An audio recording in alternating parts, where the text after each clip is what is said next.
Oh, right. Yeah.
Let's go, yeah. Let's get a few in. Let's try and get the...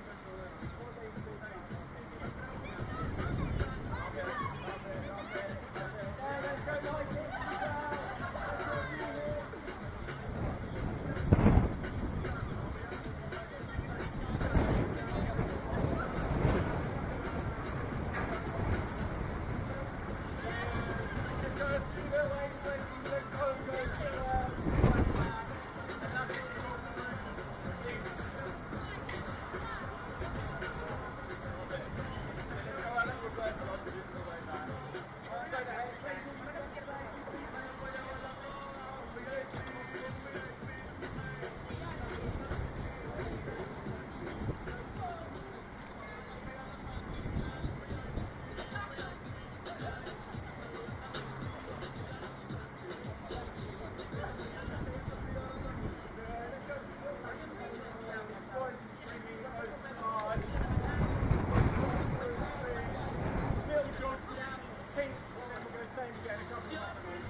very good morning everyone, and a warm welcome to the Super Associates County Ground in Somerset, the proud home of Somerset County Cricket Club. Today's Metro Bank one-day cup match, it's Somerset against Hampshire. We get underway at 10:30. A warm welcome to all the players, officials and supporters joining us from Hampshire for today's game. We hope you have a great day with us in the West Country. We'll have news of the results at just after 10 o'clock, or conversions as well, but all of us here at Somerset County Cricket Club, have a great day with us. Somerset against Hampshire gets underway at 10:30.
Welcome to the Cooper Associates County Ground for this Metrobank One-Day Cup match between Somerset and Hampshire. Somerset have won the toss and have elected to do something.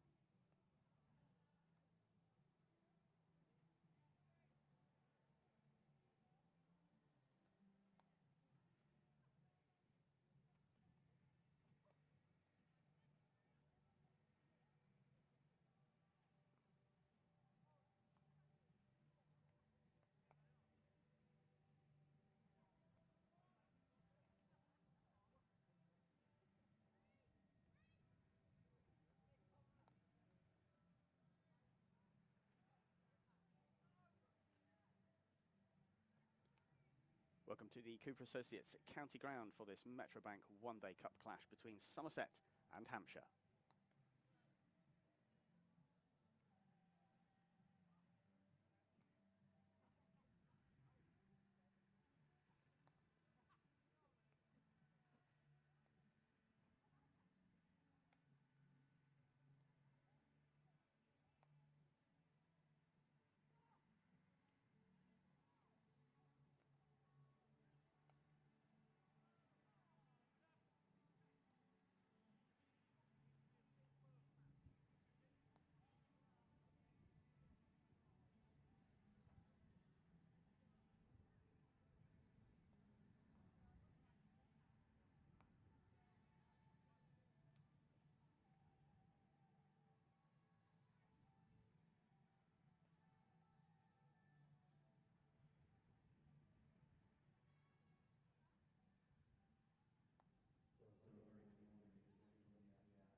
round 16, today's game starting with Hampshire, number 14, Hampshire, number 8, Ella Compton, number 12, Abby Norfolk, number 1, Captain Georgia Adams, number 13, Francesca, 17, Rihanna Strasser, number 11, Naomi Newmartin, number 10, Amanda Wellington, number 24, Paul Sullivan, number 19, Hannah Hardwick, and number 35, Bex Tyson. Now your Somerset starting 11. Sponsored by Glastonbury Abbey, number 18, Bex Hodges. Sponsored by Academy ICT, number 63, Captain Sophie Love. Sponsored by Amicus Law, number 4, Anita Leroy. Sponsored by Hammerin Rubber and Plastics, number 27, E. Holland. Sponsored by Barton Law, number 22, Jeff Hazel. Sponsored by Hampshire Media, number 38, Hampshire. Sponsored by Joseph Hampton State Agency, number 25, Alex Griffin. Sponsored by Supply, number 20, Chloe Skelton. Sponsored by Backend Solicitors, 23, Lola Harris.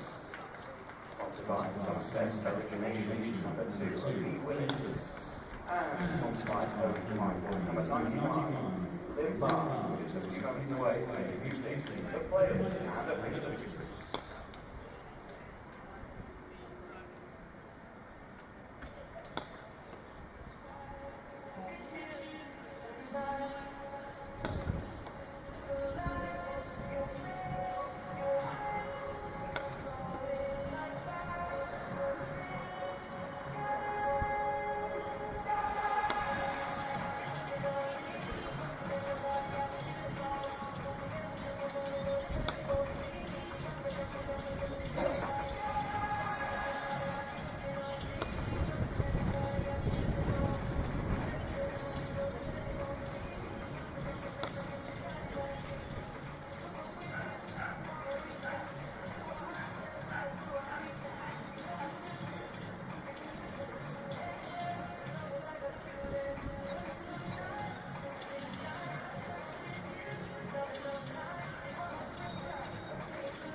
Please welcome the match umpires, Paul Baldwin and Mohammed Washington.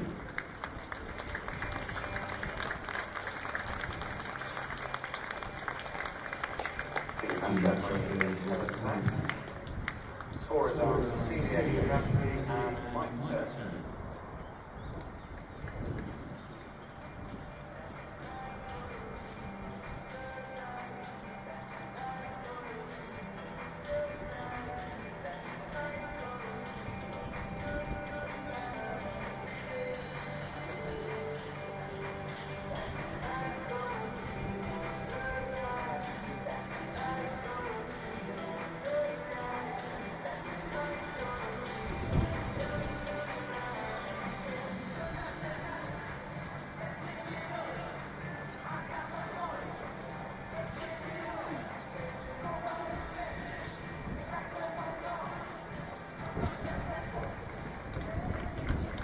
Led out by Sophie Love, Somerset.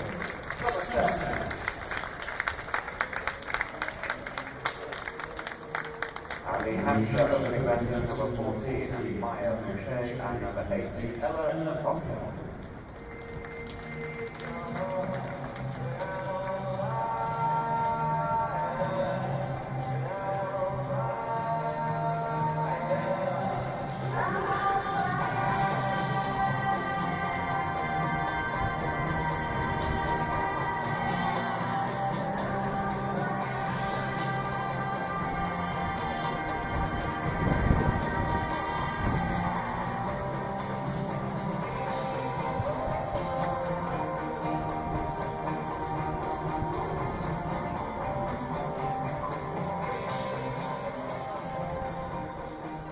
versus 10 overs power play overs, a maximum of 2 fielders in outside the European circle. Basically, first delivery of the match will become a link development pocket, goal on the mark, subsequently by number 25, Alex Griffiths. Enjoy the game.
maybe we saw that a bit more in the T20s, which brought a little bit more success.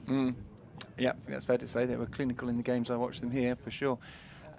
When you're running, when you're making a call, I mean, I've assumed there that if it's backwards of square, it's the off striker. If it's forwards of square, then it's the striker. Is that generally what you tend to do? I know some people do it differently, leg side, offside.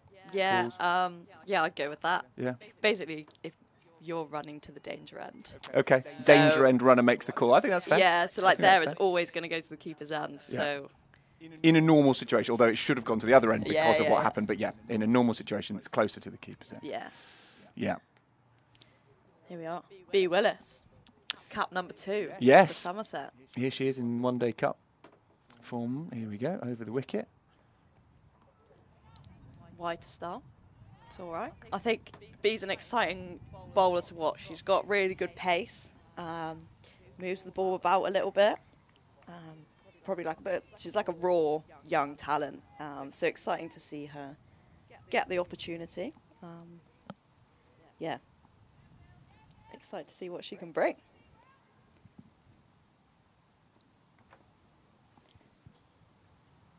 As Willis is in and clipped off the pads nicely there from Boucher, just down to fine leg.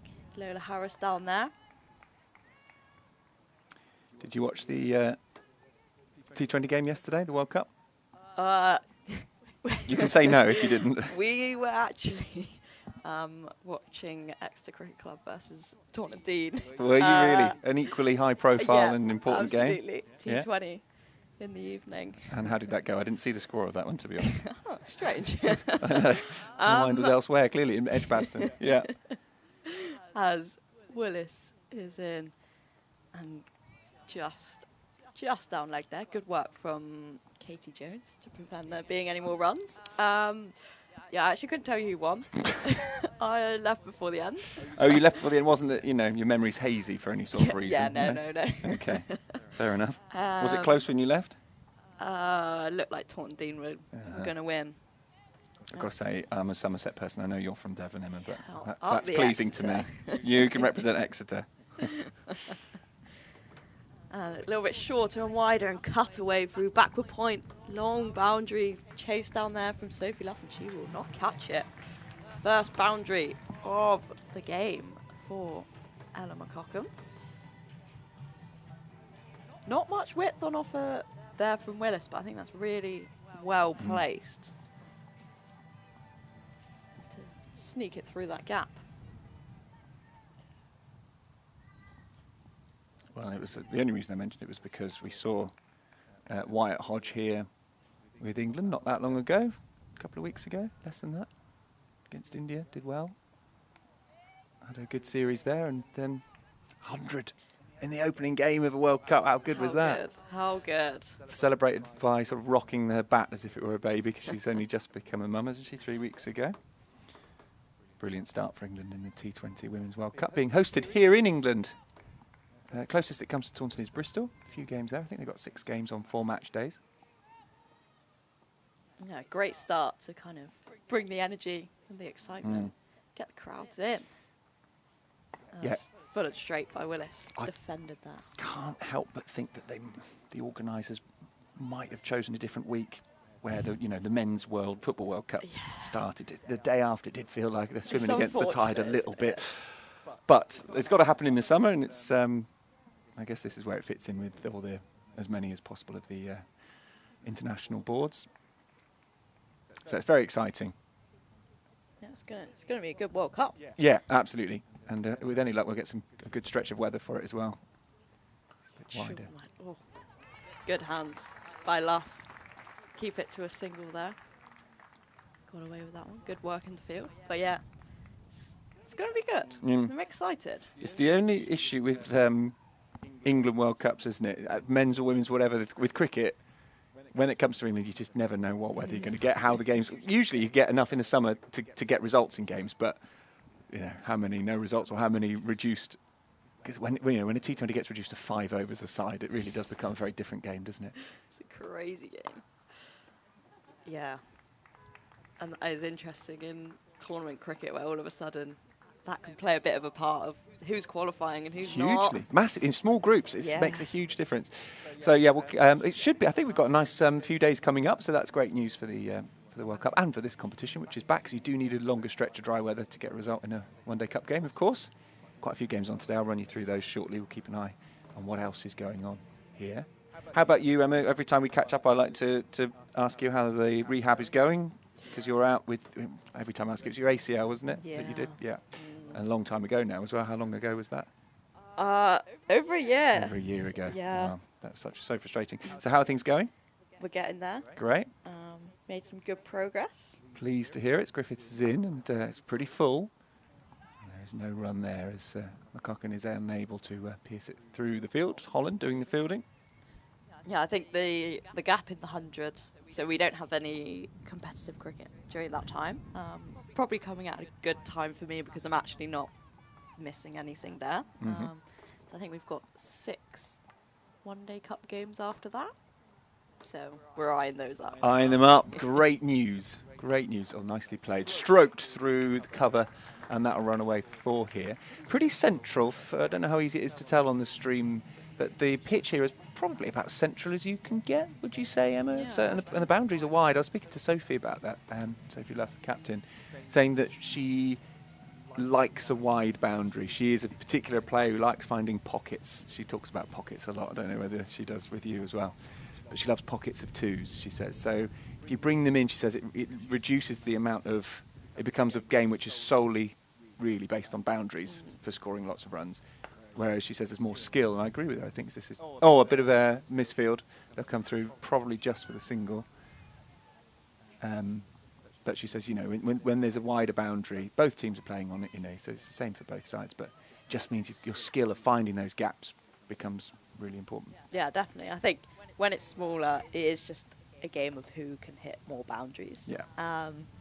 Probably the more power hitting based players will have a greater impact. But yeah, when the pitch is larger, I think it brings in a greater range of skills.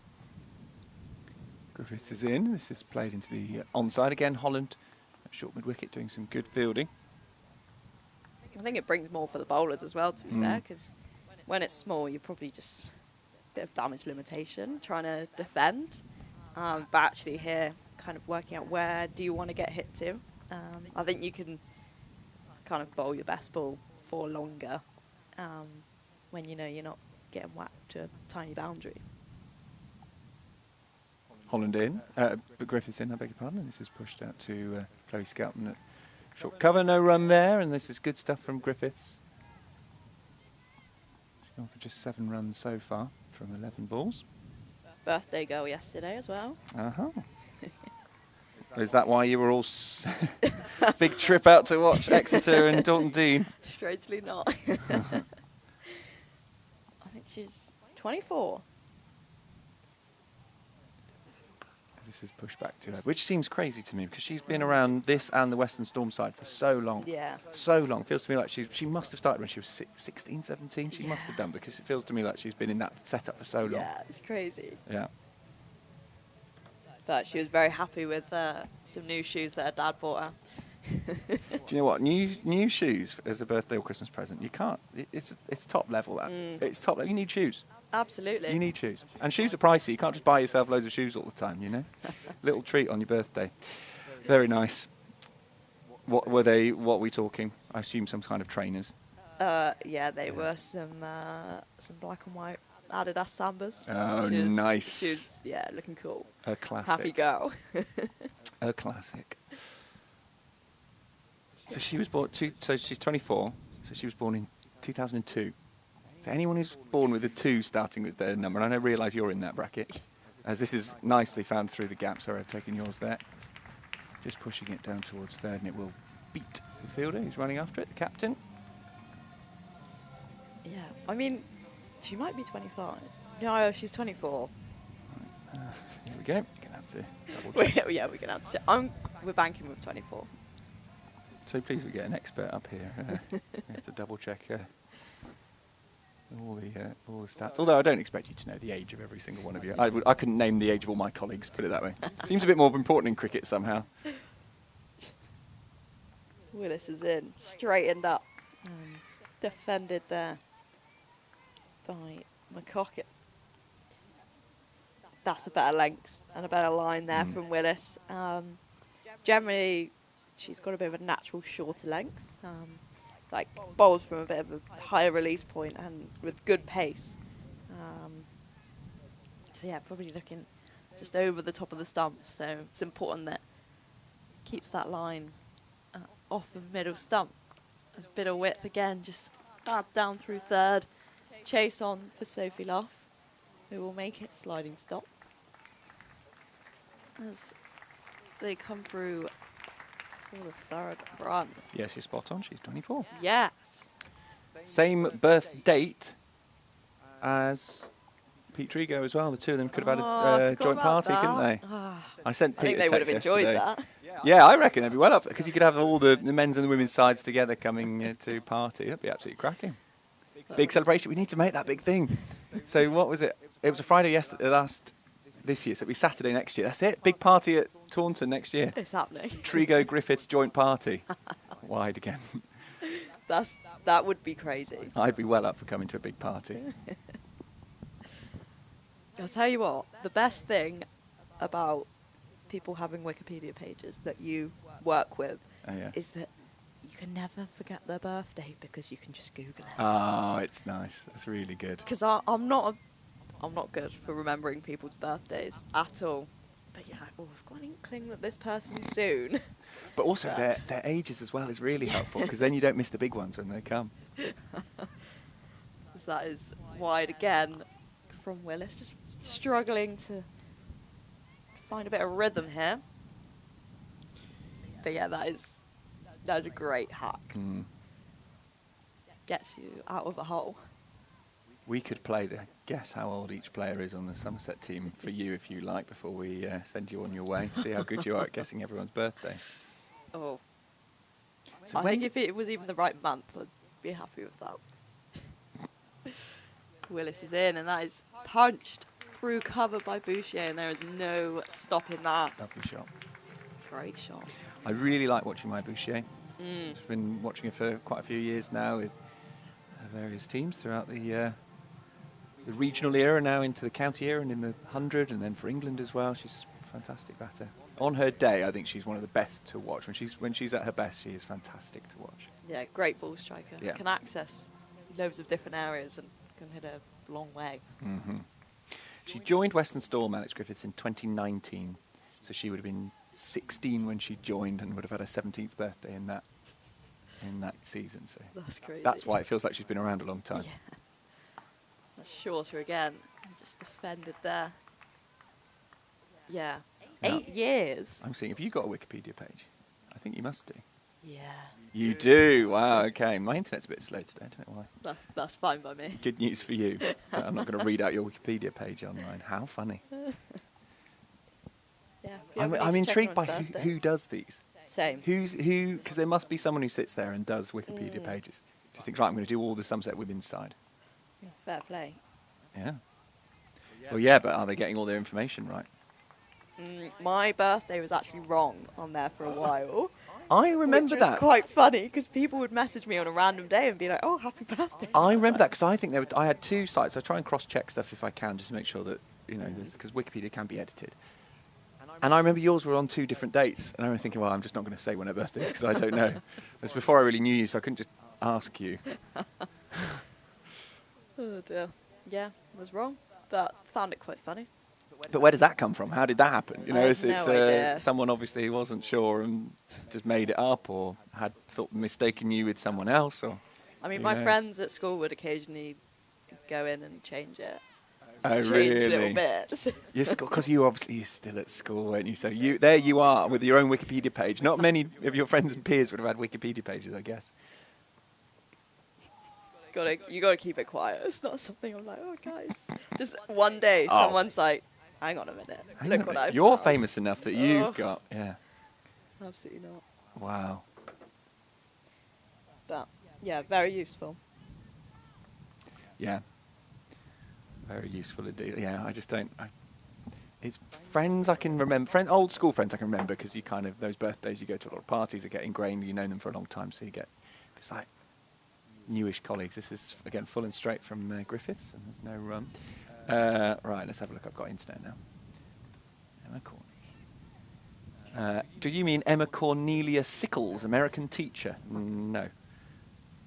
Oh, you haven't got a photo on here. You need to get someone to put a photo That's up on there. fine by me. Emma Victoria Corney, born 15th of September 2003. There you are. That is right. That is correct. So your birthday's just within the English cricket season. Normally we'll literally finish like the week before. I was going to say, which you're going to be is right very for the nice. women's, just about the right time, isn't it? Her hometown is Exmouth, Devon. Correct? Back in the day. Back in the day, yeah, of course. So, kind of, where are you from? So this is just clipped off hip for a single. Score moves on to 29. We're 30 now without loss. Okay. And then look at all this. You made your county debut for Devon in 2019 against Wales. This is I can cross-check Wikipedia with you. This is great. Yeah, actually, I think that was at Instow Cricket Club. Oh yeah, and it lovely. Was freezing. Oh, I was going to say unless it's windy, yeah. And this one just not played very convincingly, getting a little bit of a. Is there anything on it? Yes, some umpire says that to take a bit of bat on its way through. Another 1 to the total. Your maiden half-century came in your 4th match. You scored 55 against Middlesex. Yeah. God, this is your life. You were Devon's I don't leading. even remember this. This is it. Wikipedia always remembers. You were Devon's leading run scorer in the 2021 Women's T20 Cup with 165 runs, including your T20 high score of 44, as well as taking 2 wickets there. We need to see a bit more of that. What year was that? 2021. Ooh. You Yeah. don't remember, do you? No. In 2023, you signed your first professional contract with Western Storm, playing 13 matches for the side that season. You were the side's second highest run scorer in the Hey-Ho Flint Trophy, with 296 runs. So good stats. No mention of the fact you've missed a year out here. This is, I feel it needs a bit of updating. This is just nicely dabbed through third. Slip can't get there. It's Odgers, I think, isn't it, who then will just watch it all the way to the boundary. It's a lovely little touch. Just using the pace, angling it just about right past Odgers, who's, I said Slip, a short third, really. And there is 4 runs added to the total. So Hampshire going along quite nicely here, Emma. 35 without loss. Wow. Yeah, good start, good power play so far for them. Yeah, Somerset will be a little bit concerned, but there's a long way to go. But both these batters are capable of scoring big runs. Yeah, a bit ominous for Somerset, if they, especially given that opportunity they had in the very first over to take a wicket. But Hampshire survived. It was a run-out chance. Both batters at one end at one point, and the throw went into that end as opposed to the other one. Yeah, unfortunate that. Never something you want to see. No. Hampshire getting away with one. Will they, will those missed opportunities come back to bite them? Squad number 21. Why is that? That was just my number for Devon. Was it? It just Yeah, is. it And just it worked for you at always has Devon? been. So Yeah. why not carry that on it when you joined Exactly. Somerset? Why not? Yeah, stick with it. Absolutely, it's doing the job. Be I always with wonder us. about that. Often you can spot it because it's their date of birth or something, you know. But Yeah, down the leg side again. Quite a few wides coming from Willis so far. yeah, she's had a little bit of a tricky start with the ball here, but saw her teammates getting around her there, picking her back up because they know what she can do. She's got a few seeds in her. It'll come. She's just got to find that rhythm.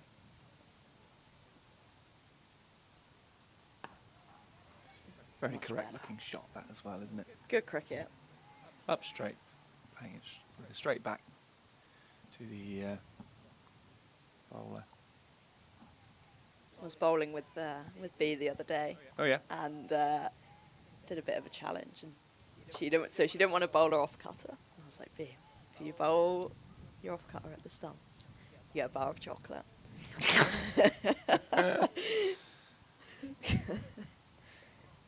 Is that usually enough to? She was delighted. Okay. I'm trying to think, what did she pick? Actually, you can guess. Okay, I'll have a guess. Chocolate bar of her choice. Ooh, okay. Because she did do it, and she kind of looked like she won the World Cup. Oh wow. Okay, it meant a lot. I was She going to was see. Does she delighted. have a Wikipedia page? I don't think she does yet. I was going to see. I wanted to know her exact age because I think age would then determine the chocolate bar you'd go for. But she's young. What is she going to be? Early 20s, a bit like you. 19? 19, late teens. Okay, even younger. Oh, in the air. But safe. Right, it's going to run away for 4. Chocolate bar that a 19-year-old might choose.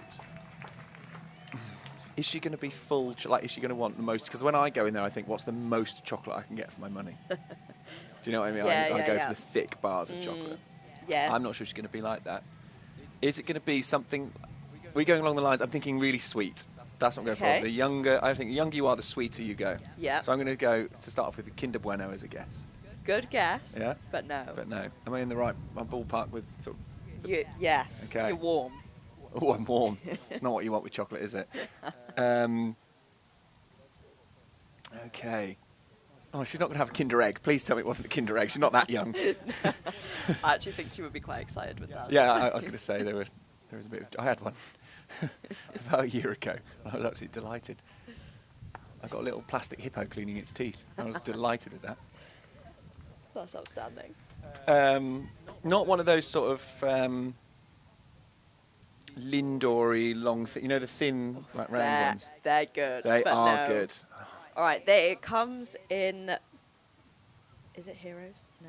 Oh, okay. Yeah. It's one of the selection boxes. Yeah. Okay, but it comes in a tub of, and it's the one that always goes first, or the one that should go first. Okay. I need to remember which ones are in which boxes, don't I? I don't think it's Heroes. I might have sold you down the river here. Oh, great hand from Alex Griffiths there.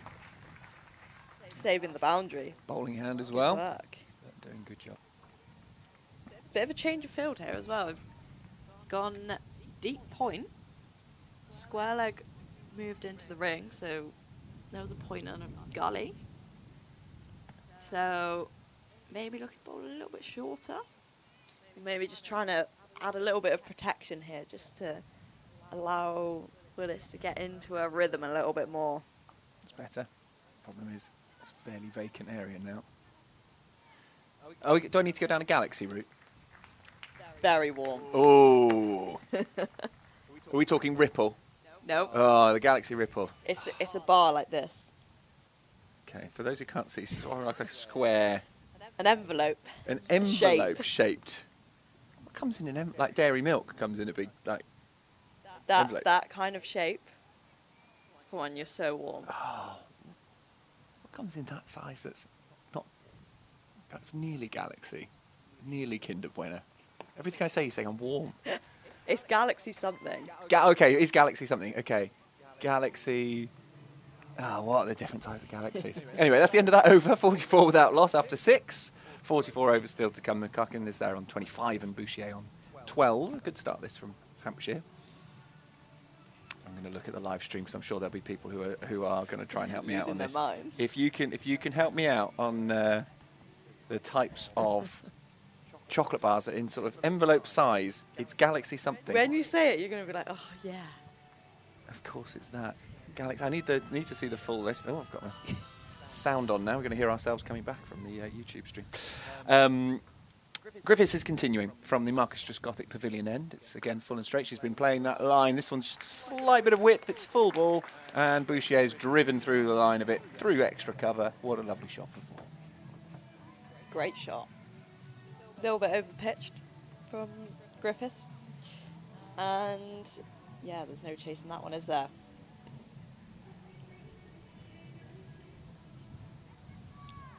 Smooth caramel. It's Galaxy caramel. Thank you to That is it. Dill Jones, who got that one. Yes. Yes, of course it is. Oh, and Morhar as well. Got it. Thank you. Yeah, that is a good one. I'm not sure I've ever bought it in the bar, though. I think I always go for it in the... I think, is it Celebrations or here? I think that's in Celebrations, isn't it? I think. 'Cause Yeah, it's not Cadbury's. Yeah. All right, I've not helped you. No, that's fine. I kind of thought when you instantly said it might not be that one, so I was going down the Celebrations route. So, yeah, I'd go for it in Celebrations. I'm not sure I've ever bought the bar of it. Yeah. Wow. You Okay. can get some big bars of it as well. Can you? And so she chose that, did she, to get back to the point of this whole game? That's another dot ball. So just for those who just joined us, you offered her a bar of chocolate. She chose a Galaxy Caramel, great choice, because she bowled an off-cutter. That hit the stumps. That hit the stumps. That was okay. the one roll. Yeah. So Nice. she was delighted. She was a pretty happy girl. I bet. So Well, why wouldn't you be? yeah, bribery does work. Harry Everett as well, thank you. Also, he says Galaxy Caramel, surely. This one just backwards of square leg. I'll come through for a single. It says the best Galaxy, and it's very sweet, so the 19-year-old will choose it. We definitely went down. The younger you are, the more sweet your chocolate choice, and it worked. That is a very, very sweet chocolatey choice. Definitely. As the 50 comes up for Hampshire, 50 without loss. This is a great opening partnership in the 7th over. Yeah, rapid. Way to get to 50. The slip comes out now. Into cover. Bit of extra protection there. Maybe Somerset are going for just trying to get a little bit of control back in the game. It seems like Hampshire are in the driving seat at the moment. Yeah, 50 quick runs, still 10 wickets in hand. In comes Griffiths. Just defending here is Bouchier. This is a lovely pace from Bouchier as well, the way she's going about it. She's 17 off now, 17 balls, and that, run a ball, punishing the balls that are there to hit, but not giving anything away. Good start. McCucken as well, to be honest, 26 off 24, so both of these two, just a run a ball, and that, in a 50 over game, if you can go for most of it at run a ball and then accelerate towards the end with wickets in hand, you're going to be on for a pretty good score. Yeah, and bar that run out chaos. Yeah. I would say it's been chanceless so far. Well, and that's a slight issue for Somerset, isn't it? Because that's a 50-run partnership that's built, and still going, when actually that could have been nipped in the bud early doors. So perhaps definitely. Something to think about. I mean, it doesn't happen all that often that you get that chaos, but it does happen. It does, yeah. A bit of a cool head or a bit of help from, keepers, bowlers end, etc. A shout. Yeah, I guess it's a moment where who can stay the calmest Yeah. and make good decisions under pressure there. And unfortunately, it didn't quite work out, but got to create some more chances here to try and get back in the game as change of bowler Chloe Skelton, who this week is been selected for the England A series, the 50 over series. There will be 2 games here. I'm going to say the start of July, 4th, 1st and the 4th, something like that. 2 games here in Taunton. I feel like I'm your fact checker today. Yeah, but that's because I'm Is she just 24 kind or of is she vague. 23? Is it heroes? Is it celebrations? Vague-ish, but what an achievement for her. And I think also a good reflection on how the team's doing as well, because I think good winning teams, people get noticed a lot more, and she's put in some really strong performances so far this year, so a well-deserved call-up. Really excited to see her go and do her thing, go and smash it. Yeah, great for Somerset too. She is in for her first ball. Nice and straight, defended by McCucken. Yeah, you're spot on. 1st and 4th of July. You need to say things with more confidence. So it's 2 50 over matches. Wednesday the 1st of July, Saturday the 4th of July. Tickets are only a tenner for adults, £5 for juniors. So good quality cricket for pretty cheap. You get a whole day's worth of cricket. Fingers crossed there'll be some nice weather. Available now on the Somerset County CC website. Yeah. Oh, another quick run there. But easily made it. Bit messy with the fielding there. But yeah, it's going to be some great cricket. Up and coming cricketers, your next generation of England cricketers showing what they can do. Yeah, it's going to be exciting to watch. Yeah, really pleased for Chloe. Well deserved. She's been a consistent performer for Western Storm and now Somerset. We've got a conversation going on the YouTube stream about chocolates now. You've got us going there. Excellent. I will. This seems like a good time to mention that when I got in today to the commentary box, there was a pack of Bourbons, just a pack of 3, like a small pack of Bourbons. And on top of the Bourbons, there was a sign, and I'm going to hold it up to the camera. Can you see what that says?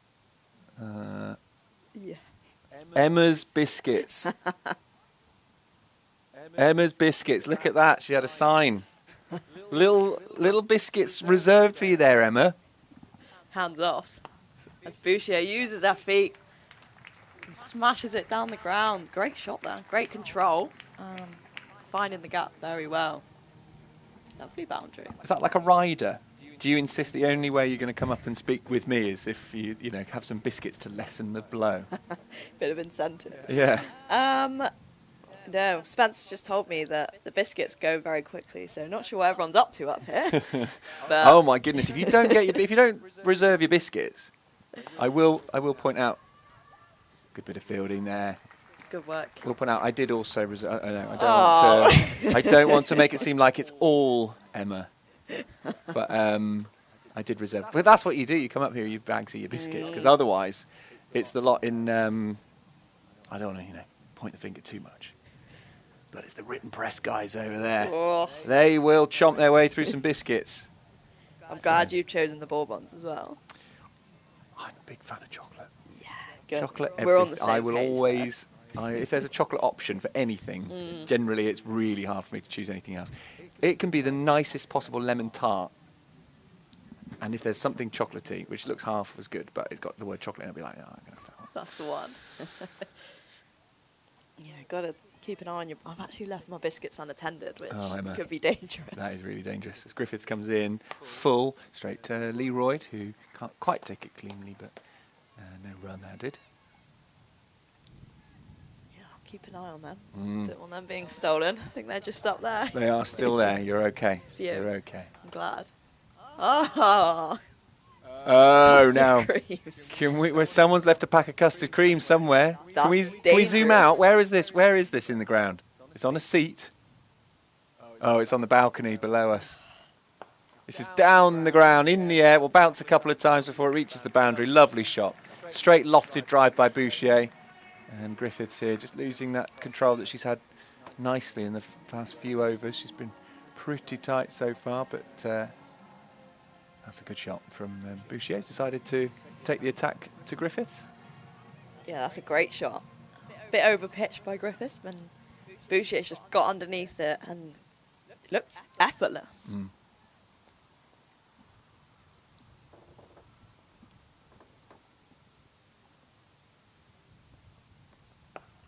Similarly, down the ground this time, not lofted. Throw comes into the striker's end, the keeper's end, and there is just the single added. So again, this is a nicely building partnership here for Hampshire. Worrying signs for Somerset. They need wickets. I think job number one is how are they stemming the flow of boundaries here. There's probably build a been bit at of least pressure. one every over. Yeah.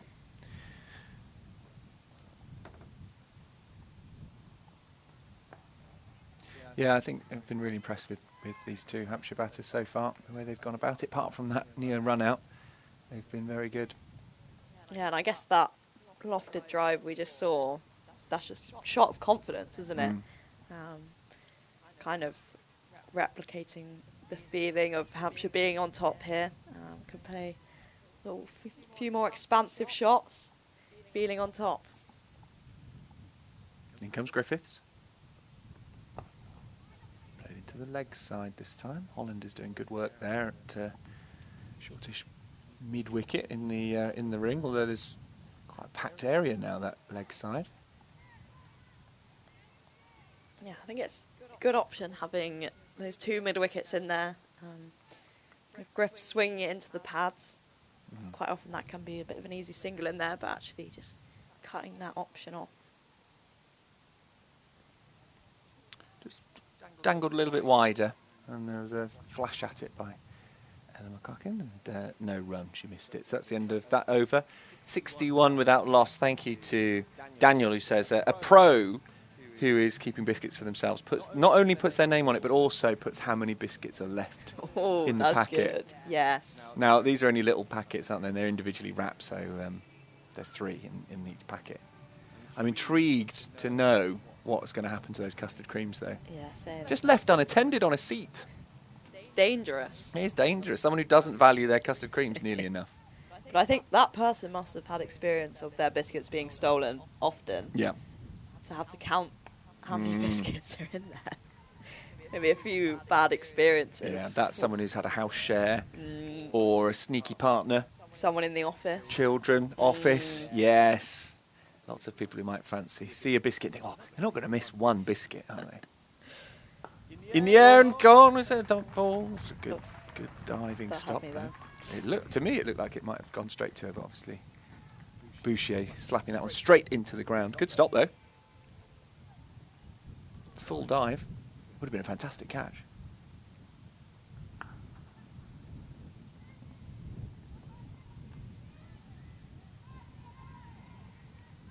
Who's that all there? Liv Barnes tidying up nicely. I think Skelton's brought a bit of control here. Kind of attacked the stumps. Their line's been a little bit straighter.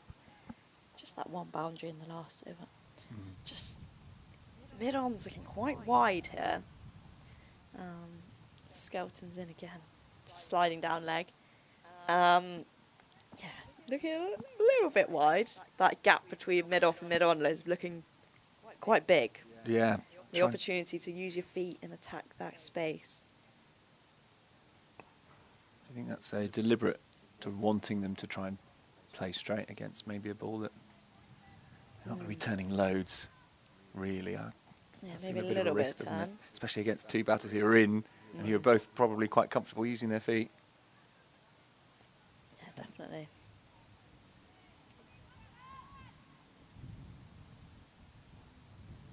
Skelton in again and use their feet. Yeah. On the other side of mid-on, pierce that gap beautifully. 4 runs again for Maya Bouchier.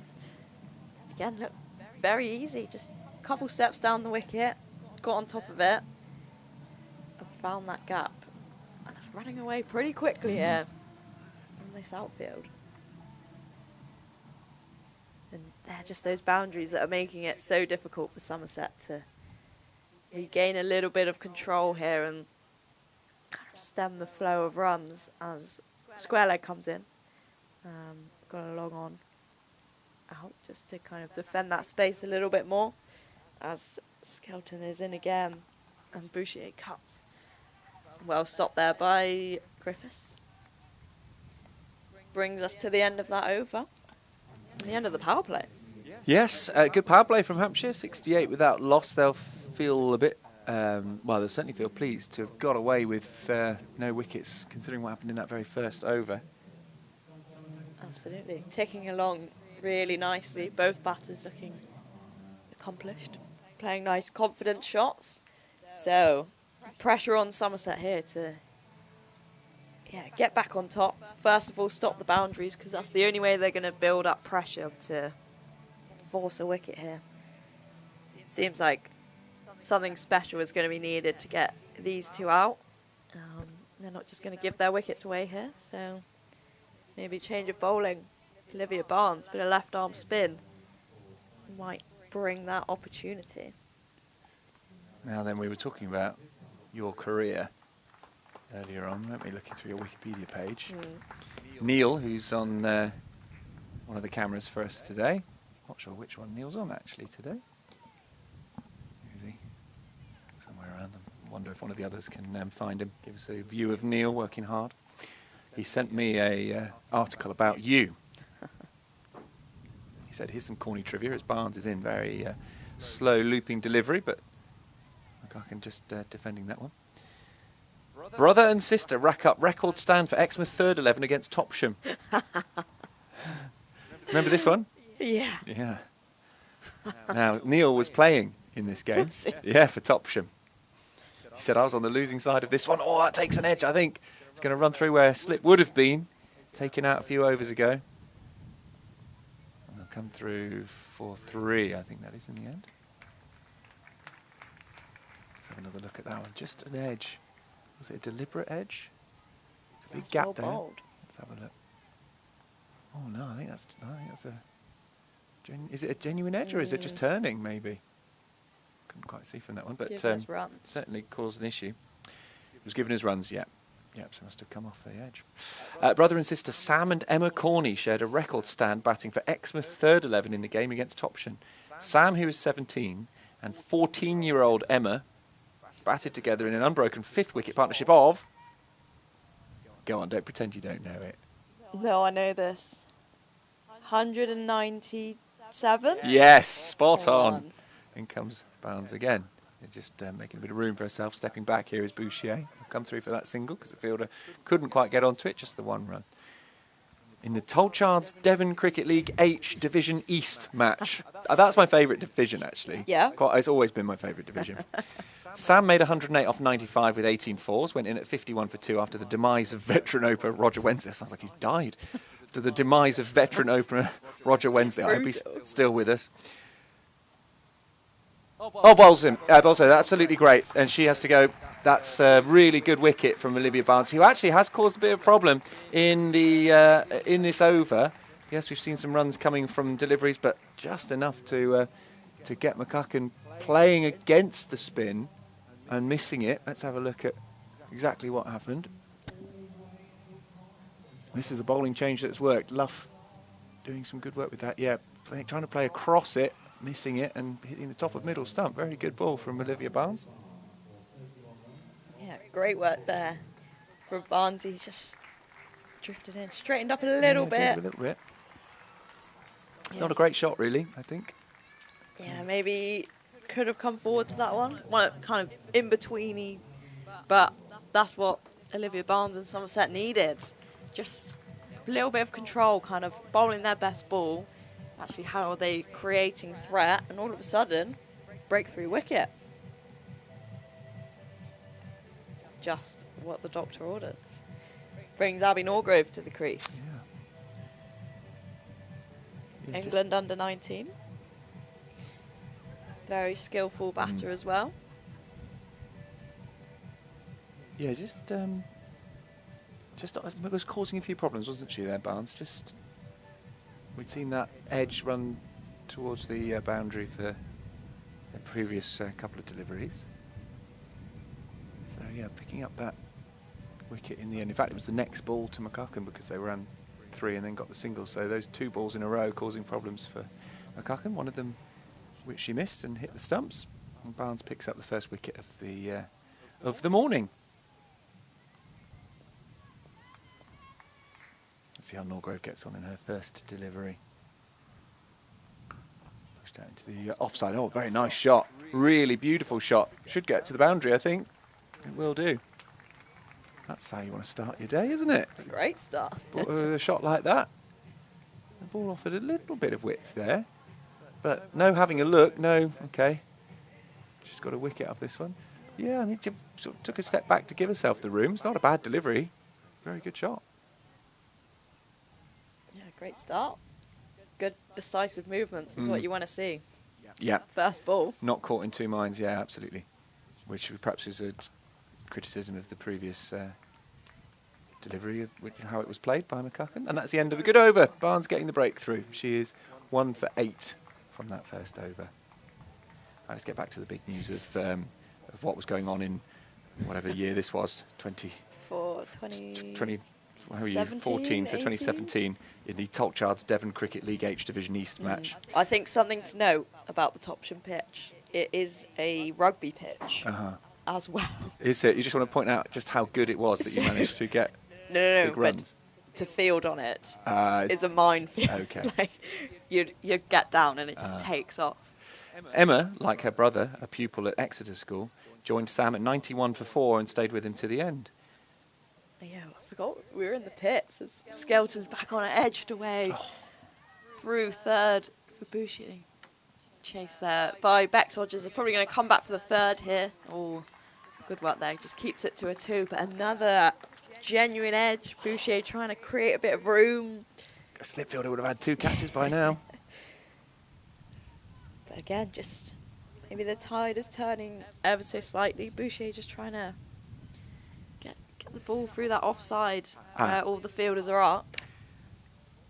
The next line in this article, as this is just clipped into the leg side, does take away a bit of the shine off it, I'm going to be honest. It says, there has never been an H Division East until this season, and no one had made a big enough score before to warrant an entry into the record book. Which does take the shine off of it, doesn't it? Yeah. You were breaking records of a league that didn't have any records before. Absolutely. It is the lowest league in Devon. But, you know, I do think probably like, I don't know, H, F, E division, they're all probably pretty similar, aren't they? Yeah. But I should think you're right. good day out. Oh, yeah, it was for you and your brother. Your parents are proud. I would imagine there's never been a stand that big between a brother and a sister in the Devon League or any other men's league, said Exmouth captain Julian Page. No stats at all. He's got no he's just sort of guessing. He's now. a legend of the game. Good old Julian. He's a legend. Okay. They both batted superbly. It was great to watch. Yeah. Great day out. It was almost inevitable that Sam and Emma would play cricket, as sport is in the family. Grandad Peter opened the batting for Exmouth in the 1970s. Dad Russell used to play for Clist Hyden. Is that how you pronounce that? Yeah. And now turns out for Exmouth third 11 when required. Is he still turning out for Exmouth thirds? Not anymore, Not anymore. Yeah, we all played a bit together. Nice. The 3 of us. Isn't that nice? Love that. In comes Skelton. Topsham, who had Emma's Devon teammate Maddie Ross in their side, were all out for 203. Alongside Neil, our camera operator, who was also in that side. Yeah, sorry, Neil. Oh, I think he's probably very proud to have played in a game which you were involved with. I mean, he sent me that, so he's obviously not embarrassed about it. Neil, I can't help but notice that your score wasn't mentioned in that article, so shall I have a look at the scorecard? Is it in there? Cruel, isn't it, cricket? It doesn't have the scorecard on the article, sadly. He also goes on to say, P.S., they're my custard creams. Well, if they happen to be on the edge of the chair and I walk past, then they may no longer no longer be yours. be there. Good over that from Skelton. Going for just the 3. There's Neil. There he is. Give us a wave, Neil. Creams. Give us a wave. There he is. Lovely. Hey, good stuff. He's just if he below waves us. those custard creams about, I reckon the seagull will be up there. Has he eaten? Neil, have you eaten those now? Please tell me you've eaten them. No, he's just giving them a wave. Was he waving the custard creams, was he? Oh, right. I'm going to say you don't get that on Sky coverage of cricket, do you? Exactly. Really? Custard creams being waved around. This is what you miss. Yeah. Barnes then, after a successful over where she picked up the first wicket of the day, is now bowling at former England batter, Maya Bouchier, and may well bat again for England. Just not in the T20 squad. I'm sure that was a disappointment for her because actually she, T20 is where she can excel. And you want to be part of the England squad in a home World Cup. It must be the absolute brilliant, thing to be involved with. Oh, as that's gone through the legs, that's a disappointing misfield, a rare misfield from the Australian, Annika Leroyd, who's normally a very safe pair of hands. Although, injuries happen, don't they? So you never know. She may yet. I imagine she'd be the pretty much the next cab off the rank. Do you reckon? I can't imagine there's too many others who would be above her at the moment who aren't in that England squad. That's played nicely through point for 4. Beautiful shot from Mabby Norgrove, who's looking very good in this early stage of her innings. Yeah, another good shot. A little bit of width there from Barnes. Made the most of it. Just while we're on the subject of the Women's World Cup, which started yesterday. Scotland against Ireland today, a bit of a Celtic clash. Scotland are 98 for 2. It's the 2 Bryces, talking of siblings playing cricket. 2 Bryces are at the crease at the moment. Which is always good to see. Sarah's on 35 off 21. Going along very nicely. One of them captain, one of them wicketkeeper. Important part of the Scotland setup. No run there. Also today at 6:30 at Southampton, West Indies play New Zealand.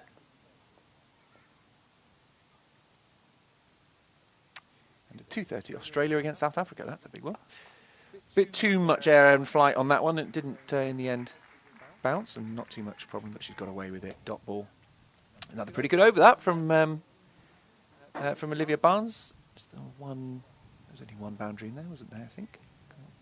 Yeah, good couple overs building here. I think kind of bowling in partnerships is also so important. I guess we saw at the start of the game, Griffiths going pretty well at one end, B. Willis having a little bit of trouble finding our line, which just allowed Hampshire to get on top, not really build any pressure, but this partnership here of Skelton and Barnes, actually, how can they build dots together and create a bit of pressure to make something happen?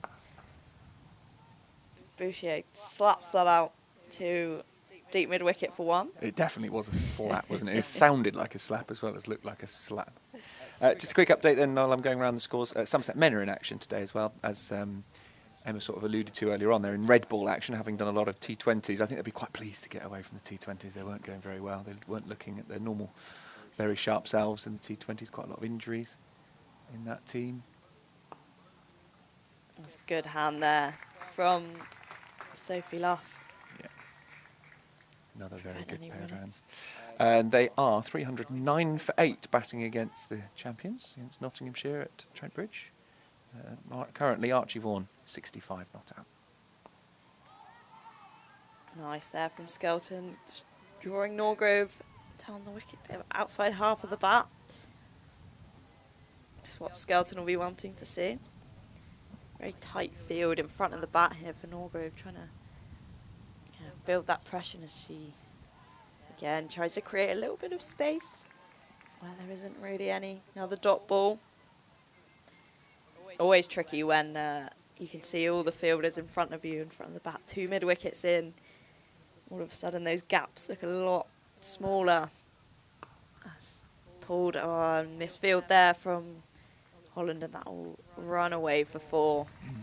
She's frustrated with herself there, slaps the ground after the ball gets past her. It flew at her, but even then you'd expect her, if not to take it cleanly, then certainly to take all the pace off it from where she was. But sneaks through. Probably not Somerset's greatest fielding display so far. No. I think they'd be pretty disappointed. A few fumbles and diving over a few. Yeah. Especially when you need to try and create something. It doesn't help. As just tapped out into the offside, brings an end to the over. Yeah, the bowler's doing everything that they can, the bowlers, to try and keep things tight, but you rely on your fielders when the ball's near them to do the rest of the work, because a bowler isn't going to be able to bowl absolute perfection for 10 overs. So, and also the batters are going to play well. Even a good ball can go for 4, can't it? So, you do really rely on your field, and at the moment, Somerset, as you say, will probably be a bit disappointed. I imagine Erin Osborne will have things to say when they regroup after this game, or maybe at the innings break. It's always interesting. You always see the whole team field badly or field well. It's infectious, isn't it? It is funny how that happens. It's never just the half one good, player. half No, bad, you're yeah. right. It does seem to be a whole effort, which is very strange. Oh, that one sneaked through as well. Barnes causing some real issues from this end. She sort of bends double, hands on the ground, in a bit of frustration. It's turned into a lovely day. Still quite breezy. Oh, that's a full toss, and she'll get away with it, but could easily have been pushed away for 4. Just the 1. It is the thing with Barnes' games that she will bowl the occasional ball like that. She'll bowl balls which are really hard to play, but she'll also just get her line wrong sometimes. Absolutely. But I guess it's about how are you minimising damage from that, really, Yeah, and just allowing her to keep bowling at her best. That's a good bit of fielding off her own bowling. Yeah, got the slip back in here. No one else behind the bat.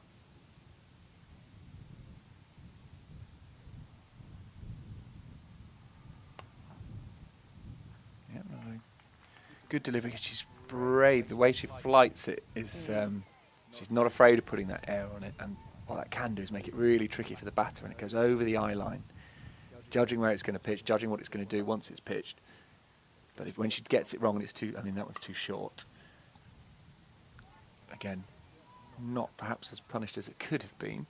But when it gets it wrong, when she just pushes it too far, it becomes just a sort of looping full toss, which most batters would be fairly comfortable at hitting away. Yeah, I think keep encouraging her to flight it up there, because it is probably that dip at the end that actually is dangerous for batters when it gets above the eye line and all of a sudden just drops in front of them. Can be quite tricky.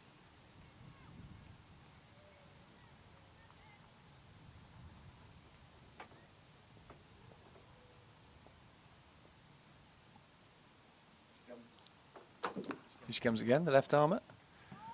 A little bit of a misfield off her own bowling, but no run from it, as Captain Sophie Luff comes around to do the fielding.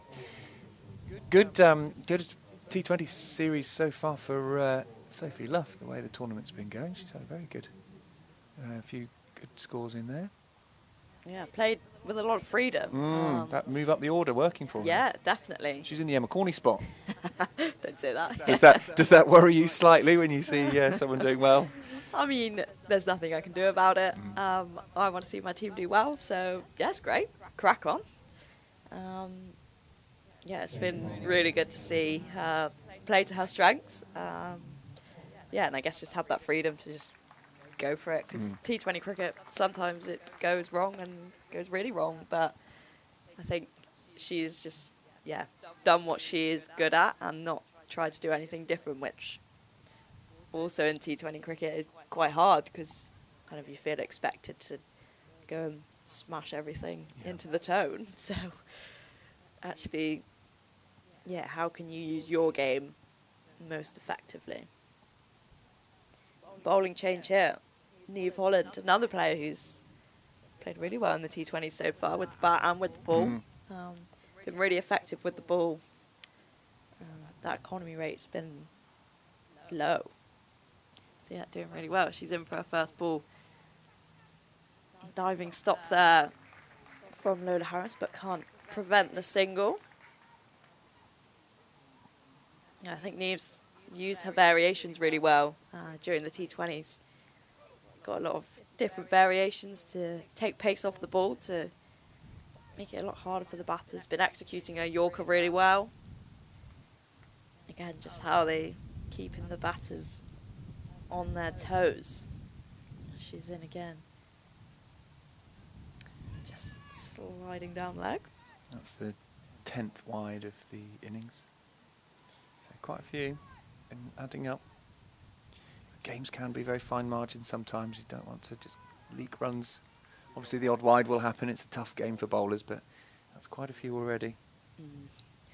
Yeah, that added with a bit of ropey fielding doesn't help either. As shorter from Holland, and Be a quick single. again smashed into Leroyd there. I was going to say, I actually think that's quite good fielding there, to be fair. I know she didn't take it cleanly, but that was Gets awkward something on bounce it. and going quickly. And it's been called a no ball as well. No, that's disappointing. Wide and then a no ball.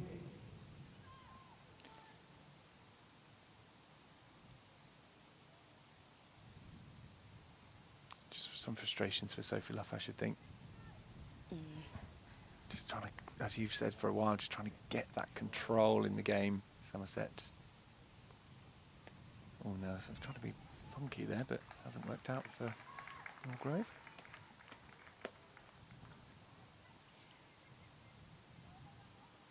It's not a bad delivery at all for a free hit. Yeah, well bowled.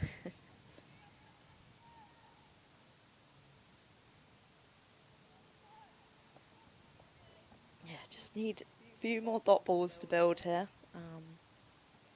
Actually, how are they putting pressure on one end? As Holland is in again. Just dot ball into the leg side. Because I guess here, putting pressure onto Norgrove is putting pressure onto Bouchier as well. If they can starve her off the strike, all of a sudden anything can happen. So actually, can they manipulate the field to get Norgrove to face as many balls as possible, not taking anything away from her batting ability. She's a great batter.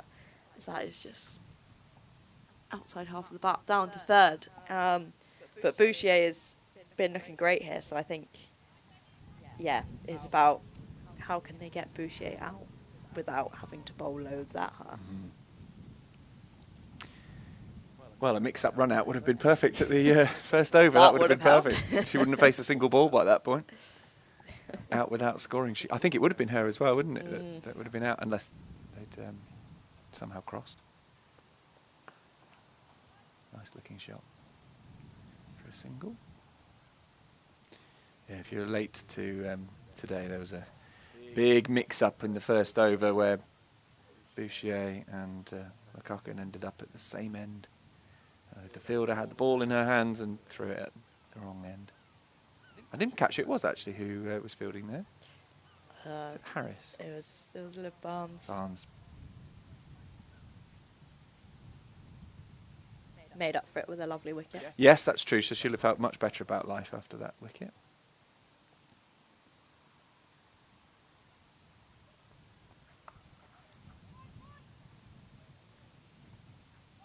Oh, and then we've talked about the fielding, and that is really poor.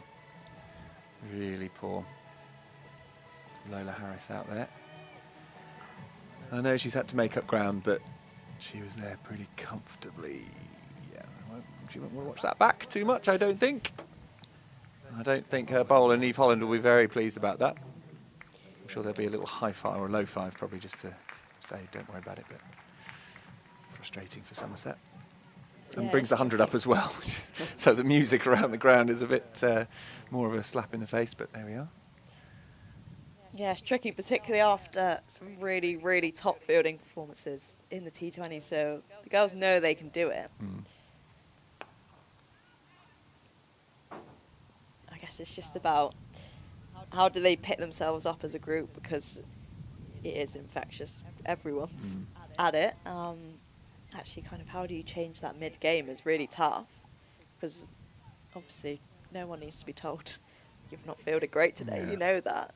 But actually, how do you turn it around?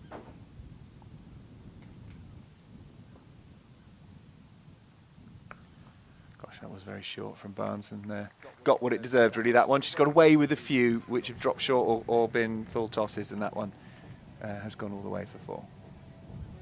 Well weighted, actually, by Norgrove. Held back until the ball reached her and picked her gap. Very good from Hampshire. Very good start for them. Yeah, Norgrove's played the spin off the back foot really well. Been really clinical through there. Picked up on the length quickly, and she's made the most of it. Raced along to 23. Barnes in again. This time it's been pulled hard, and Holland is out there on the boundary. Makes no mistake. Somerset men have been bowled out for 310 at Trent Bridge. Keep across that one for you. There's also World Cup cricket going on. So much to keep on top of. 125 for 2, Scotland against Ireland. 2 Bryces in, as this is pushed out to the leg side, and there is just the single from it.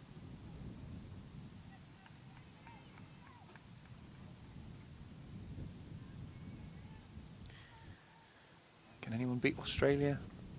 That's the big question, isn't it? In any World Cup, in any Women's World Cup in particular, but men's as well. Who's going to be the team that can push them? Nice looking shot. For no run. I reckon it's the closest it's been in a while.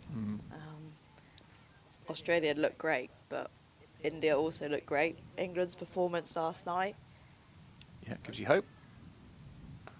Another driven shot into the covers for no run. Yeah, I think probably the last few World Cups Australia have looked a cut above everyone else, haven't they? But all of a sudden I think that gap is closing a little bit. And that group that they're in, was it South Africa, Australia, India, all in the same group. So only 2 of those top 3 teams are making it through.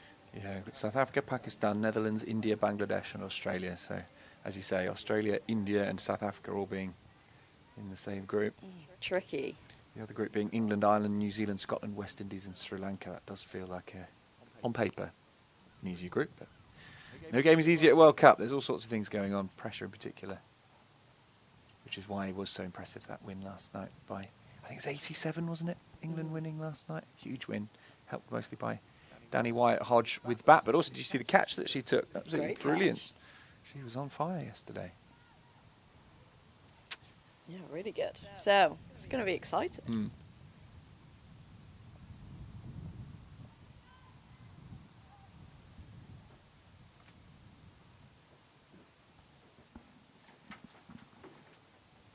As Holland is in again and just defended there by Norgrove. Nice dot ball, just what is required here. Got all the offside up, just to try and add a little bit of pressure.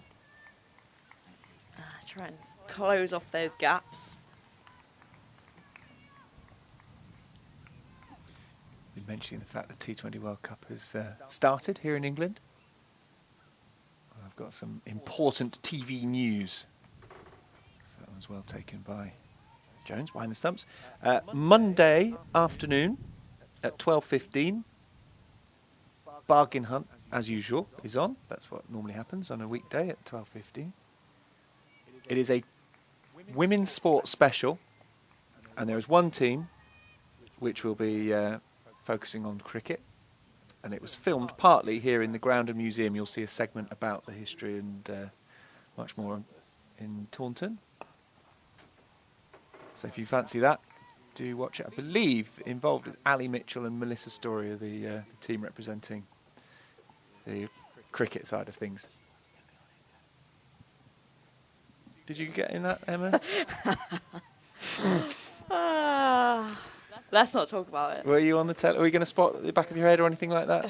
We were actually pretty excited about getting on there, but we got binned off. Oh no! What happened? I feel like there's a story here. How come you got binned off? I don't know. I think they just went radio silent. Oh no! To ask Spencer about it. Oh dear. We kept pestering him. Thanks, Mike. Mike, who's just dropped in from the museum to remind us about that. So you kept pestering Spencer. Okay, he's the press guy here, but also the chief biscuit reserver. Yeah, he's good at it. Yeah, I still am very confused about Spencer's job. Actually, what he does here, he seems to do a bit of everything. Dog's body comes to mind. I'm sure he'll appreciate that. He knows my thoughts. And so you're pestering him, and then nothing. Yeah. Oh. I think we're not blaming Spencer here. Okay, that's a shame. I don't want to blame the BBC, but yeah, nothing came of it. But that's okay. It just wasn't meant to be. Exactly. Your TV time will come at some point, Emma. I cannot tell you how excited I was all of a sudden about Bargain Hunt. Yeah. I don't want to rub your nose in it anymore here, Emma. But I have been behind the scenes on Bargain Hunt being filmed. Yeah, when it was being filmed in Shepton Mallet, they've got the big flea market that gets put on at the Bath and West Showground, so just outside Shepton. And I was invited to go along and do a radio report for what goes on behind the scenes, and it was great fun. I had a chat with the Reds and the Blues. Do they actually pick like what they're buying, or do they get told? No, they pick alongside their expert. So I had a chat with the experts. I think I'd just be excited about the haggling. You like a bit of haggling, do you? I think it would just be quite fun. Is that okay? Is that you in the Stragglers bar? You call it the Hagglers bar, don't you? It's got to be done. Yeah, that's £6 for your pint, however much pint is, and you're there haggling away, aren't you? £5.80. £5.80. Oh wow, that's it. Take a big 20p out of it. Be buzzing. Maybe we need to do a little Somerset cricket version of Bargain Hunt. Well, it nearly was. So yeah, 12:15 on Monday. Obviously, it'll be available on the iPlayer after that as well. Filmed in the ground and museum, but you won't spot Emma, I'm afraid. That's fine. Yeah. In the air. Pulled hard, but the fielder, Holland, comes around and keeps it to just the one. As we've been saying, it's a good start this from Hampshire. Yeah. Lola Harris on now. She's had a good T20 as well. Very good. Yeah, she's been really impressive. Difficult for the wrist spinners. But Harris, her game is really coming on, I think. I was talking to Sophie Luff about her spin options and how she uses them. This is after the game against Warwickshire on, what day was that, Sunday? Oh, it's so many games come thick and fast, don't you, in the T20 season. I think it was Sunday, the double-header here, yeah, it was Sunday. She was saying, what a crucial part of it, though Harris is. It's beautifully flighted and can't get anything from it. Just comes out of her hand really nicely, the way she sort of just pushes it out of the back of her hand. Yeah, and I guess it's great to have off spin, leg spin, left arm spin. It's great blend of all three. Yeah, that's sort of what we were talking about really, was the fact that each option is different. You know, if you've got three off spinners, you know, they could all have slightly different actions, or but generally, batter will pick what's coming out of the fingers. But if you've got, as you say, left arm, right arm, wrist spin, it just keeps batters having to work it every single time. Now this is in the air. Is it going to get to the fielder? No, and she dives over it, attempted to catch the ball, and in the end, it's 4, and that will bring up Bouchier's 50. She moves to exactly 50 runs with an expansive shot that perhaps would have had her heart in her mouth for a little while, as Holland, I think it is, who came in. Nice. Tough one there. Would have been a great catch. Yeah. I don't think you mind that going for 4 if you're going for the catch, but yeah, great innings so far from Bouchier. Hit all around the ground, been really clinical. Yeah, of just 47 balls. Really piling the pressure onto Somerset. And yeah, pretty chanceless innings. Made it look very easy.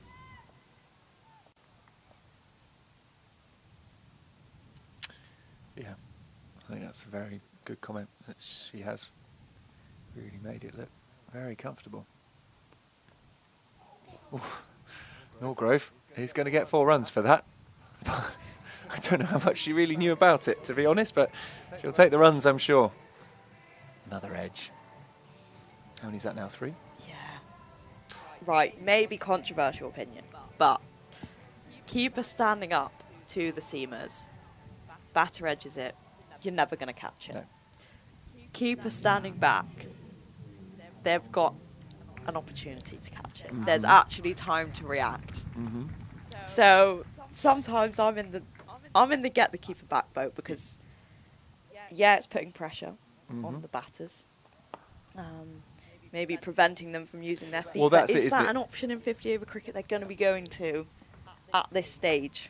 Interesting thought. That's the main reason, isn't it? Is to stop them from, stepping out their crease, feeling that they've got, being able to change shorter balls into, or good length balls into Yorkers, or good length, full length balls. It just keeps them there. But you're right. If you get a genuine edge like that, almost certainly the keeper's not catching it, unless it's really, really fine and they don't have to adjust their hands much. But yeah. Maybe controversial, but personally, well, keeper would have caught that one. Yeah. Any keeper should be catching what that, because Definitely. it was a fine edge, wasn't it? Yeah. So it was well within a keeper's. But maybe it's area. they start back, and if the batter does keep moving about, then Yeah, sort of come reactive. up. Yeah. That's a full length, lovely delivery from Holland.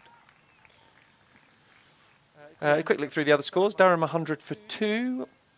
Surrey a 96 for 2. Durham are playing Essex. Surrey are playing the Blaze. Still don't understand why they're called the Blaze. I don't think they do either. Just all the others are counties. You got one. It's just mad to keep that on. There we are. Warwickshire 82 for 2 against Lancashire. Driven. There'll be a quick single there.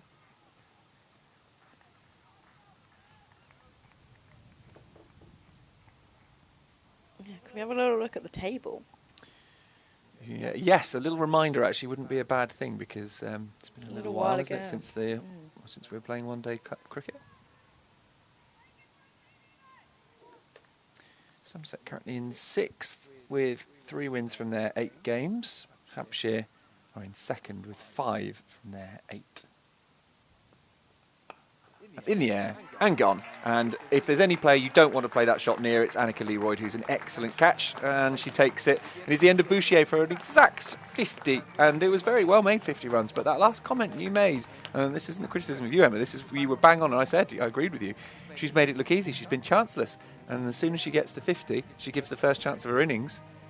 And it's a good catch. She's backing away a bit because it's coming at her quickly. It's a good catch, and that's the end of Bouchier, which I think she'll be very frustrated with. Yeah, top innings. I think big opportunity for her to cash in there. She was on top. I guess that's the first time we saw her kind of use her crease a little bit. She's got outside leg stump there to try and create more space to access the offside where all the fielders were up, and maybe her downfall. Potential slower ball there from Niamh Holland, I want to say. Bit of a cutter, maybe just reacting to her, using her crease a bit. But yeah, maybe Bouchier trying to accelerate a little bit. She's kind of gone with the Somerset plan so far, trying to find the gaps on the leg side where those fielders are on the boundary, but wanting to go against the plan there, trying to find that 5th gap. And yeah, led to her downfall. Big moment in the game, that. Bouchier is so dangerous with the bat. Georgia Adams, the captain, is the new batter. What a servant to cricket. She's been on the south coast. Coming from that famous cricketing family. Let's see what Harris can do here. Last ball of the over. That wicket fell on, and so Harris will start, which means that Adams is off strike. I reckon that wicket's just what Somerset needed. Hadn't built loads of pressure, but sometimes things just happen. And it's what you need to see. Sometimes you just got to hope that you're going to take a wicket at some point. That is the game. Do you think, given that we've just swapped from T20 into 50 over cricket, that Bouchier thought that was the last ball of the innings? Because it was the last ball of the 20th over. She just thought, oh, there's no point. Yeah. Oh, hang on a minute. Still got 30 overs to go.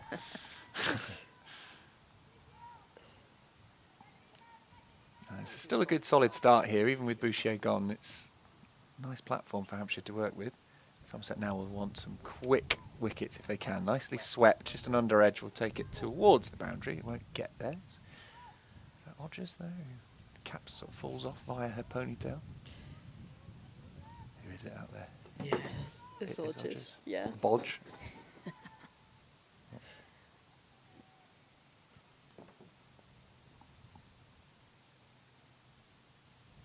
Harris in, just using her feet again this time as Norgrove, and quick single taken. Little fumble by Harris. I reckon those are the little bits that Somerset will want to just tidy up a little bit here, because good balls going for runs is damaging. But obviously no fielder wants to make a mistake, but they do happen. But it's just how, as a team, are you minimising those? Yep.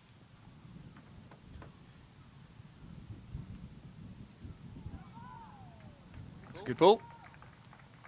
Adams' first delivery she's faced. Felt like she was a bit stuck in the crease there. And there is no run from it. So 126 for 2 from 21 overs. Who's the happier there, do you think, Emma? Hampshire. I think they've built a really good platform here to build on. Obviously a long way to go, but what a great start. They've got a lot of batting to come there. But yeah, another big partnership from these two here, and they could be looking for a very big total. And I wouldn't say they've really had to go up the gears too much to reach this total. No, that's very true. It's just been pretty easy, but another couple of quick wickets, and they do fall sometimes in twos, don't they? This is in the air, just, well, parried. Little goalkeeper save there by the captain, isn't it, Sophie Luff, who's fully prostrate on the ground after beating that one round the post. Tip round the corner. Yeah. Very good. Yeah. Jordan Pickford. Yeah. Are you going to be watching England? Are you into football much? Yeah. Yeah. I'm a football fan. I don't know if I can stay up late. They are. So, actually, for England, it's not too bad. For Scotland, they've got a 2 a.m. kickoff tomorrow, as in tonight, against Haiti. That's going to be tough. Yeah, that is tough. But at least it's the weekend. Well, I was hearing an interview on my way here today, listening to the radio, where the interviewer said, speaking to some Scotland fans, saying, how are you going to make sure that you don't sort of fall asleep during the game? I know you'll probably be excited, but you're going to be exhausted by the time, you know. So he's like, oh, the adrenaline will see us through. And I was thinking, yeah, I suspect there'll be a few beers going in as well, given that it's a Sunday tomorrow. Yeah. Yeah, well bowled there from Holland. Yeah, I think the way this World Cup's set up, the Football World Cup, basically a win gives you a great chance of getting through. So win your first game, then their second 2 games against Morocco and Brazil. So those are tough. No reason they can't win those games, but get the win against Haiti. Yeah, get a bit of momentum. Yeah, 3 points could be enough to get you through in this slightly expanded World Cup. You know, this is full and at the legs. I think it's a pretty poor shout from Holland. It looked like it was very leg-sided, but we can have a look maybe at the replay. Pick up just the one leg by. Yeah, hopeful. That's the word, hopeful. But yeah, England, I think I've got 2 9 o'clocks and a 10 o'clock kick-off in the group stage, I think. Yeah, I can work with that. Yeah, that's not too bad. I mean, one finishing at midnight. Not ideal, but I get up very early for my job, so the alarm is about 4 a.m. So a midnight finish. The problem is, I could say, well, I'm just not going to watch it. But I won't be able to stay. I love World Cups. I love the big competitions. You know, I support Bristol Rovers. So the team that I support with the most chance of winning silverware is not Bristol Rovers. It's England. So I won't be able to sleep. So I'll have to watch it, and then the adrenaline will be buzzing. I won't get any sleep. I'll just have to pull some all-nighters, I think. Have you done a sweepstake? Yeah, I'm in a couple of sweepstakes. We've got a little bit of a wild throw. Didn't need to be like that. Yeah, I've got a family sweepstake, but there's only 6 of us, and one of them is my cat. So we've got mum and dad. My cat's got some good teams. So obviously there's only 6. We've got 8 teams each. Tell you who my cat's got. Yeah, it means that you've probably got at least one. So who's taking the money if the cat wins? Well, I mean, there's no money involved. Just fun. Whoever wins gets something to do with the country that won. Some sort of food related to the winning country. That's the plan. Like that. I won the previous one we did because I had Spain. But obviously they beat England in the final, and it was a real downer, and I was eating chorizo, weeping. Let me find out who my cat's got. Obviously, if my cat wins, I end up eating the food. I'm not going to buy him some chorizo, although I don't think he's got Spain this year. So yeah, there's my mum and my dad, there's my sister and her fiancé, and then there's me and my cat. It's pretty bleak, but there we are. He's got Germany. Oh, he's done all right there, yeah. Got Germany, Morocco, Austria. Oh, I want to say that. I've got to recognise flags now. I want to say that's Ghana's. Oh, wicket, yes. And that is the danger that a spinner can bring you. Coming out of her crease to push it, looking to push it into the leg side, misses the ball, perhaps a bit of turn there, and great work from Jones behind the stumps, who takes the ball and whips off the bail, and that is another wicket. It's Norgrove as well, so Somerset chipping away here. Top 3 have gone, and Hampshire 129 for 3. Yeah, again, just flighted by Harris. Beautiful ball. Oh, is that caught behind? I think she's edged it. Is she edged that? I thought it was turn. Let's have a look. She certainly took the bails off. Is she edged it? Because this umpire's given it out, not the square leg umpire. Yeah, I think you're right. Well, we'll have a look at the twice. scorecard when that comes through. Out twice in one ball. But either way, top work from Well, she's trying to get back in. I guess instinctively she's trying to get back in maybe, but yeah, who knows? But we will find out what's given. Katie Jones has had to move a long way there. It's actually really deviated a lot. Great work. Either a very good catch or a very good stumping, one way or another. Both ways, great work. We're going to see Rihanna Southby. Speaking of good wicket keepers, a very, very good wicket keeper herself. Coming to the crease.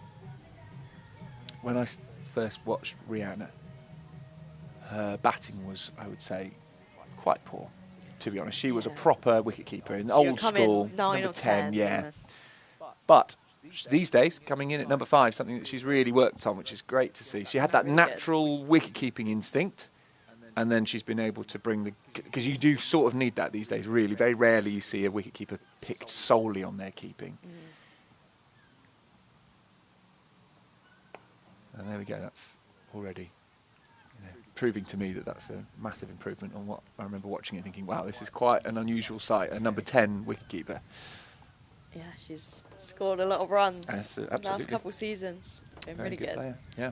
But all of a sudden, 2 batters in on 1. Mm-hmm. The door is open for Somerset. And again, for me, it's Lola Harris causing the problems. I think she's a really useful part of this Somerset setup these days. She's also quite handy with the bat. Yes. So, if you've got... Again, we're talking about having those multiple skills for a wicketkeeper. If you've got a leg spinner who can cause problems with the ball and can then come and hit 20 down the order, it's a very useful white ball player. Yeah, definitely. Somerset men are in action. Day 2 of 4 there at Nottinghamshire, and they've got Hamid out for a duck. 9 for 1, Nottinghamshire, in reply to 310. Just feels to me like the body language is a lot better from Somerset now. They've had some first partnership, the missed run-out chance, a few bad bits of fielding, but 2 quick wickets. Funny what that does to you in the field. Bit noisier as well, probably. Just feel like they can make another breakthrough. Yeah, definitely. Bit more energy here. I think they know that probably this is a key period. That they've got to take another wicket quickly here to keep putting the pressure back on Hampshire. After a great start from them. Yeah, probably just think about how they're taking that wicket now. How are they using their field to build pressure? And we've got a bowling change here. Chloe Skelton coming back on. Just the 2 fielders out on the leg side. No one out on the offside. Trying to just plug those gaps and make the batters have to create a bit of space here.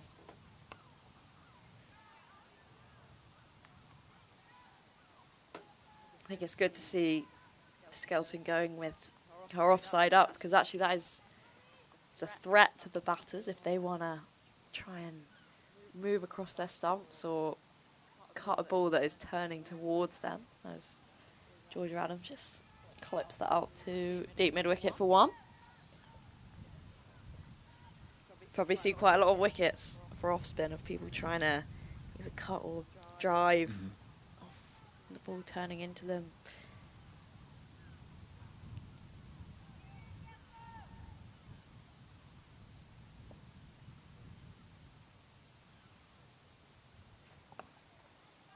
Good work there again from Skelton. Nice tight line. Thanks to Gordon, who said, if your cat wins the sweepstake, does that mean you'll be eating cat food? No, he'll be eating cat food if he wins the sweepstake. I didn't get through all his teams because there was a wicket for her. That was a good shot. Well fielded. Good work from New Holland there. So, yeah, Germany, Morocco, Austria, Ghana, Scotland, Egypt, Iran. Oh, what's that final one? Pretty mixed then for the cat. Yeah. Good work from Skelton there. All of a sudden, seen a bit of a change to the fielding as well. Getting on top again. Good to see. And Jordan, I didn't recognise the Jordan flag. I can't imagine they'll be in the World Cup all that long. You never know. I think one of my favourite things about doing a sweepstake is the person that's not really a football fan always ends Spain, up France, Spain. yeah. And like, oh, they all right there? Yeah. Oh. Yeah. So that's the family one. So we've got 8 teams each. My best team is Brazil, but Okay. I'm not entirely convinced that they're the world force that they have been. Neymar's not playing today, which is a shame. Anyway, Outside chance. But yeah, I think they'll probably get to the quarterfinals at least, won't they? Depending on who they come up against. But I've also done one with my listeners. So I'm a radio presenter and I do the breakfast show, and we did one with all the listeners. And I got Cape Verde. So I'm a big Cape Verde fan for the World Cup. One of the teams that's never been to a World Cup before. Fair play to them. In comes Harris. Just being very careful now, Adams. Just slowing the pace down, they have to now. Hampshire, just a couple of quick wickets. These batters will want to get themselves in. Still plenty of overs left. Not even halfway through yet.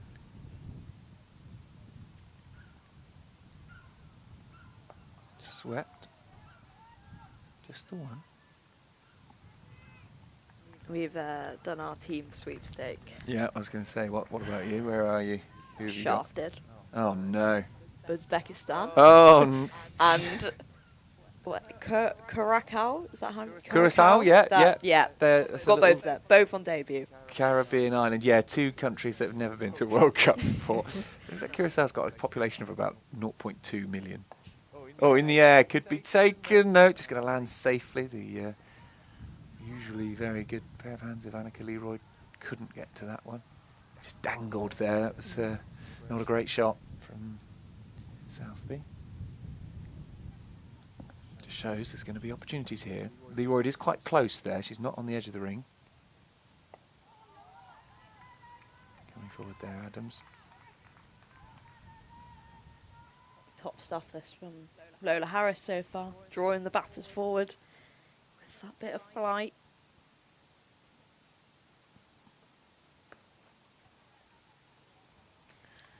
Another ball goes through the field. I couldn't really tell how close that was, but there was a dive, which makes me think it was maybe within reach, but it's gone all the way for 4.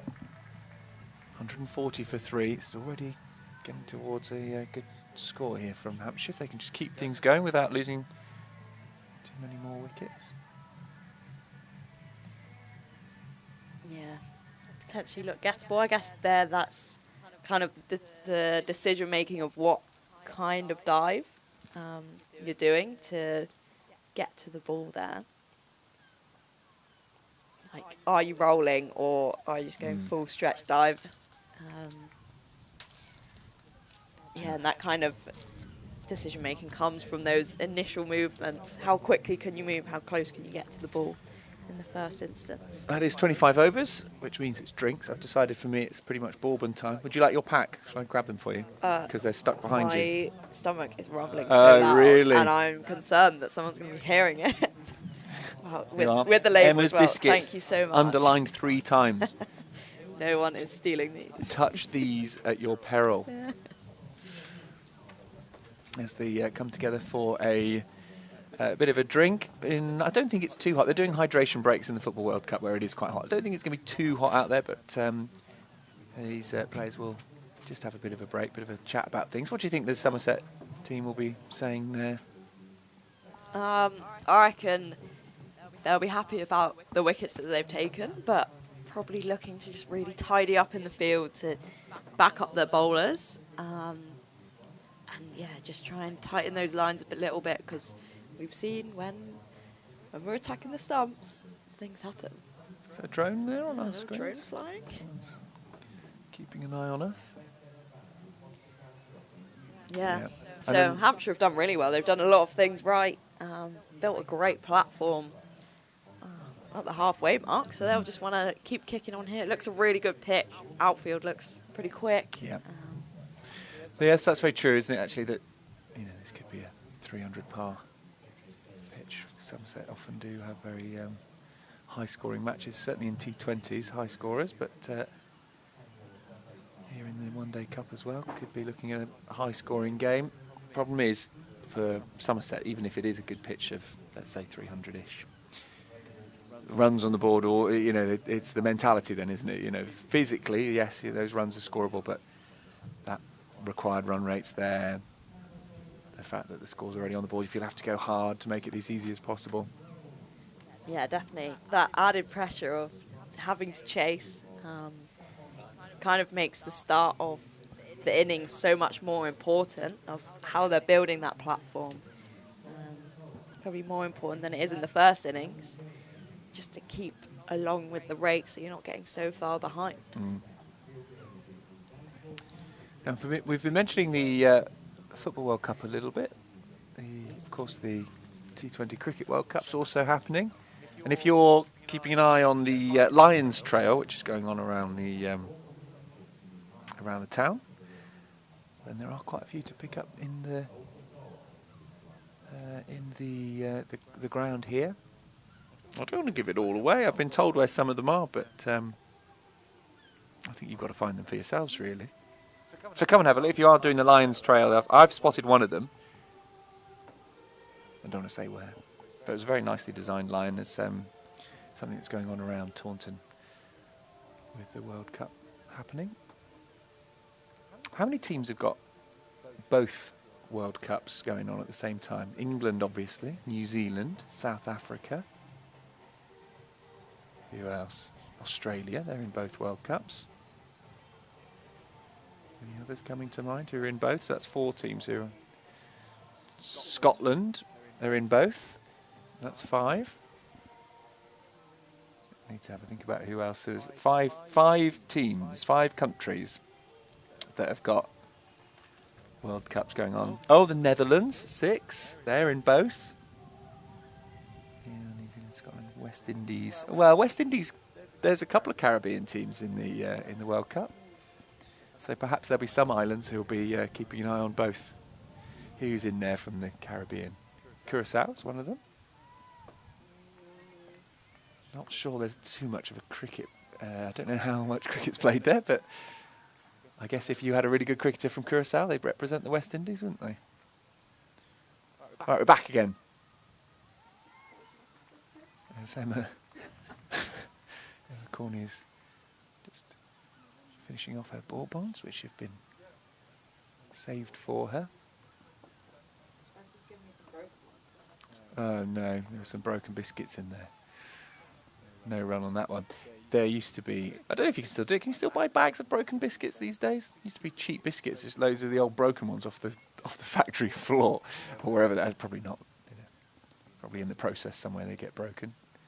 They don't pass quality control. This is in the air, it's going to be safe, as Holland turns on her heel to chase it to the boundary, but the ball's going to win. Southby swinging through the line of the ball, and in the end it going straight down the ground for 4. Hampshire picking up where they left off here. In fact, speeding things up a bit, if anything, as these two were doing a bit of a rebuild when the drinks break started. Of course, we'll see Amanda Jade Wellington back at Taunton today at some point. Southby just fends that one off into the offside.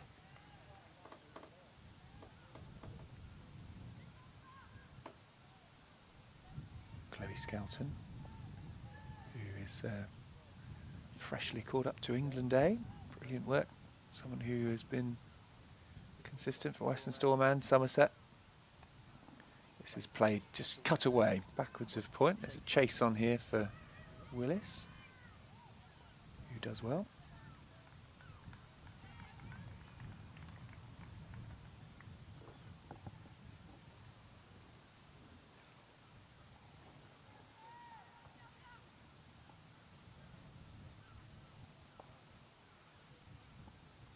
Final ball of this over, Skelton's in, and Southby's just again defending.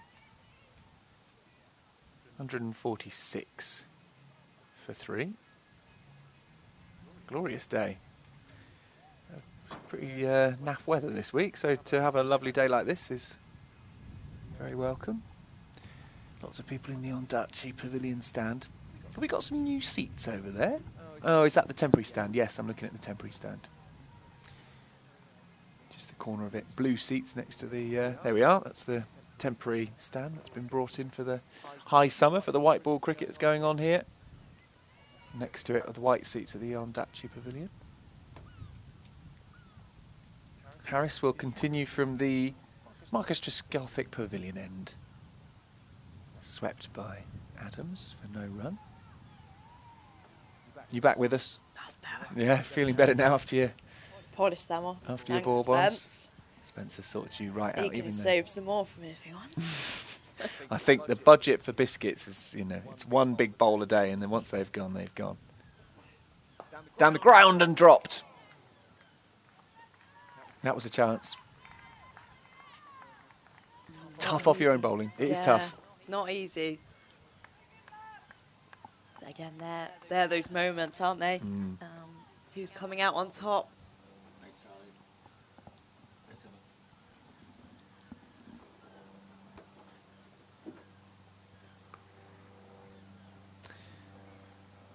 Yeah, I think it will have to go down as a drop.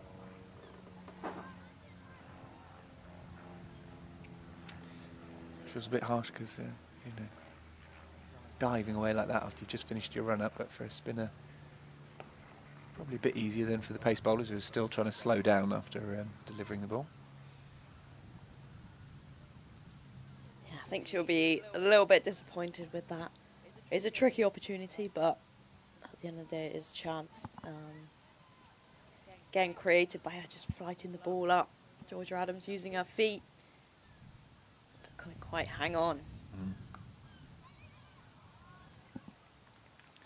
It's been pushed through the covers, another boundary. So they keep coming regularly, at least one and over. Yeah, a little bit of width. Cut away there. Really good work through that offside.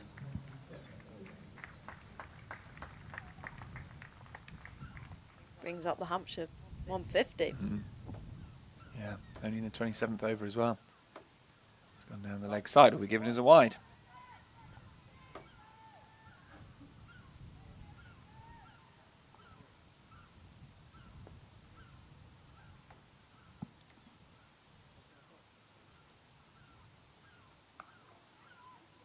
trying to do the same again, but not timing it as well this time.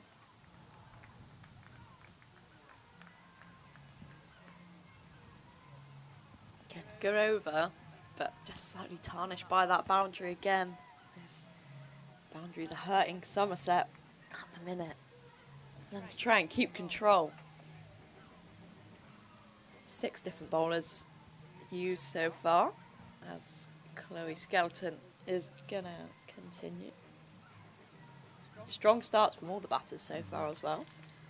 Just can one of them go big, get a really big score here to keep propelling Hampshire towards that 300 mark, which absolutely is probably par and doable from where they are right now. As Skelton continues with just the 2 out on the leg side. Again, lofted and taken. Niamh Holland with the catch at mid-on. And another wicket for Somerset. Brings the end of Georgia Adams. Great work there from Skelton. Again, just flighting it up. Adams used her feet as she did in the previous over, trying to loft it down the ground. And a simple take for Niamh Holland there at mid-on. Yeah, a bit of a confusing shot that from Adams, because the fielder's right there. She hasn't gone full-blooded at that to try and put it over the fielder. And in the end, as you say, almost catching practice for Holland there. Yeah, that was a bit of a half and half kind of. Either once you're there, you've just got to go for it. Because at the end of the day, if you don't get all of it, you've actually only got to hit it 25 yards to clear the ring. It looked like she just stopped on it slightly. But again, Somerset back in the game. Another new batter at the crease, Francesca Sweet. Yeah, well, that's another big moment. It just feels like if Somerset can keep doing that, stopping any partnerships, then they might be able to restrict Hampshire to something well below where they were looking to get to before, which would be obviously Somerset's plan. Yeah, definitely. And again, it's probably a wicket that Hampshire will be a little bit disappointed about. There wasn't really any pressure on there. They're ticking along nicely. Getting that boundary each over, not really required. No. And Somerset will be happy, but that one cut away through the covers for 4 again. But yeah, I think Somerset will be delighted that they just keep taking these regular wickets here. They are leaking runs, but how can they just continue to take wickets? I think Hampshire have jumped on any width really well here as Chloe Skelton just straightens up. And that's just defended to mid-on. Yeah, it's been an interesting game of cat and mouse with the cover fielder being up for the best part of the day. As that is swept out into that kind of cow corner region. Don't think it's going to go all the way. Cut off by Alex Griffiths as they just come through for 2. Sweet looks like she's going to be aggressive. Yeah. First ball went for 4 and she's playing that shot as well. So Somerset will feel like there's opportunities there before she's properly got in. That, especially against spin, might just make a mistake. Yeah, definitely. Just going on the attack from ball 1. Just got in behind and defended that one. Yeah, I've been enjoying the cover fielder being in. I think it does mean that you've got to accept that you're going to get hit for boundaries through there. It's going to happen, but I think the batter just has to do more to score runs. Probably create a few wickets, and that's darted in by Skelton. Quicker and flatter. Brings to the end. Another good over from her. Yeah, really good from Skelton, who's 1 for 36 from her 7 overs. And the men's side, Somerset, 18 for 2. They've got Nottinghamshire now. Lewis Gregory with both those opening wickets. Don't know if Hampshire are playing, actually. I realise we'll have a lot of Hampshire fans watching. Can't see that they're in action today. No.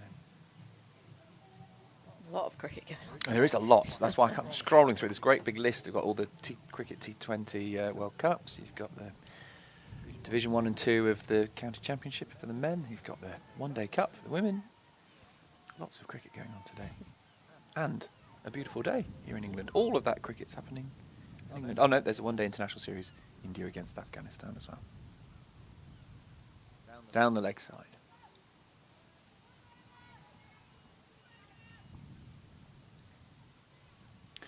Lancashire men are 71 for 6 in reply to Kent's 178. That's an interesting pitch, obviously, I would say.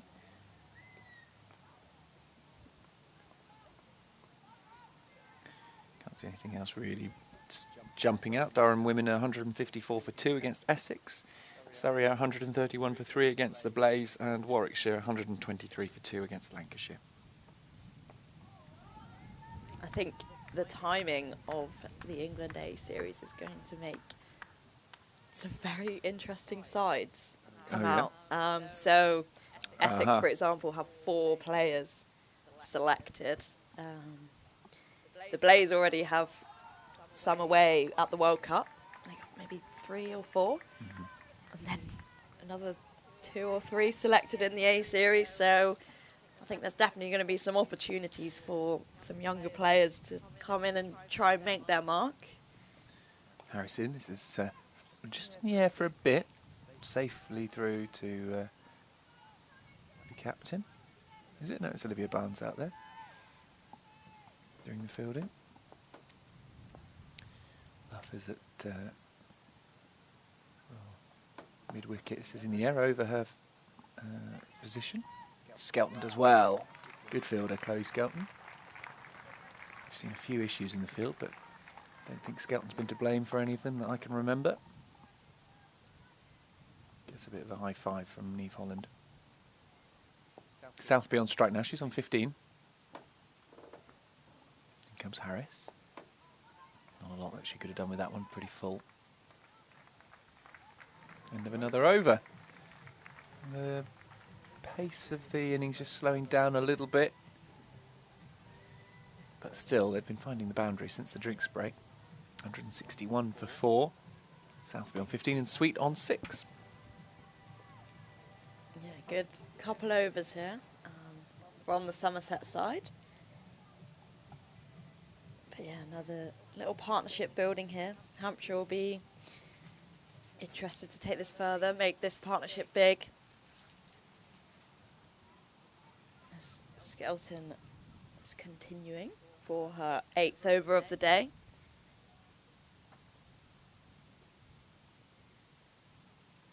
Into Sweet, who just knocks that to Jess Hazel at mid-off.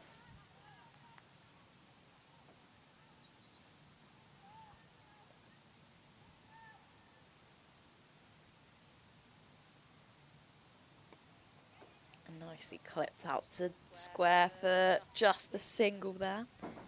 But again, Skelton's bowled a really nice tight line today. I think she's attacked those stumps really well, kept them in play, bowled to her field well. So yeah, trying to keep creating opportunities. Sophie Luff just has a little bit of a word with her, and mid-off and mid-on, interestingly, go out. What, 4 fielders out now. Southby tries to squeeze that through the offside, but again, good fielding by Leroyd in there to cut that one off.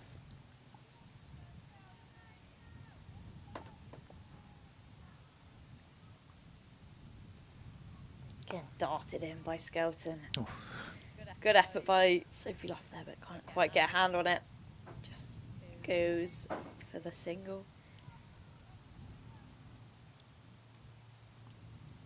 Maybe just keeping those fielders out here, as Francesca Sweet's come in with good intent so far, just to try and get that scoring rate going. So that is lofted and dropped by Jess Hazel at mid-off.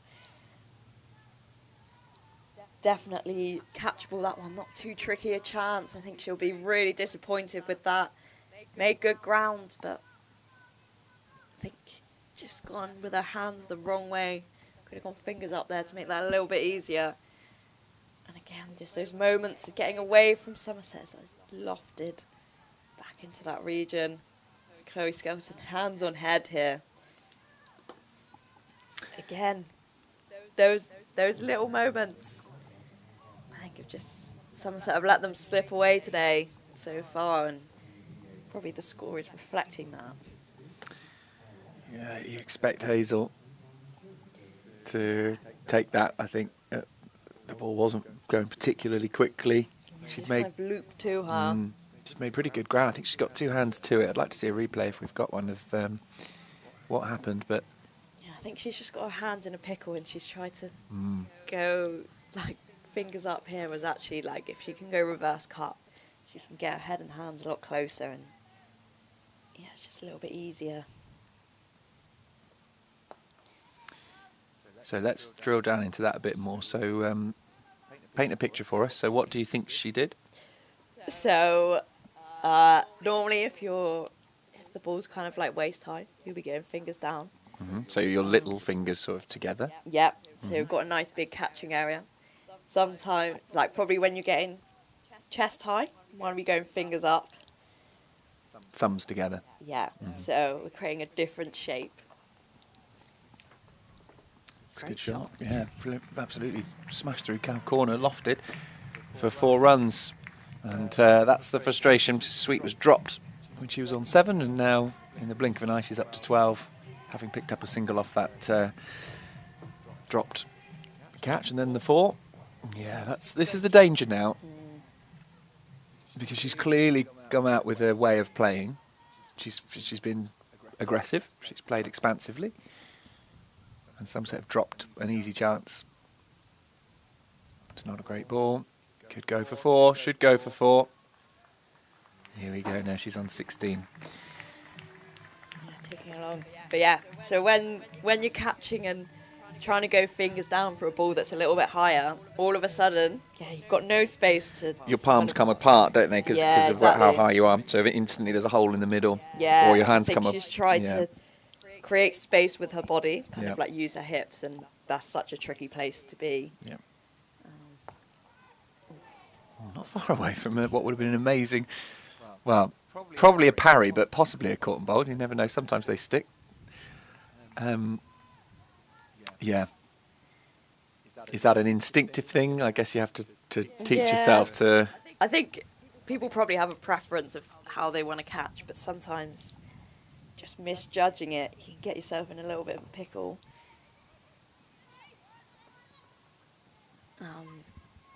Yeah, because it did look like it was maybe dipping on her a little bit. It's maybe met her a little bit higher and quicker than she thought, and kind of kept going with the fingers down option. It's just got a bit big on her, a bit quick.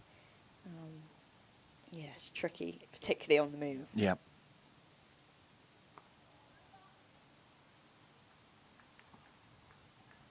Good end to the over by Harris. 177 for 4. Interestingly poised this. Couple of quick wickets and Somerset put themselves in a good position. But right now, if this partnership builds, then they will feel like they can push that to a high total for Somerset to chase later on. Yeah, Sweet's really come out and kind of taken the game to Somerset. Been looking to be more aggressive, really having that intent to score off all her balls here, which I think has just added a bit of a different dimension, put the pressure back onto Somerset, as maybe they were starting to claw themselves back into it. Jones, Luff, Odgers and Leroy all coming together for a bit of a chat behind the stumps. We're going to see a change in the bowling. Olivia Barnes is back. Keeping 2 overs back for Skelton. Deciding Barnes can have another go. Yeah, over number 5 for her. Took that really good wicket earlier in the day. Should we looking to follow that up? Good start. Just clip to Bex Odgers in there. Again, going with those cover fielders up. To try and kind of prevent those easy singles that we quite often see down to deep cover. Intriguing. Oh, yeah, we've got a Hong On and Sophie Luff at mid wicket in the ring are very close to being in line with each other Yeah, here. it's unusual. Very, very wide long on. Yeah, interesting. behind the mid-wicket. I'm sure there's a reason for it. Barnes is in and... Oh, it's not far away from ricocheting onto the stumps there, I don't think. Yeah, again, got herself in a bit of a pickle, and I think that is just showing what happens when that cover fielder is up. No space to manoeuvre, but they drop back now. Yes, Barnes is in, floated up, and Oh, well defended by Leroyd there. got everything behind it. Yeah. That is when the long barrier is Yeah. perfectly acceptable. I like a long barrier. I'm a big user of it. Just got to make sure sometimes, haven't you? Absolutely. Again, just lofted down the ground. Great shot there from Francesca Sweetie, who moves to 21 in quick time. Great use of the feet, and maybe that's what she was going for in that last over when there was that drop. Got inside out, over kind of like a wide mid-off. I think that's what Georgia Adams was probably looking to do and then got caught in two minds when she got out. Was just get it over the top of that fielder. Yeah, really well executed. They've plugged that gap now. Long on and long off. Darted in by Barnes, and I slashed away. B. Willis at point can do nothing about that. Adds another 4 to the total. Great end to the over there for Hampshire. 2 boundaries in quick succession. And all of a sudden, feels like Hampshire are back on top here. Really building towards a big score. Oh, Sweet has flown to 25 off just 17 balls, so she's dropped on 7. Yeah, look pretty fearless, using her feet, trying to find those gaps out on the boundary, because that is certainly not an easy shot. Kind of going inside out over the offside against the spinner. So, yeah, look really clinical so far. Good work from Hampshire. Going to see another change. It's going to be Neve Holland from the Marcus Trescothick Pavilion end. Her 5th over of the day. So far she's gone for just 19 from her 4 overs, so she's been actually the most economical of all of Somerset's bowlers so far. Yeah, great work from her so far. Yeah, just under 5 and over, which is really good. Southby on strike. Bit of wide there, so managing to get something on it. She just played the bat through the line of the ball and will pick up a single. Definitely runs on offer here for batters. As you say, the outfield is quick. The pitch is pretty good. We have seen a bit of turn, haven't we, from the spinners? Nothing majors. Did we actually find out? We didn't look, actually, did we? It was a catch. It was not a stumping. Is it Norgrove? Yeah. It was caught out rather than stumped. But she would have been out stumped, even if she hadn't managed to get something on it.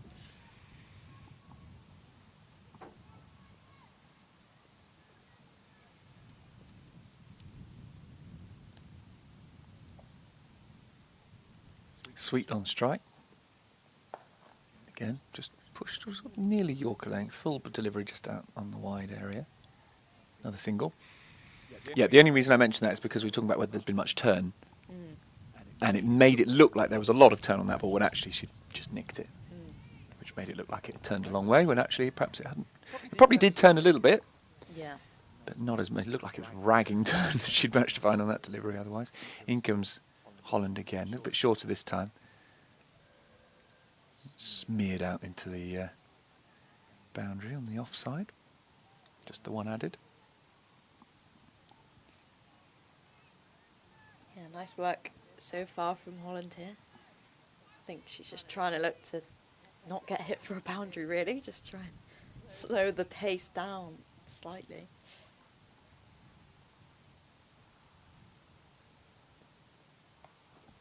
And again, good fielding. Deliberately just pushing it wide here, Holland, and finding her gaps really nicely, her line really nicely. And the batter's unable to force it through the field. It's not a particularly well populated offside field. Not really. Got a sweeper out on the boundary. You've got just a point fielder. And then sort of short cover. That's it, really. that area. It's well taken, is it? Yeah. Is she okay? She'll be right. A bit winded, perhaps? Look like a bit of a Captain comes under over. edge. Yeah. Into the floor. Into the arm, maybe? A bit of a Yeah, rugby she's ta- fine. I think she's okay, judging by that. Yeah, I think it's hit her in the chest, and that's probably quite painful. Yeah. Yeah, well, that's. The chest. I think we. Oh dear. I guess that is the danger of the job, being a keeper. Yeah, we see it in the men's games. Some, sensitive areas out there, and that probably is one of them. Gotta laugh about it. So she's in a bit of pain there. She'll be right. Yeah, it's just one you just got to play it off, haven't you?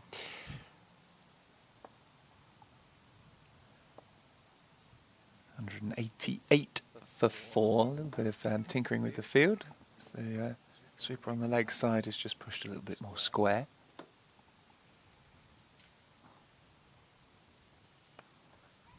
That's a nice shot. Found a gap beautifully there. There's Southby, and that will run all the way for 4. Just giving herself a bit of time, moving back in her crease. And a slap that one as well through the cover region.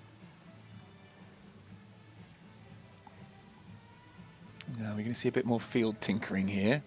Captain's loitering near her bowler. Yeah, here we go. So we're going to send back Harris to the offside boundary. They're bringing in the leg side sweeper in the ring. Who are the other deep fielders? We've got fielder at deep mid wicket and a long on fielder and a long off. Well, that wasn't the ball that you want to bowl when you just brought in the fielder from the leg side, but got away with it. It'll do. I would have been frustrated to see that one going straight in the place where you've just brought the fielder in. Southby's on 26. In fact, they're both on 26. Sweet as well. Single there.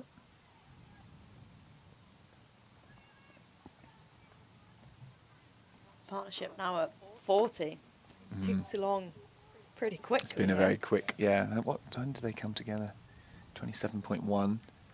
So yeah, just 6 overs, 40 runs. That's good going. Nicely angled, but no run.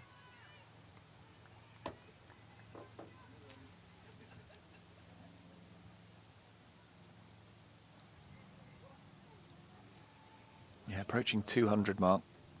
Still got 16 overs to go.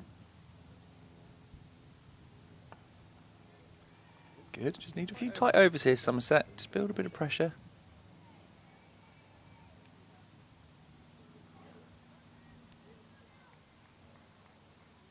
Still got some very good batting to come. Datani, we know what AJ Wellington can do.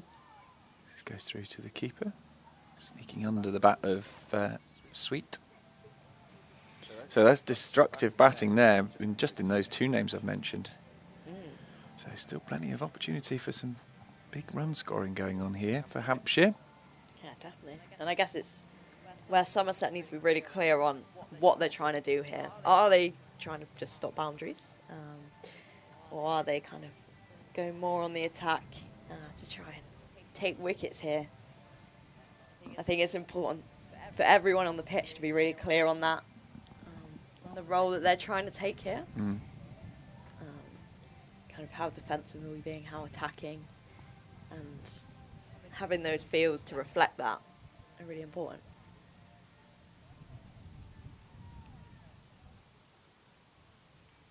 Holland then continuing for her 6th over. She's been pretty tight so far, bowled a good over the last time. Hitting her line and length very beautifully, just full deliveries, slightly wide of off stump. And she comes again over the wicket, 2 full. That's a full toss, but it will only be 1 run.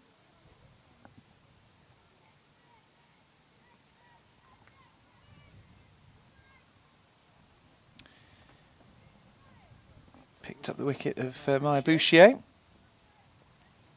which was a crucial moment when she was on 50.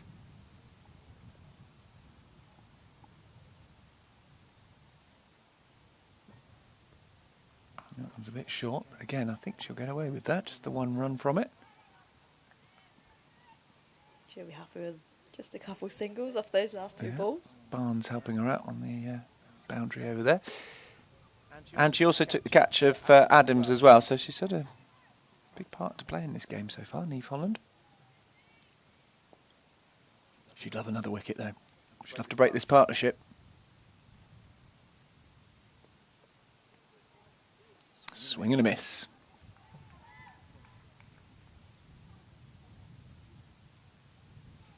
Bale's getting whipped off instinctively.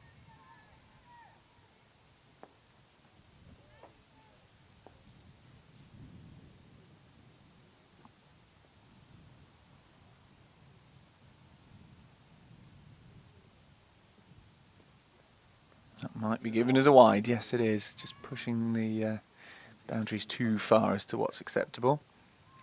Mohamed Wasim there, signalling to the scorers. Add another one on. How many is that now? 13. Yeah, I think they'll be a little bit disappointed with that many so far. Well, it's 2 and a bit extra overs. Yeah. That's a lot.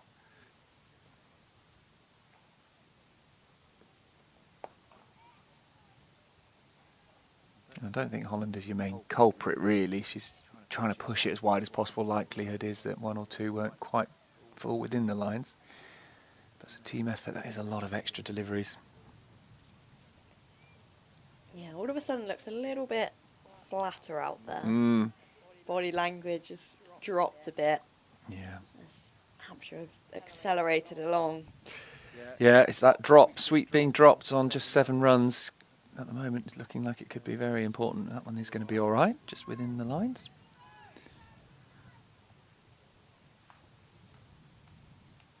Yeah, so she was on 7. She's now on 27, so that's already 20 runs individually, but I didn't mark down how many runs the team were on, but probably around 35, 40 runs-ish. As a team.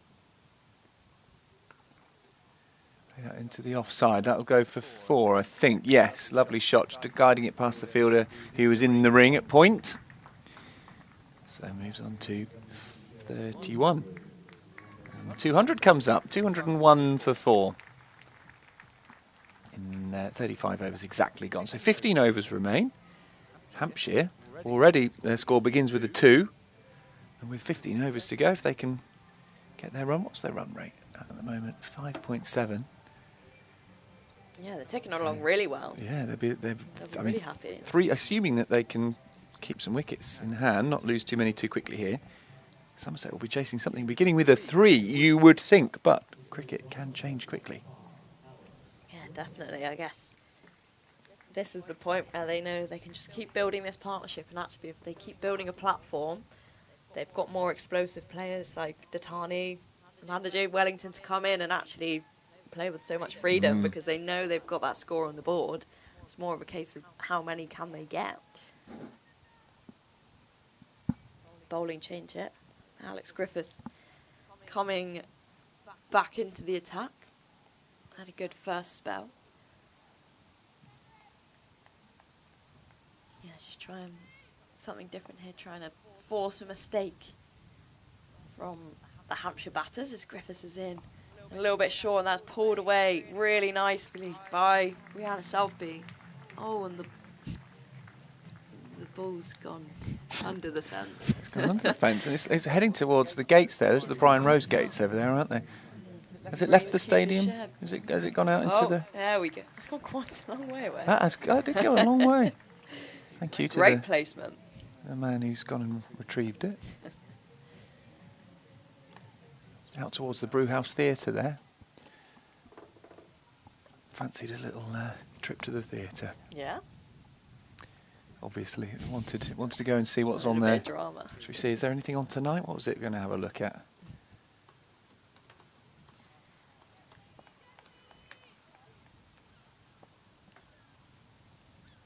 Griffiths is in again, a little bit fuller this time, and just knocked out to deep cover with just the single. There's a drag artist on there tonight, which the ball obviously who is keen to see. Drag Queen Story Time, where stories and songs come together in an inclusive space for all ages. There you go. There we go. And then tonight, the big performance starts during the day. Tonight they've got a Carlos Santana tribute. That would be good. Again, clipped into that backward square region. Come back for two. Good work by Liv Barnes out there. I the other day listened to his new one, which he's done with Becky G. Do you know much Becky G? No. You've lost me here. Well, I had to teach Pete Trigger about Sabrina Carpenter and Olivia Rodrigo. What? He thought that both of those were the names of the tribute acts, that they were doing like Taylor Swift songs or something. I was like, no, those are the artists. But yeah, now I was listening to a bit of Becky G and Santana, new song. Oh, that's in the air. Is it going to be taken? Oh, how frustrating. Sophie Luff began running towards the batter, but actually needed to head backwards. It's one that just dangled in the air. Oh, frustration for Somerset. Another moment that's just slipped away from Somerset, just lofted over her head. Again, just creating opportunities but not being able to take them, as that is pulled and landed just short of Bluff there. On the other side of her. Mm-hmm. Really mistimed by Southby there, and it's dropped maybe a metre just in front of her, and a look of despair from Sophie Luff there. Griffiths just creating a couple of opportunities here, trying to make something happen. She's in again, a little bit fuller and clipped out. Deep square should just be the single, and it is. Bit of a topsy-turvy over there. Yeah, lots going on. Luff's either too full or too short. Yeah. Quite fancy that Santana evening. I'm busy tonight, but I just keep an eye out for them. Yeah. Some great songs, yeah, that Santana had. You're gonna have to, if you're a tribute to Santana, you've got to be very good at the guitar. He was a virtuoso at the electric guitar, so be keen to see how that sounds. Might have a look at YouTube, see if I can find some videos of the tribute band. But that's what's going on in Taunton today. That's where the ball was headed, towards the Brewhouse Theatre. Wanted to see a bit of that. Or the Drag Queen Story Time. We don't know. But they're both on today at the Brewhouse Theatre. Tickets online. We're going to see another change. We're going to see the return of B. Willis, who started off things this morning. Bowled 3 overs.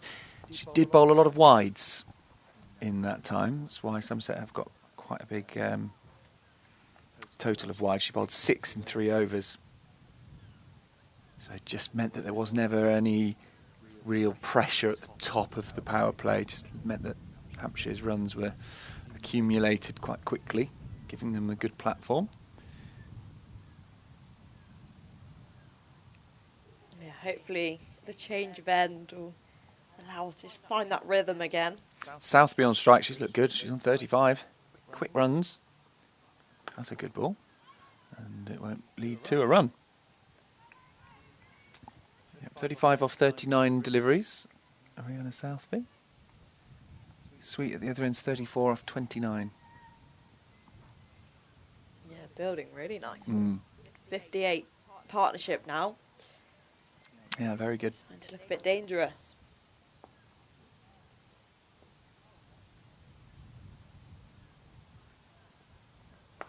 Oh, straight down the ground.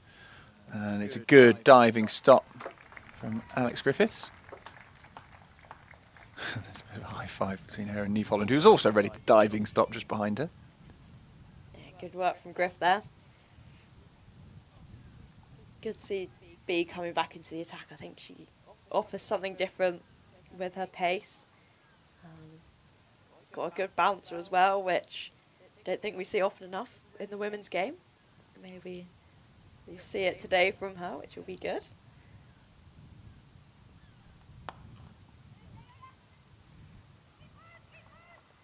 The shout is keepers, keepers. Yeah, it wasn't too far away from being a tight run, but in the end they've done well.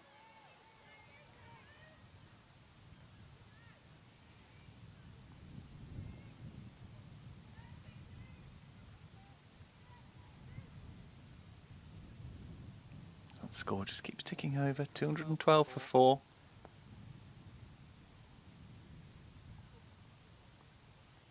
Yeah, nice shot through mid-wicket. That'll run away for 4. It was a bit short that from Willis, just gave the opportunity to Southby to crunch it through the mid-wicket area over the infield for 4. Yeah, picked up the length really nicely there. Tad short from Willis. And yeah, no mistake there. Reaching the boundary very quickly. I think that's where Willis she can either go really short or she's just got to go a little bit fuller. That's kind of that in-betweeny length, which is picked up really well by Southby. And she's short again. And actually not a bad ball. Oh, it's given us a wide. I wonder whether they just might get away with that one. But it's a bit of a late call. Went for the bouncer, just not quite getting the line right. But good to see, because all of a sudden, that's in the batter's head that that could be coming. Something a bit different. Keeps them on their toes. And she comes again then. Full and straight. And Skelton does the fielding. Throw comes in.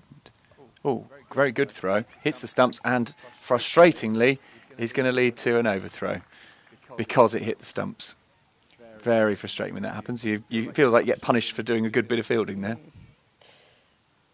Yeah, that's unfortunate. But good awareness from the Hampshire batters to scurry back through.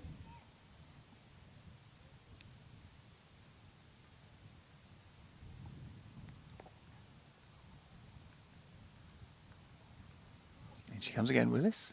That is pulled, but not very well into the leg side. They think about 2? No. Throw is whipped into the bowler. That is it's a horrible throw. Straight at the along the floor at the shins, and Willis actually does very well. You're giving her a bit of a stare off. Yeah, complete. Come on. It's one thing throwing it to your wicketkeeper like that, but to your bowler who's just finished the 7th delivery of the over, that seems a little harsh.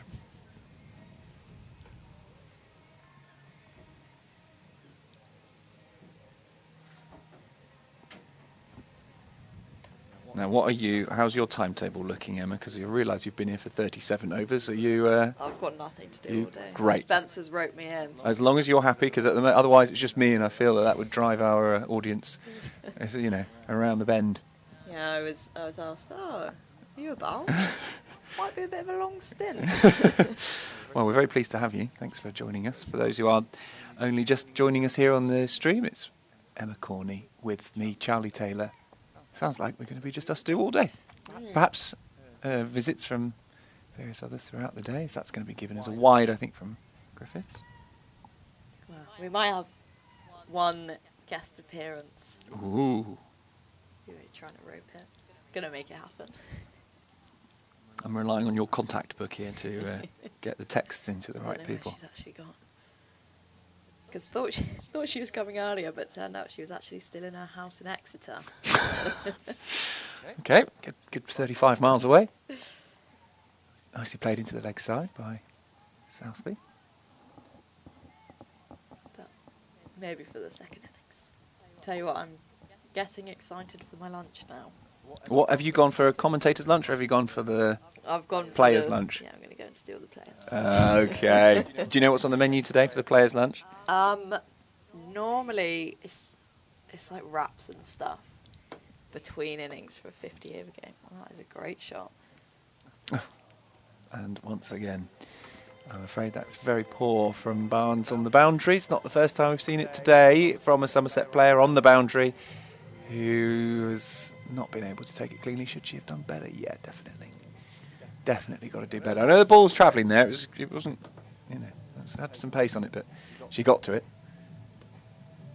Couldn't stop it. So lots of leaked runs. If I had more time during the lunch break, I would run through all the innings and see if there was a number of runs that perhaps had been leaked, but it must be in the 20s, I'd have thought.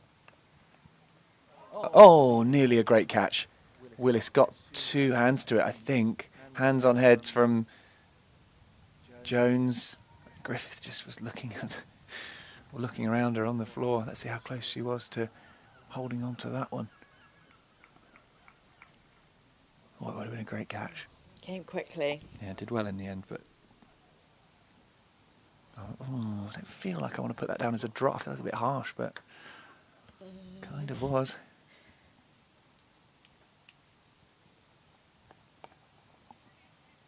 So there's a fielding app Yeah. that the analysts fill in normally for T20s dear. because it's quite long for the old 50 overs, but they will calculate how many runs saved or runs lost there's been in the field,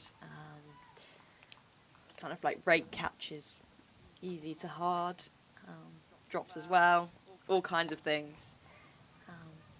Quick single there, Jess Hazel. A bit of a wild throw, and that's just gone into empty space there.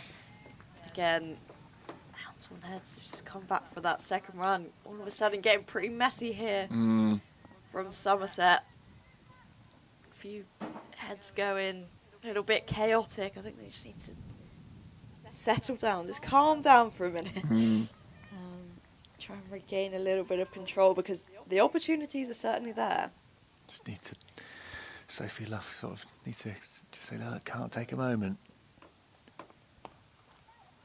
Yeah, this is going to be a big total here, but it's in a good pitch with a quick outfield. So just because it's going to be a high number doesn't mean it's not chaseable. But the more runs that Somerset give away, that obviously the harder the chase becomes. So keep it tight, make sure they do everything right from a fielding perspective and a bowling perspective, and allow that pressure to build. Because Hampshire will know that they need a big total here. Yeah, definitely. With the way that Somerset have been going with the bat. But yeah, makes it tricky, doesn't it, when probably maybe, like you say, 15, 20 runs in the field have gone amiss and 15 wides as well. All of a sudden, looking at 35 extra runs that you've got to be chasing, which is quite a lot. Well, and what you don't know is how are Hampshire going to bowl, and if they bowl really well and very tightly, and if their fielding is really good, well, that's the 35 runs you've got to manufacture off good bowling, whereas you've sort of gifted it to the opposition. Two batters in the 40s. Harris comes back, and Sweet can't get on or any of that really. Yeah, it feels like Somerset are kind of tripping over themselves during this match. Fired out to the offside, and that is going to be 4 runs. Lovely shot. Yeah, Sweets look great with that cut today. Been so clinical, and again, just middles out straight through the gap. Another 4 to the total. Rapidly moves her on to 46, or just 37 balls. Great innings this so far. Partnership moves to 81. A reminder, she was dropped on 7 off a fairly easy chance by Hazel. And she was the one dropped in the last over as well. Dropped on 39 by Willis. Yeah, I mean, it would have been a very tough catch, that one, but still would have been a catch. Oh, that one bounced a bit higher than I think was expected.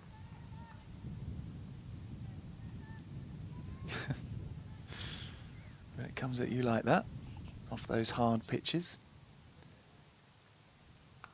Takes a step back, gives herself some room and plays it into the offside. Does Francesca Sweet.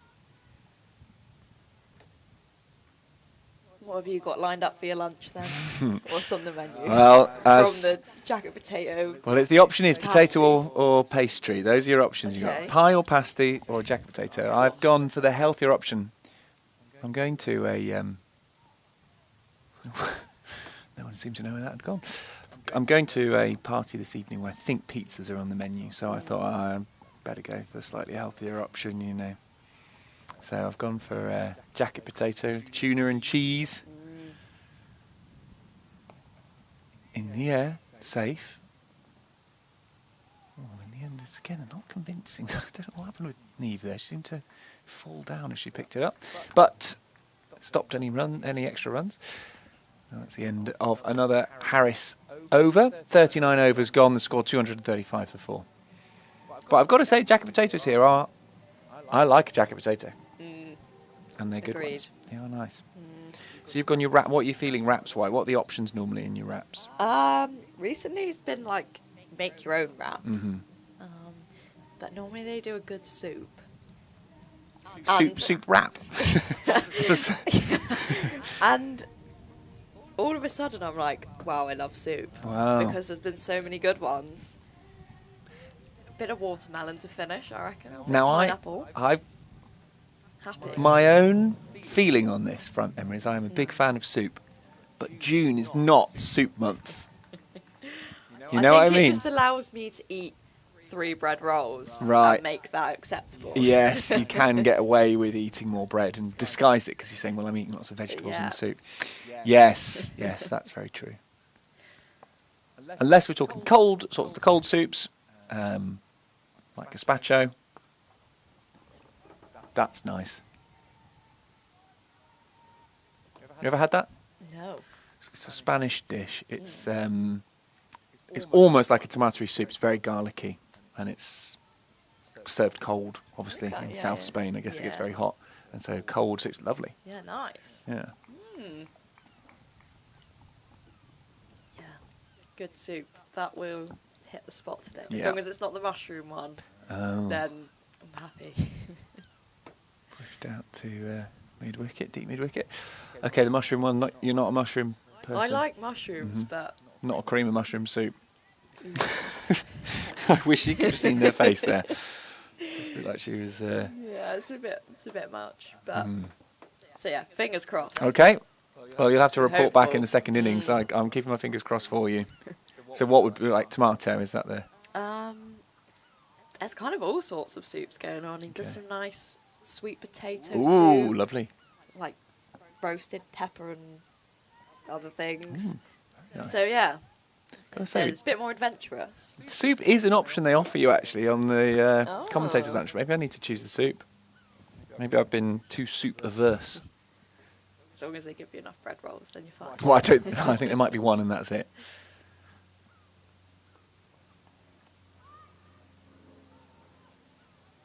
It's like, you know, when you go to a barbecue and somehow you polish off 2 burgers and 3 hot dogs. Yeah. But never normally would you sit down and just eat that on a plate. Oh, with no, you wouldn't. nothing. Like, you wouldn't just have a plate of 3 sausages and Three- 2 burgers No. and nothing else. But Barbecue a barbecue, rules. it's very different. acceptable. Play on. Usually, stuff needs eating, doesn't it? At barbecue as well. Normally, It'd there's be rude too not much. to. Yeah, rude would be rude. You'd be offending the chef. God, I do love a barbecue. Good day for it, to be fair. Would be a perfect barbecue day. Do give us a shout on the YouTube comments if you're planning a barbecue today. Yeah, send us your invites.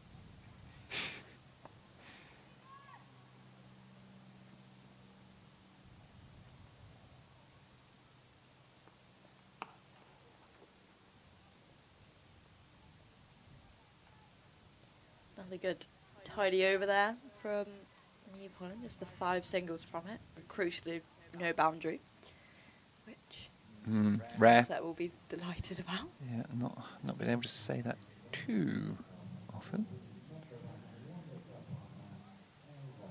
Yeah, Hampshire on for a big score, but I think it's important for the Somerset batters to not be daunted by that, because I wouldn't say Hampshire have really, gone pedal to the metal and gone for it. They've just ticked along and built some really, really good partnerships here. Yeah. So, yeah, They've been certainly helped not a out bit. of reach. Helped a bit by some poor Somerset fielding. A few drops. In particular, drops. this one where Sweet was on 7, looking like it could be very important for Hampshire. She's on 49 now. In fact, we're likely to see a couple of half centuries in this over, I suspect, because Southby's on 48 and Sweet is on 49. They've matched each other all the way through their innings. In comes Harris over the wicket. Oh, she'll move to 49. 2 on 49. Yeah, Hampshire will be very happy that all their batters have contributed, which don't see that often. Really good work. Yeah, Adams was the least, I think, wasn't she? What did she? She only made 10, but otherwise, yeah, 31, 50, 35. Yeah, and these two. Strong starts. Yeah, very good. That's not going to be a run. Yeah, Hampshire will be hoping that one of these can bat the next 10 overs. Want that set batter through that final period. This will be a half century then to Francesca Sweet. the second of the innings. She looks around her and raises her back, goes up to punch gloves, or a bit of a high five actually with Southby, but I suspect they might be doing that again very shortly, possibly in this next delivery. Sweet winning the race to 50 just about.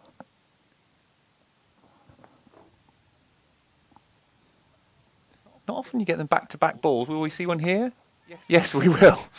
Back-to-back balls ending in half centuries. That's quite rare, I think. And now a round of applause again, and they come together again, literally one ball later to another high five. Can't remember seeing that very often. Two balls, both 50s. Into the 41st over. In comes Harris. Flourish on that one as she bowled it, and it's slapped out into the offside for a single.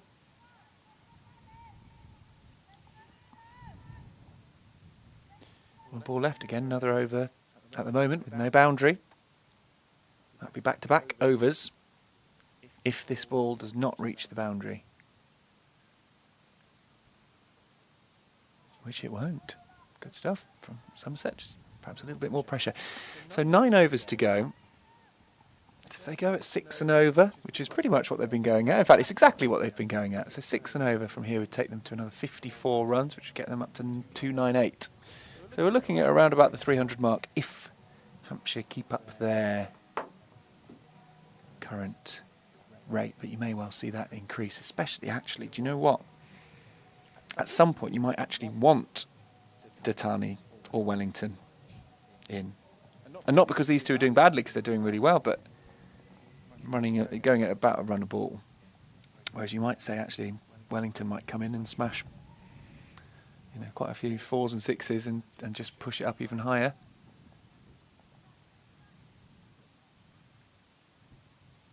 I'm looking at the stats and this can't be right. Oh, okay. I'm looking forward to hearing what can't be right. Holland runs in front of Southby as she was running up from the non-striker's end. Just a single. Go on, what can't be right? It's been 31 boundaries so Wow. far. Mm, Which, that's a lot. yeah, seems like a lot. Yeah. Although we've been saying mostly there's been 41 overs, and we have been saying there's pretty much 1 and over, so that kind of works out, doesn't it? That is a lot. Probably normally in 50 over cricket you're looking... Oh, that's in the air, and we'll drop just short of the fielder. Yeah. In round the 20 mark? Mm. I reckon. Let's have a look at some of the other games. 18, 23, 31. Yeah, no, it's definitely correct. Yeah. Sorry, I've hit 16 so far. Wow, gosh. Half as many. Use this. Warwickshire, 24. Well, I think Fine. there's a few boundaries in there which shouldn't have been boundaries. True. I think we're also, I think you're right in saying that's a nice looking drive down the ground, lofted drive for a single. I think you're right when you pointed out earlier on that the outfield was really quick, and so that will lead off clearly to more boundaries. I think there's been some loose bowling, a few balls which have been punished and sent for boundaries. And I think there's been some good batting as well. Yeah, absolutely. I think there's been some Can't good... take it away from the batters. They've done a No, really no, good job. gaps have been spotted and played really well. So I think it's I think it's a fair reflection on how Hampshire and Somerset have played. Actually, Hampshire definitely will be the happier of the two the way this innings has gone. Although, if I was a Hampshire fan, I'd sort of be thinking, let's go a bit. Let's put the foot down now with 8 overs to go, 8.2 overs to go. We've got 6 wickets in hand. We've got 2 great batters lined up. We want to get out there. It doesn't matter if we lose a wicket now. Let's just go. Let's hit some boundaries. Push it up to 330 if you can. That would be a score that would be very hard to chase down. Very hard. Yeah. But not impossible. No, not at all. But yeah, they built a great platform where they can just go after it here. Yeah, but we're just not seeing that. This will be the... Have we seen a boundary in this over? I don't think we have we? No, just singles all the way through. This will be the 3rd in a row without a boundary. And I just think for Hampshire... Yeah, no, it's not going to be a boundary. For Hampshire, now is the time. Okay, they've got 31 already. But you can always have more. 250 comes up for 4 with 8 overs to go. So yes, if I were watching this from a Hampshire perspective, I'd be saying, come on, let's go for it. go get boundaries or get out trying to get boundaries. Yeah, I guess if they like going for 10s from here, it's absolutely achievable, isn't it? Yeah. Somerset have got the run rate down below 6 now, which okay, still high, but not as high as it has been. And just feeling with those players, Datani and Wellington, they're padded up. Yeah, you just want them out there. So Somerset might be quite pleased to not take a wicket for a little while if these two are just knocking it around for ones. Oh no, that's gone up in the air. This will be the wicket. Well, there we go. Southby gets out for 53, and she's played really well, actually, to be fair. She's had a very good game. Hang on a minute. Southby on the scorecard says 53, but Southby on my BBC is saying 54. So, yeah, no, it is 53. They've corrected that now. 53 she goes for, off 55 balls. Great innings there. Really good. Partnership of 98.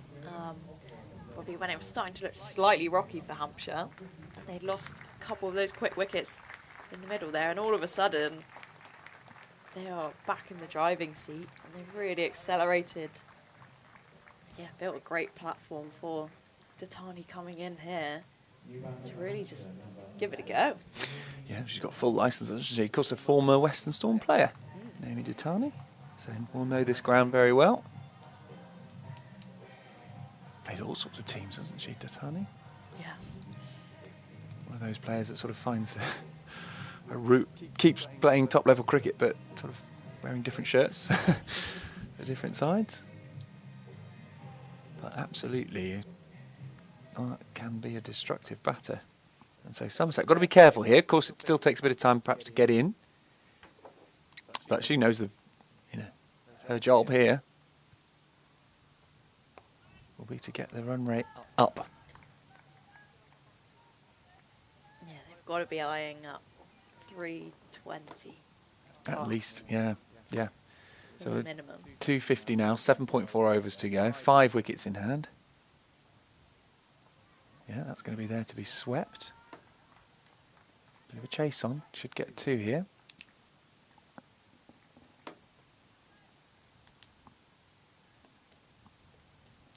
Sweet not out on 54, she was dropped on 7. On what was an easy chance, really.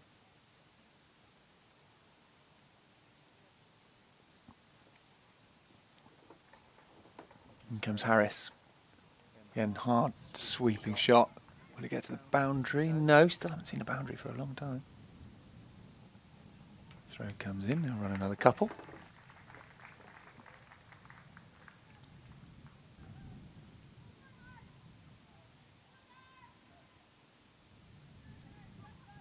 This is what Sophie Luff was talking about, these pockets where you can find 2s. That's what Datani's done well so far. Again, going hard at that one, top edge sweep shot, but doesn't really connect properly with it. Just going to come around you and turn the monitor back on. It's on a standby system, so every now and then it just switches itself off. Generally, I find at crucial moments. This is in the air, lofted over the infield. Don't think that's going to reach the boundaries. A chase on. It nearly did, you know. So, Skelton runs around again. Does seem to happen in the women's game quite a lot, that the ponytails, where in the men's game the hat would just fly off as they're running. The ponytails hold on to the caps. Drags along with you, flapping about. Flapping about at the back, yeah. I think the key is to get the sunglasses over the cap. Oh, and it holds it on, does it? Okay. This is good intel. Or you've just got to wear your cap too tight. Yes. Ouch. You eventually feel it throbbing around your head. Don't forget, Beer and Cider Festival, 24th of July next month. Should be a really good day, that, against Gloucestershire as well. So Local derby. I would think, yeah, I was at the local derby on Friday and the T20's just gone. A bit wild. It was a really good day. I always like watching, Somerset against Gloucestershire. Good friendly derby. Somerset men did not play to their potential. I think that's fair to say. It was a wicket with the very first ball. Tom Banton got out, and then things didn't get much better after that, to be honest. But there we are. It was a good fun night out in Bristol. Went to a few bars afterwards with some mates. Played some darts, badly. Oh, nice. Yeah, it was good fun. Very good fun. Ended up at a Perry chicken shop on Gloucester Road. Oh, Tatani just trying to dab that one through third, where there is a big gap actually. There's no protection, but doesn't get hold of it. But you can see what she's trying, and I wonder whether Sophie Luff will have spotted that. I'm sure Chloe Skelton would have done and said, right, you're not going to have that easy run.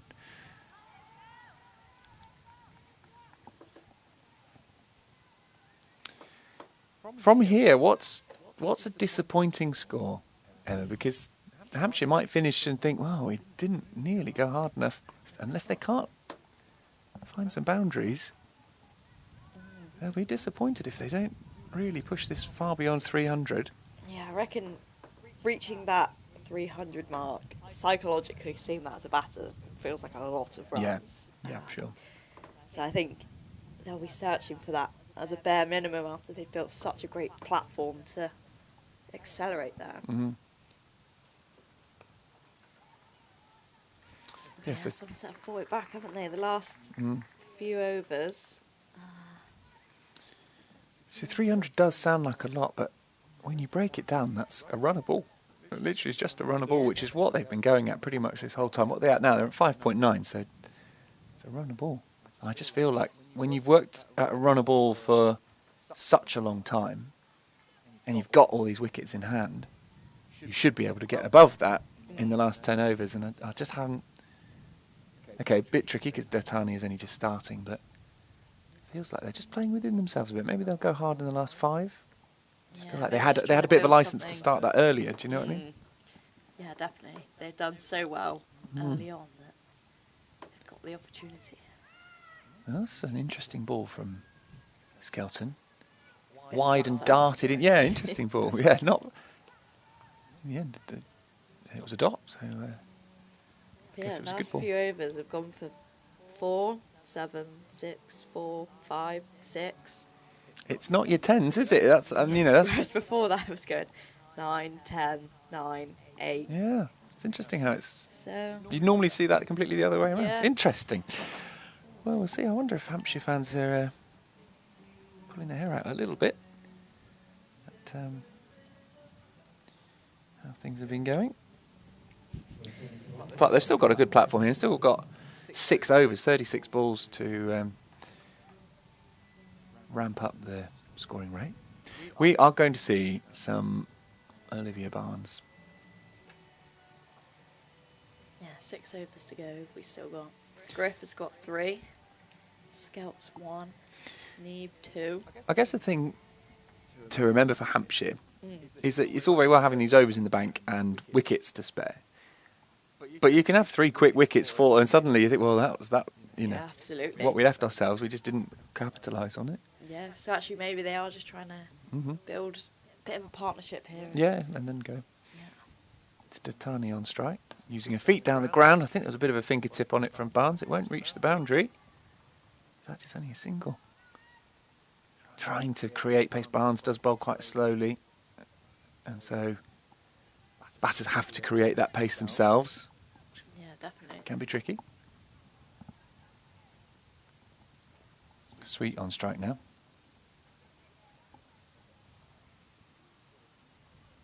Oh no, that's a good shot. That will be out though. She's managed to find the only fielder in acres over there, and it's a good bit of fielding, something we haven't said often enough about this Somerset side today.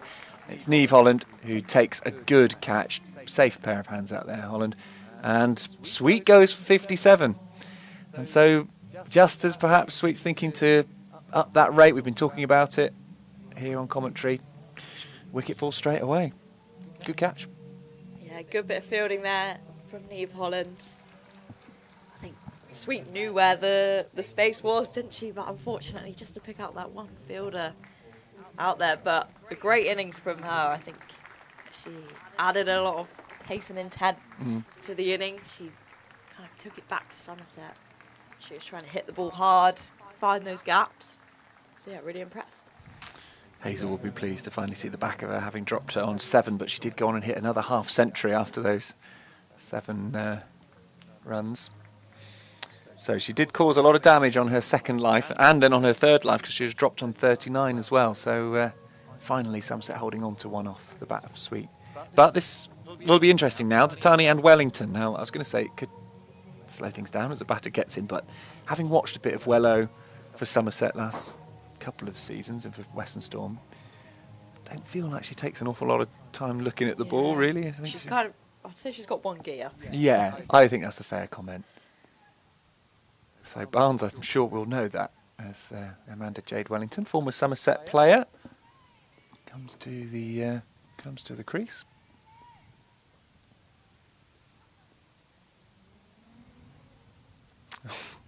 Full toss. So reverse sweep, but in the end the ball was a bit probably fuller than she realised, but it won't be a boundary. They'll come back for 3. The attempt is there, and that's good running from Tatani, who made the call straight away. And in the end, Jones also trying to throw it down the other end to Wellington. Try and get her out as well. But yeah, good calling, good running, these two. 3 off that first ball. Yeah, Wellington's got the ability to hit lots of different areas with her sweeps and her reverse sweeps.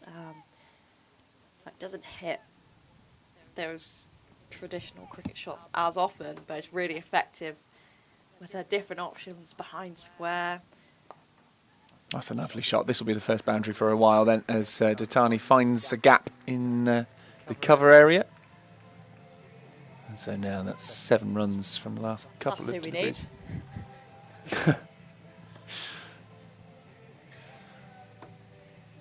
Our special guest has made it. That's Erin Rukusik, who we might see up here later on. Is that our special guest, is it? Yeah, that's what we want. She's done well in the T20s. I'm trying to think, she's not played 50 over, has she? She played not yet. No. Is that sort of keeping an eye on how much she's bowling, sort of workload, is it? Do we know? I can ask her that when she comes up here. I assume it's just start of her career. No, this is in the air. Fielder comes in off the line. It's Chloe Skelton, who usually is a very good pair of hands, and she takes the catch. So another one goes. I said wickets can fall quickly. And so that's 2 in quick succession now. Tatani goes for 12, and Somerset will be very pleased, having reduced Hampshire now to 268 for 7. Yeah, is that third wicket for Olivia Barnes there as well? Well deserved. Good catch from Skelton. And I think this is something that we see quite often.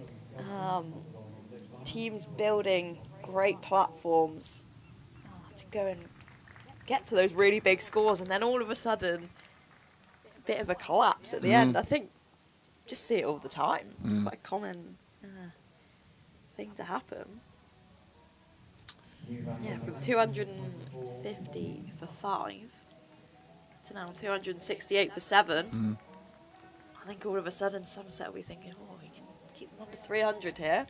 Be happy with that. Yeah, and I think at the start of the innings, if you'd offered that to Somerset on what is clearly a good pitch and a good outfield, I think you'd probably say, yeah, I think we, it wouldn't have been a, oh yeah, absolutely, let's go for it. But they'd probably say, yeah, I think we'd be all right with that. You'd take that. What you don't want is a 340, for example, which they're not going to get now.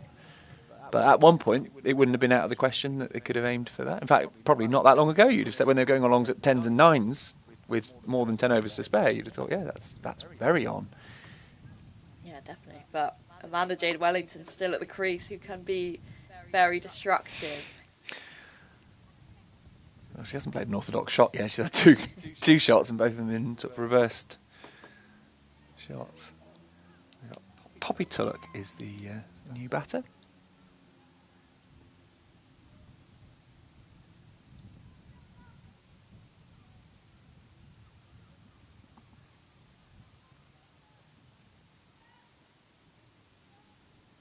Skelton just directing traffic a little bit before the ball is bowled, pushing out her point fielder to the boundary. Going to take a quick single here. Good running.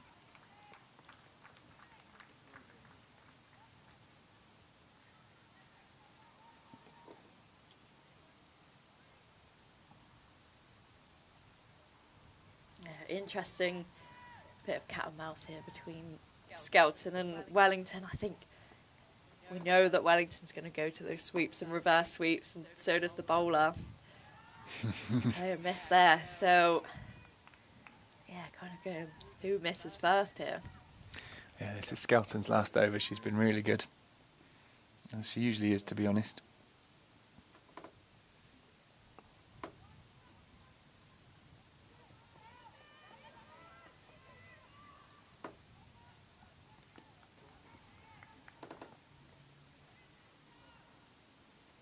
Gone for 45 runs so far.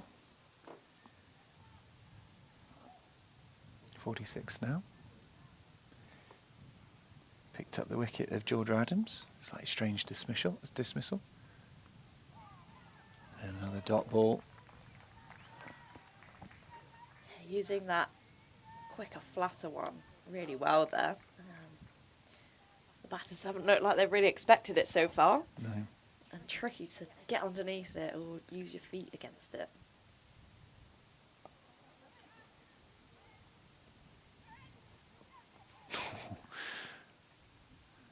And single to finish. No one's bowled more dot balls than Chloe Skelton today, 31 of them. She finishes with figures of 1 for 47, I think, although the scoreboard's saying 46. So a very good day out for Chloe Skelton there. May yet see her with the bat, but that's a good 10 overs. Should be happy with that. Economy rate of 4.67, so or 4.7. Yeah. So yeah, very good figures for the player who's just been called up to England Day. Yeah, great work from her today. I think she's held her line really well. It looks like she's attacked the stumps and used that change of pace really effectively, that quicker and flatter one, and then being able to flight it up as well.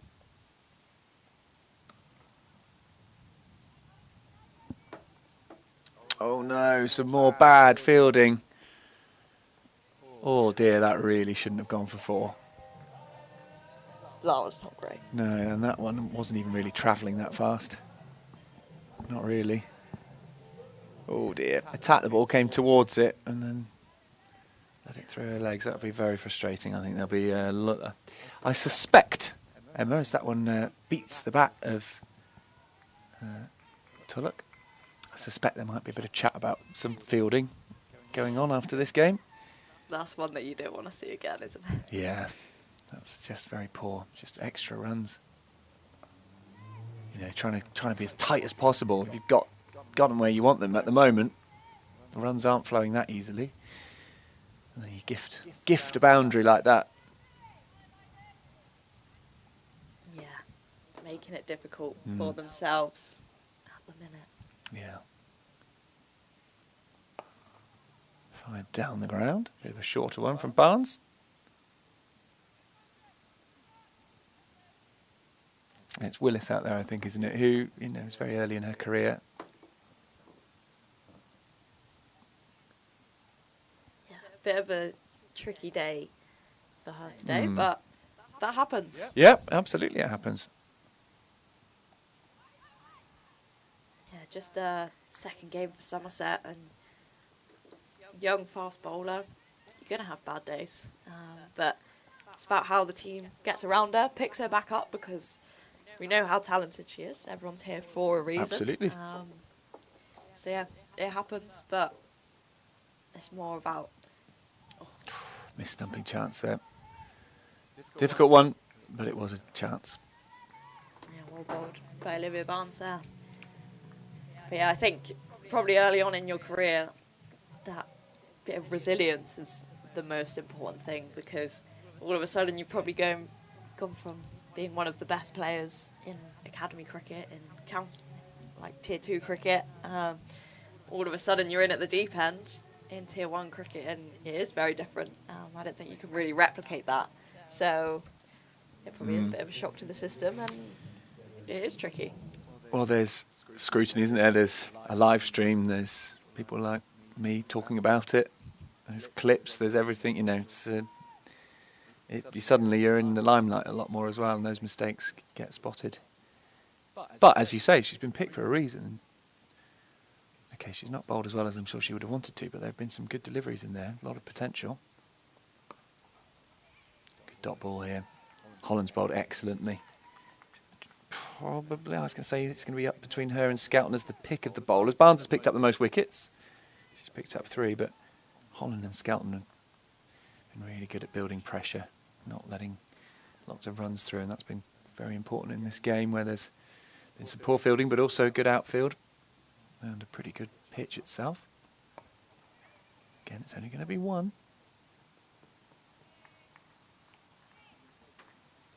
Yeah, Neve Holland again just hammering the stumps, not giving the batters any width to try and make something happen. There's only 16 balls left. They're 22 runs away from 300. So actually the question is, can they get to 300? A few boundaries will make things easier. And Wellington is on strike. We know she can do it. In comes Holland.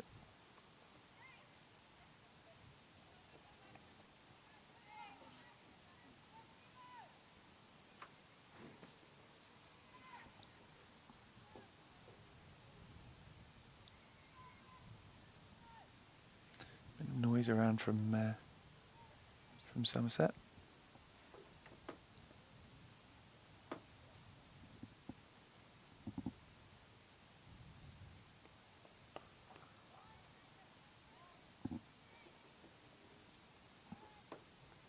Again, only 1. Yeah, I think Somerset will be pretty happy. So Hampshire got to the 40 over mark. They were 240 for 4. So a great platform to build on. Yeah, and so in 7-point overs they've been 40 for 3. Yeah, in those crucial death overs. Reversed, and it will get past the field. So that will be a boundary. Sophie Luff collects the ball. Yeah, not a lot Lola Harris could have done about that one. That's just a good shot, really.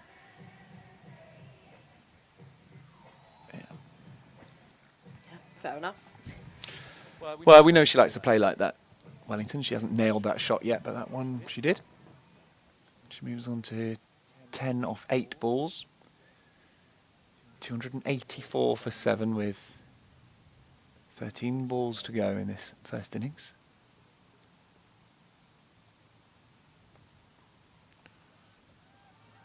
Oh, that one's going to be allowed to stand. I think the umpire's been as fair as he can be to the bowler there. As Holland tried to watch what Wellington was up to. Yeah, good bit of bowling, clever bowling from Holland, who picks up a dot ball right at the end there. How many has she got left? She could bowl another one. She might bowl the 5 spec. She probably will actually bowl that final over. Yeah, she's done really well up till now, and we've seen her skill bowling at the death in the T20s. So she's got those variations to go to if she needs to.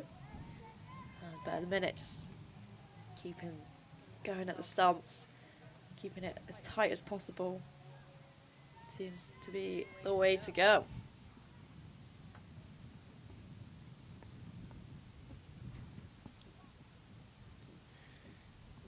Barnes in around the wicket. Trying again. This time it's Tulloch who's reversing. Somerset leaving that gap at 3rd, which is what they're targeting. It's brave, because any sort of connection will take it for 4 through there. So Sophie Luff saying to her bowlers, don't let them bowl a ball that can't be hit there. Which is easier said than done. Backing away here, and again, dot ball, 2 dots in a row. Round of applause from the Somerset faithful. Yeah, I think I like seeing that 3rd region stay open, because it allows you to keep one of those extra fielders in front of the bat, and actually that execution of a shot going there is pretty difficult. That's in the air. probably will bounce safe, will it? Yes. In the end, Neve deciding to... A bit of shin on it. Yeah, not orthodox fielding that, but it did the job. How many did they run there? Was it just the one? Did they get two? 2-1. Two, yeah. But yeah, I think that shot behind square actually, you know what, if you execute, fair enough, but probably the value you're getting for the amount of effort you're putting in. High risk, lower reward, I would say.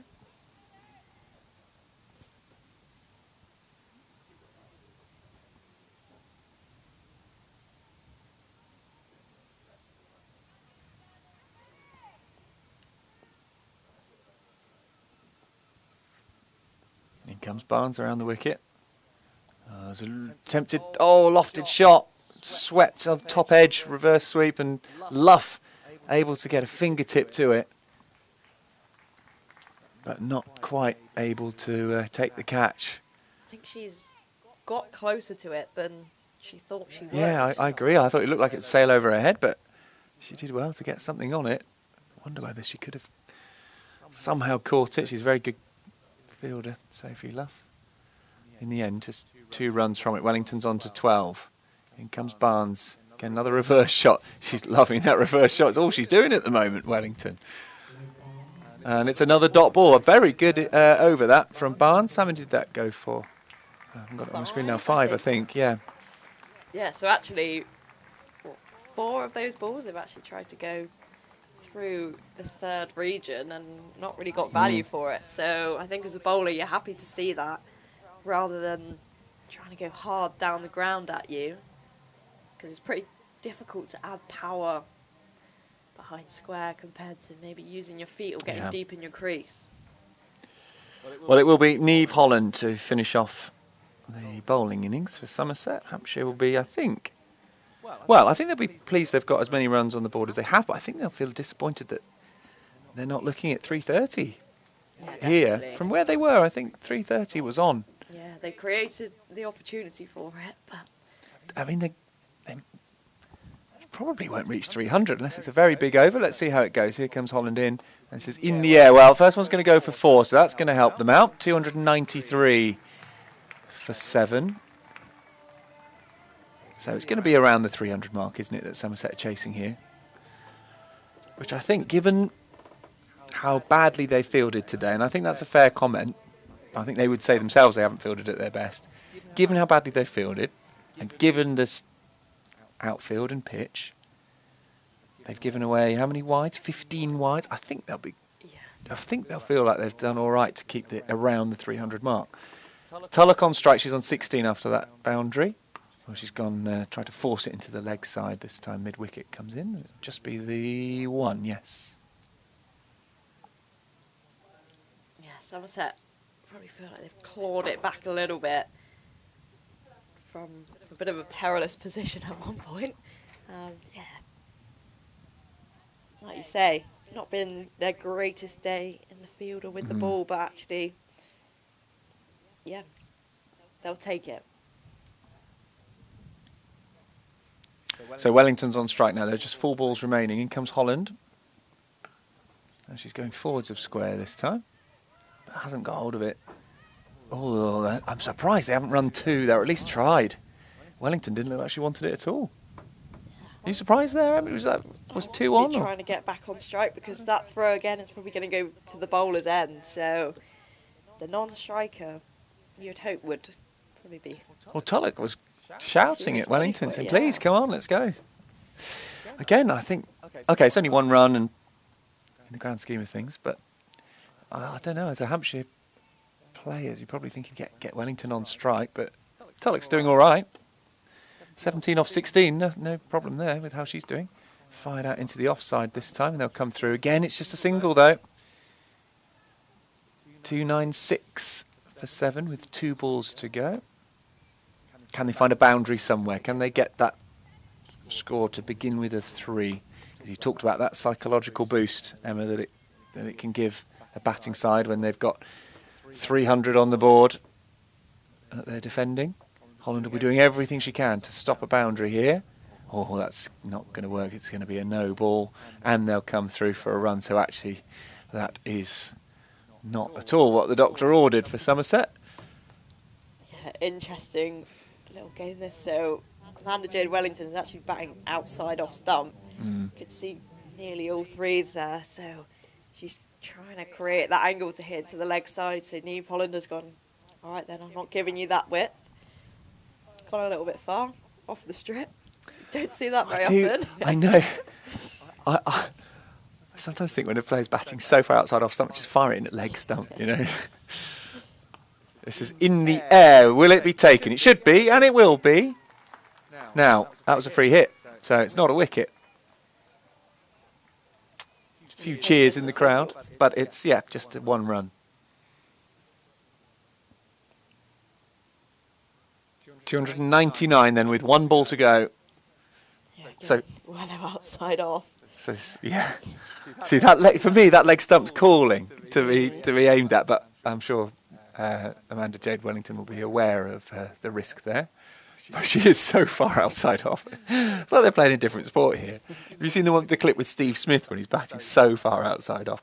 Anyway, in comes Holland, and this is just clipped nicely. That'll be 4 runs. It drops just inside the boundary. Yeah, it's exactly what she's aiming to do. So the score is 303, is what they end on. Somerset will feel like perhaps it could have been a lot higher than that, the way they've played, not at their best. It's chaseable, but the score begins with a 3, and that is a lot of runs. Definitely. You've got to bat well for a long period of time to score 300, so I think Hampshire will be happy. They've scored 300. You can't be too disappointed with that. Probably could have scored a few more from the position that they were in. And Somerset are probably fairly happy that they've managed to claw it back from somewhere. So, all in all, probably both sides feeling like they are in the game here. So, what were they at the 25 over mark? I know you've got the ball by ball there, haven't you? Because at 27 overs, they were 152 for 3. And at 152 for 3 with 23 overs to go, they've only added 151 for 4. It doesn't feel like it's quite an evenly balanced front half and back half of the innings there. It doesn't feel like they've accelerated. What were they at 25? 140 for 3. 140 for 3 at the halfway mark. You just feel like that's a really good platform on a good pitch to aim for sort of 330, 340 maybe. Definitely. Probably those last 10 overs that we left a little bit wanting. They've scored 63 off the last 10, and they've gone into that with 6 wickets in hand. Yeah, I just feel with like 2 set batters. it's a good score. I'm not, 303 is a good score, but I just feel that there was more on offer for Hampshire there, and perhaps that's how they'll be feeling. Somerset will feel a bit disappointed with how they've performed, but that they've left themselves an achievable total. What they need is a bit like Hampshire had. We had 3 players who made 50 in the end. But actually, that's just contributions throughout the pack, and nothing that, no periods of low scoring. As long as they keep it ticking over, that's an achievable score. We will be back in around half an hour's time. You better nip off to the players' area, to the Andy Caddick Pavilion, where your wraps or soup. What are you feeling? Fingers crossed. You're going to get soup, aren't you? Good soup, please. We'll find out from Emma what soup it was, if there was any. And we'll be back in around half an hour's time. Enjoy your lunch, and we'll see if Somerset can chase down 304 runs to win this match.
finally, in men's Somerset County Championship Division 1, Somerset playing Trent Bridge. Somerset made 310 in their first innings. Nottinghamshire in reply are 69 for 3, trailing Somerset by 241 runs with 7 wickets remaining on match. Day 2, and we're up to date with the scores from around the country.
Welcome back to Taunton.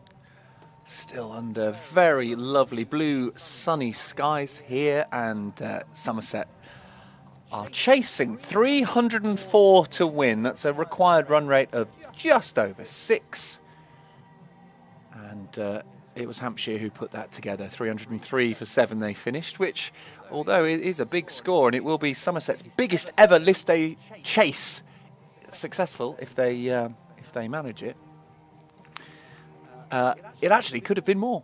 Somerset will feel that they came back pretty well in the last 10 overs, but there was some poor fielding, there was some loose bowling, which has led to such a big score that they've now got to chase down. And it will be Odgers and Luff. That's the T20 opening pair. Sophie Luff moving up to open in T20s. Well, she's kept that. It's been so successful that they've kept that the case here in the 50-over competition as well. I'm Charlie Taylor. We'll be joined shortly by Emma Corney, who is probably finishing off her soup that she was so excited about just before the lunch break. And we may hear as well from Erin Vukusic, who is potentially going to be our special guest today. Right, big chase on then for Somerset. They'll have to start well, a bit like Hampshire did. Hampshire were helped out by some loose bowling to start off with. Let's see how they get on in this chase. Somerset, who could do with the points really, currently 6th in the table. Hampshire find themselves 2nd at the moment, so this would be a good way to solidify their place towards the top of the table after what would be 6 games once this game's completed. 50 overs of cricket to go. Can Somerset chase down 304 to win? Starting us off will be Naomi Datani, bowling at Bex Odgers. Solid defensive shot to get us going.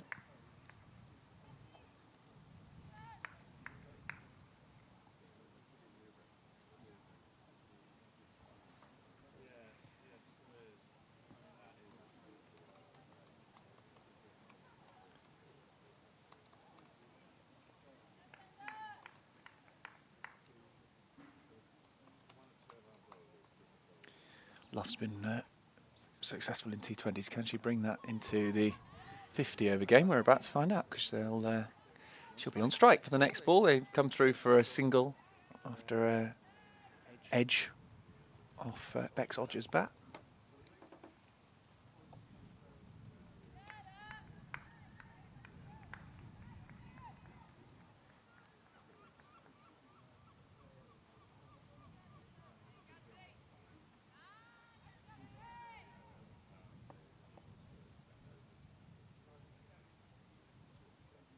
In comes Datani then. Sophie Luff, the captain, on strike. And we'll pick up a run. I think that came off the bat. Just watching the umpire, Paul Baldwin, who disagrees with me and says that was a leg bye. A bit hard for me to see because Sophie Luff was sort of blocking my view of it.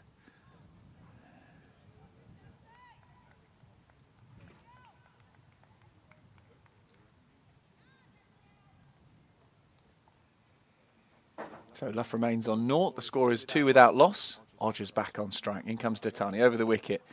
And again, Odgers happy to defend there.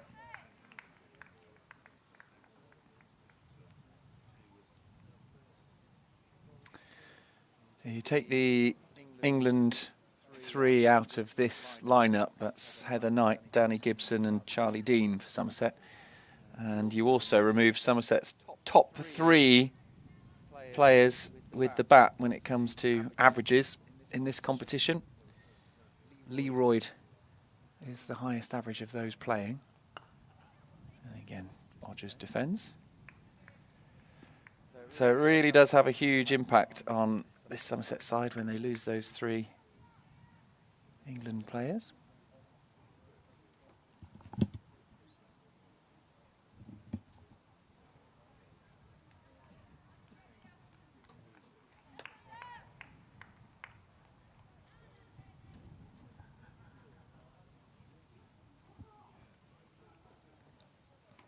Datani into Odgers, who drives and misses.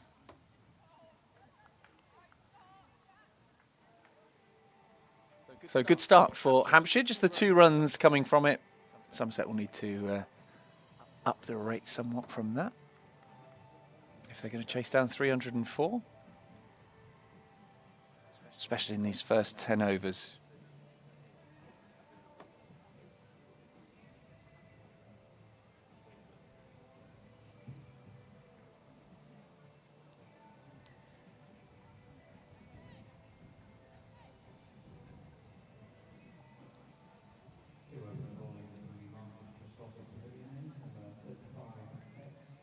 We're going to see Bex Tyson for the first time today. Not required in the first innings, just the 7 wickets lost by Hampshire. Top scorer in that was Francesca Sweet, who made 57. She was dropped on 7. Fairly simple chance. Dropped by Jess Hazel, who's a backup wicketkeeper, so it was a frustrating drop. One which definitely should have been taken, but she went on to score another 50 after that point, and there's a shout for LBW. But Luff survives it. She'll run through for a bye, a leg bye, or a run. No, it's a run by the looks of it.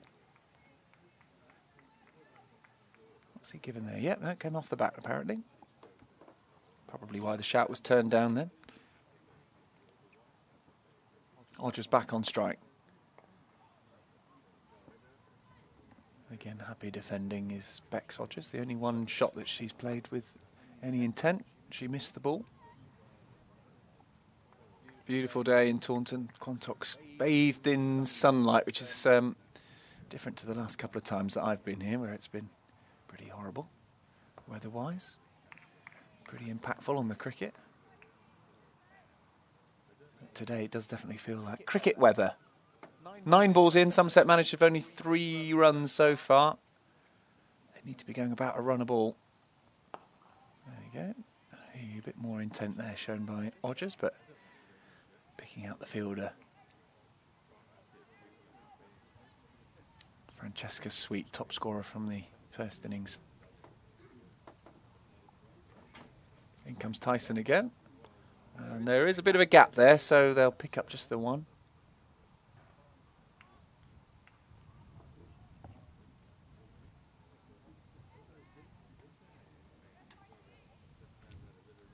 Seven without loss.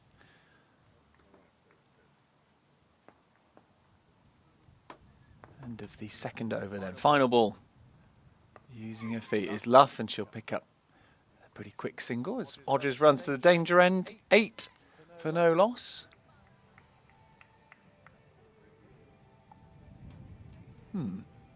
Scoreboard currently saying 5, but definitely feels like they've scored more than that.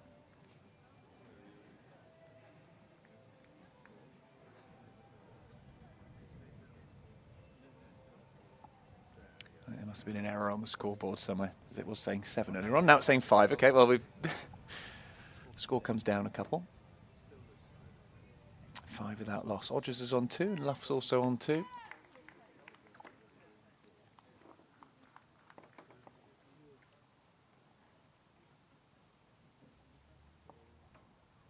Tatani over the wicket to Luff, who's angling this out. It's picked up at short point. There is no run.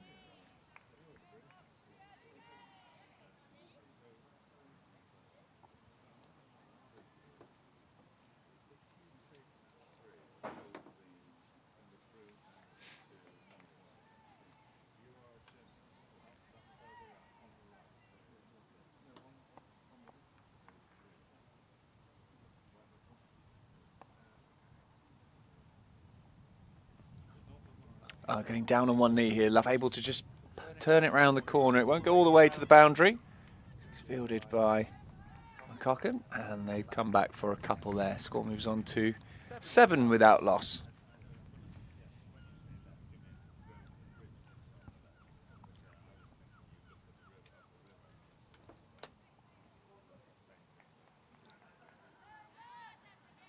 Move to the top of the order to try and make the most of this power play period. That's what's been going on in T20s, now being brought into the 50-over game as well for Sophie Luff, who's on strike now, and that goes down the leg side and will be given as a wide. First of the innings.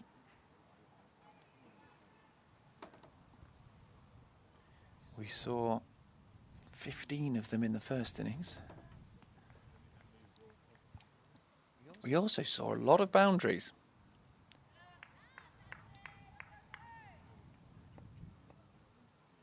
"36 of them in the first innings. In comes Datani to bowl that one again.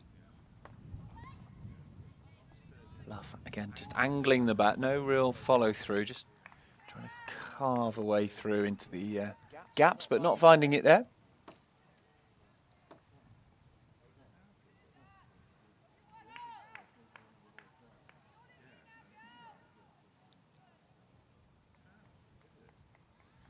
Slip in place, captain Georgia Adams.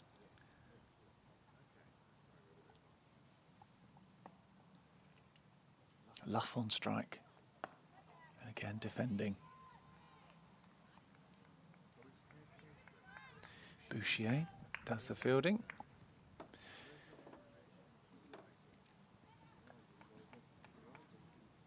Scotland have beaten Ireland today in the T20 World Cup.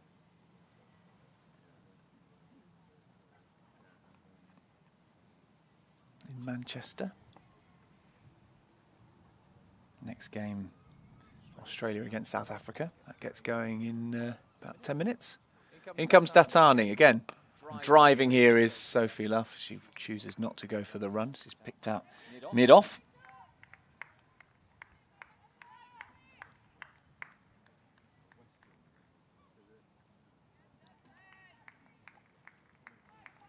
This is good from Zatani, just the wide from the over. Had a couple of runs off that Luff was able to pick up off one of those deliveries, but so far just those 3 runs from 5 legitimate balls. Down the leg side. Did Luff get anything on that? It's going to go towards the boundary. It won't reach there. Good bit of fielding. Come back for a couple. What's the umpire saying here? I think he's given runs there.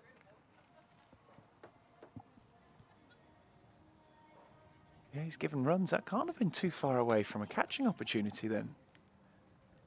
I think for the keeper.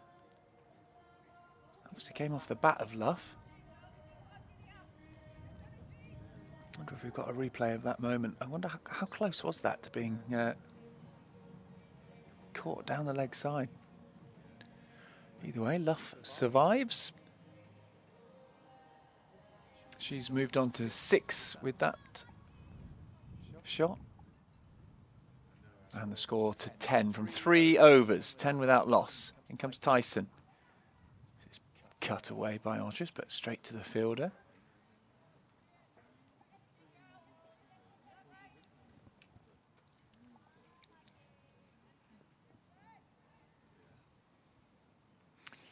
They need a quicker start than this Somerset. They've got to up that rate, try and make the most of the power play. Down the ground, over the head of Amanda Jade Wellington. That will be 4.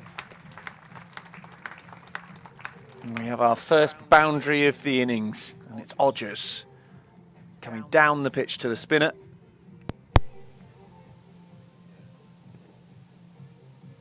All she had to do was make sure she got enough on it to get it over Wellington's head, which she did by plenty. 14 without loss into the 4th over. In comes Tyson, the left armour. There'll be more runs here. How many? Just the one, probably.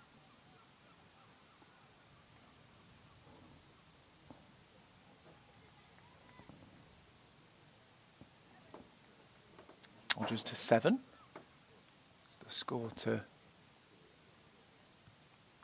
15 without loss.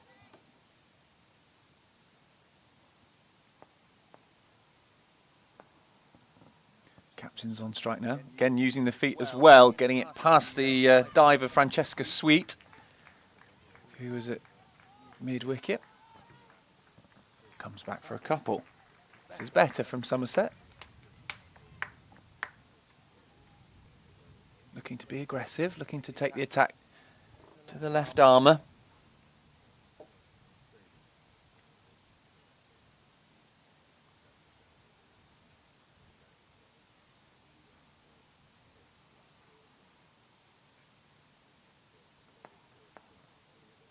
Here comes Tyson.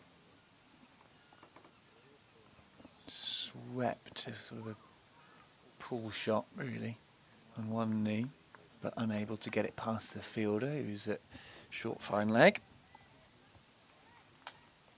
Gets away with that one, Bex Tyson.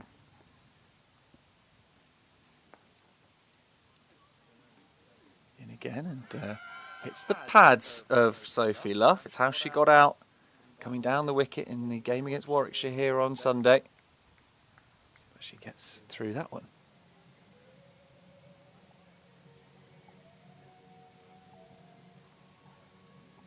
Currently going at 4 and a bit. They need to be going at 6 and a bit per over. Really what they need is a boundary per over. It's pretty much what Hampshire were good at doing. They did it for a long part of the innings. In the end, what did I say? They hit something like 36 boundaries. So that's most overs having at least one boundary in it.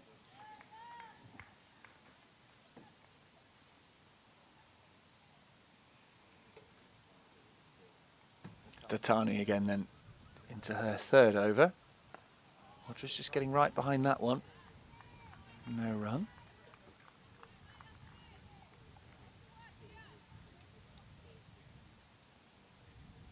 As Emma Corney's back alongside me. We're all on 10 to hooks. Emma, what was for lunch in the Players' Pavilion? Butternut squash soup. Oh, nice. I assume you had plentiful portions of that and bread? 2 big bread rolls. 2 big bread rolls, nice. Datani in, and Rogers just trying to come forwards there. Came off the outside edge of her bat for no runs. The fielder at point does well. What was the other option? I assume it wasn't just soup. Make your own wraps. Make your own wraps. So you were right. You knew what was coming. Yeah. Okay. Had a nice mango smoothie as well. Ooh, that does sound nice. So yeah, it's been a good lunch. Very nice. Got to make the most of it, haven't you? I can report back that the jacket potato was very good. Yes. Tuna and cheese. Tuna and cheese. Solid. Yeah. A winning combo. In comes Datani again, and this time again edgy from Rogers, but it comes through to the fielder at deep 3rd. Here's Tyson, and there is just the 1 run added. Put in the hard yards with our special guest as well. Oh, yeah. Buttered her up a little bit. Butternut squashed her up a little bit, did you? To be fair, I actually did give her the rest of my soup. I was like, here you go. Oh, wow. Once you had the bread. Yeah.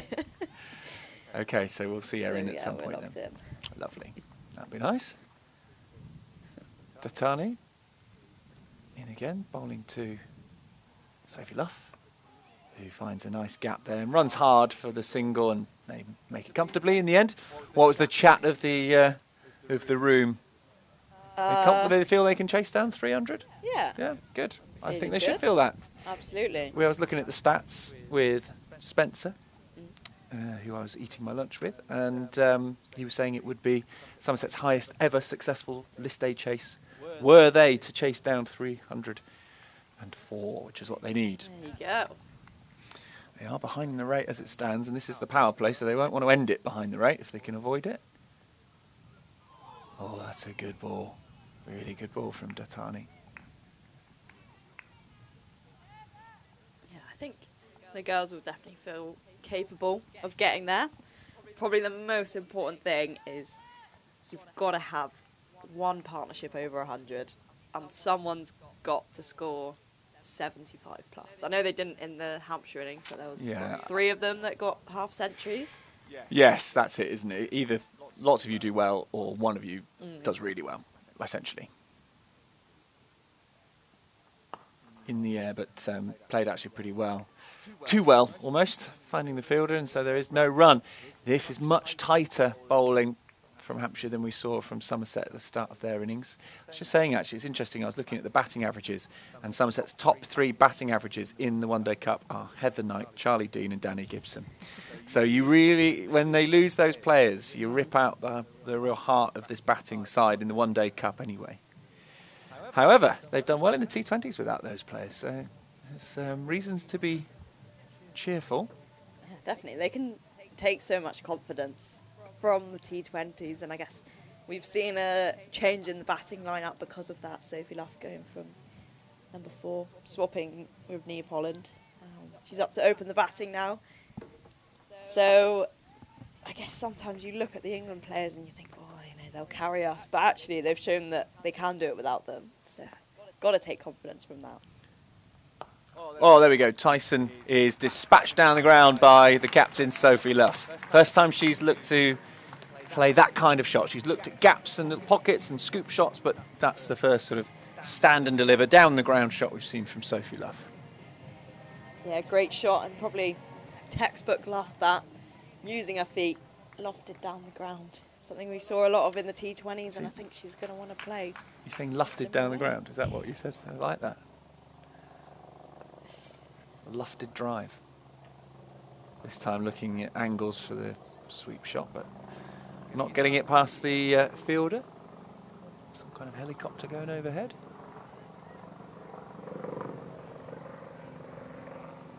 Still a beautiful day, but you've come back in a jumper, Emma. Is it cold in the pavilion? It's cold, yeah. Down the ground again from Luff, 4 more. She's taking a liking to Tyson. Lufted down the ground. I do really like that. That's funny. Yeah, another great shot from Luff, using her feet, playing to her strengths. I guess probably those 2 fielders out is always interesting for me because actually her strength is in the V, probably extra cover round to mid-wicket, and currently we've got a deep square and a deep cover, so she won't mind that and she'll keep attacking. Well, they've left it open, as you say. Getting off strike. Good cricket. Yeah. 4-1. 4 and a 1. Love to see it. Wow. Yeah. 4 and a dot and a 4 and a 1. That's not bad cricket. Very good. Yeah, the jumper's on because it's about 2 degrees in there. I have to put the joggers on as well. The aircon's not on, it's chilly. Swept, but straight again to the fielder at fine leg. This part of the ground gets the evening sun. So we haven't had the sun. Once it gets past about 3 o'clock-ish, I think we'll start to see a bit more sun. Although it's very high in the sky at this time of year, isn't it, the sun? Oh, that's better. That's what I think the shot that she was trying to play before. She'd nailed it a bit better. It still won't go all the way to the boundary, and they'll come back for a couple. Yeah, once that sun starts coming in the front of this big window in front of us, can really warm up in here, yeah. I reckon the aircon is absolutely blasting out down there. Do you reckon? It's pretty chilly in the corridor. In the where the press guys are. Yeah. I don't think I was. I don't think had ours some. works. No, it was broken earlier in the year, and then. It was broken in the heat wave. Yeah, It right. was less fun. Yeah. On that day when it was about 30 degrees, we were sat up here and it was, less good. Oh, cute dog. That's a nice looking Enjoying the sun. dog. Yeah. That was sweet. He's having a good day out. Yeah, keeping his eye out, I assume, for any dropped chips or ice creams. They're not fussy dogs, are they? Who's getting there quicker, the seagull? or Well, the yeah, dog? that's it. Dog's going to be quick across the ground, I reckon, although he looks a bit gassed. I don't know, he's puffing a bit. He's just bowled a six spell over, or 6 over spell or something. Luff on strike on 18 then. We're going to see a change in the bowling.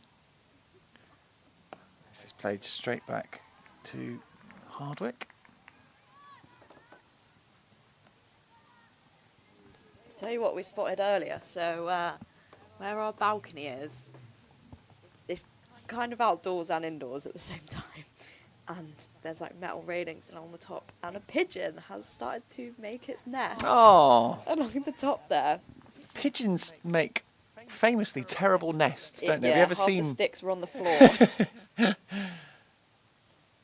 Is that going to be all right? Gosh, that must be right on the lineup. I don't think Sophie Luff looks best pleased with that decision. Yeah, they're terrible. My sister had some nest on her balcony in her flat, and it was just like a jumble of sticks. Makes you wonder how they survive. Yeah. How they've got to this point if they can't make a nest properly. So you've got. So where am I? I want to have a look. I can get the binoculars out, but have a look at this. In comes Hardwick, and Sophie Luff able to just pull this off her hip for a single. Right. So if you look, top of the steps Yeah. and is basically directly above the steps and just to the left. Oh, yes, I see it. I see Is it. he It's like sat tucked there? in there. It's quite a small little spot. Yeah, And it's it's quite a big lovely little pigeon spot. to fit in there. Our camera operators will do very well to get a view of that, because he's really tucked in. I can see his little head.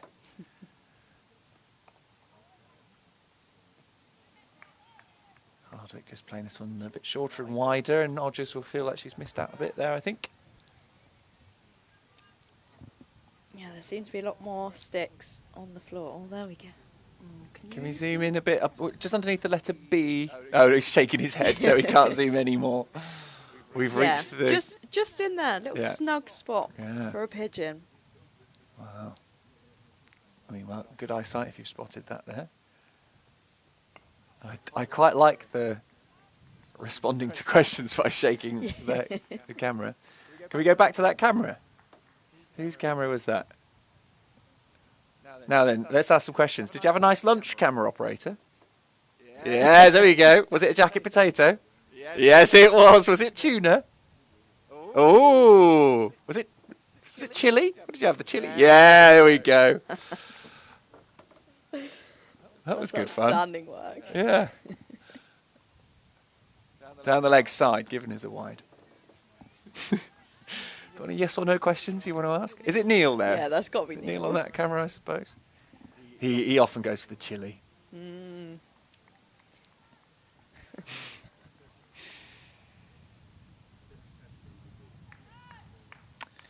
31 without loss. Run rate is currently 4.5. It needs to be up at 6.3.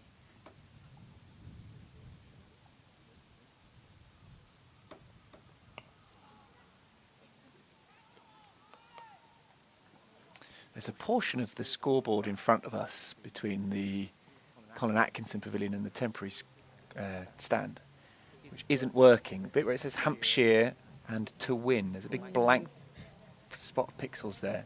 I'm trying to remember, that happened on the Warwickshire game, in the men's game. I'm trying to remember which batter it was who put a ball straight into there. Was it Josh Thomas? I can't remember who it was.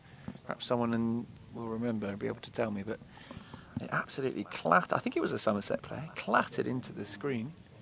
Quite a crucial section of the scoreboard. Yes, that as well. it's quite crucial. Obviously, it's not been fixed.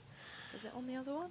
Oh yeah, it's on the other one. Yeah, the other one has more info in it generally, but if you're sitting with your back to that one, can't see it, then you do rely on the other one. But yeah, so that damage it's not sort of faulty. Well, it is faulty, but only because of the fact that there was such a good shot. The 6 that sailed right into it damaged it. I can't remember which player it was. Good shot though. Well, Tatani's swapping ends here. Would you like this end this time? Okay. We'll have the nice viewing end. Starts with a wide from the change of ends. Yeah, Sophie Luff just getting after Bex Tyson. Last over at this end, so seeing a bit of a change in bowling. I guess Hampshire have the luxury that they've got a lot of runs to defend, so actually they can switch between their bowlers, searching for those wickets really, because that's what they'll be looking to do, bowl Somerset out here.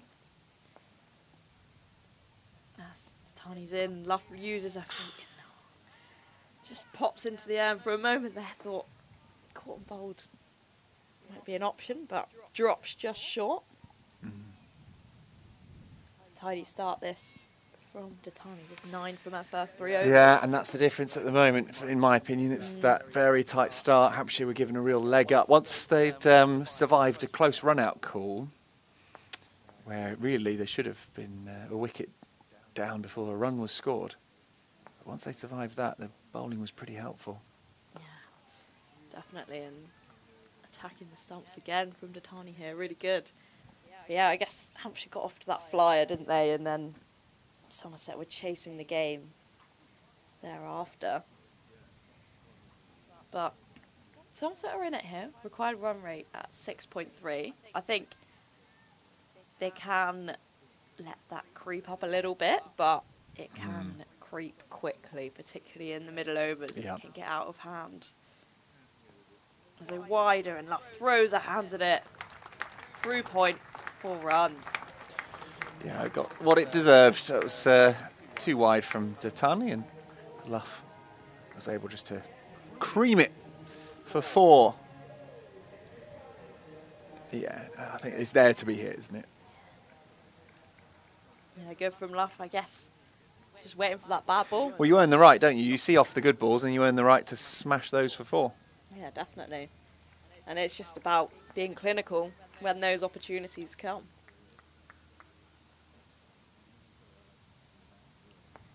Tatani in again.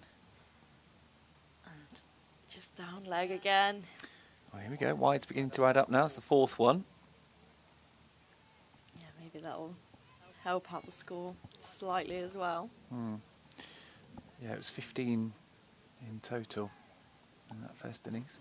I forgot. I counted them all up. I've forgotten the overall tally of boundaries. 23, 31, 32, 36. Ah, there you go. 36. And they were all 4s. Oh, it's just gone. Oh. What a ball. Really well bowled. Back through the gate from Tatani there.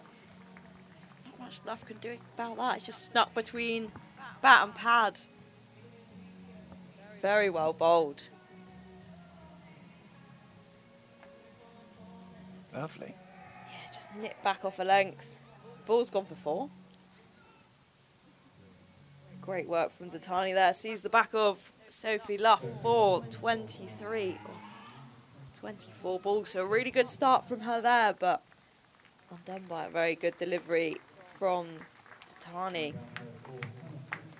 Putting the pressure back onto Somerset, and Annika Learoyd, the overseas, comes to the crease. No shame in that for Luff. That's a good one. Yeah, sometimes you got to go good bowling. Yep. Fair enough. Sometimes the ball is just very good. Just nips back in, perfect length, just clips the top of the middle stump, and yeah, Sophie Luff has to go. Yeah, such a dangerous ball from left arm over the wicket.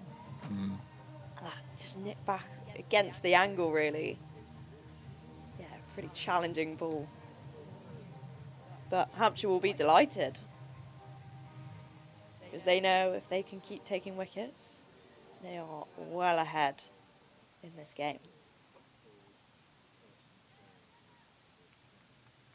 Annika Learoyd, who's had a pretty prolific 50-over stint so far for Somerset. We'll hope to keep building on that today. And short from Tatani, first ball, not quite timed by Learoyd. Let's see if we can find some stats, shall we? On Learoyd? Yeah, we've got this. The official analyst for today. Yes, I'll I claim quite that role. like that. Yeah, you do that. I'm very happy with that. Let's have a look. As Tatani's in, final ball of the over.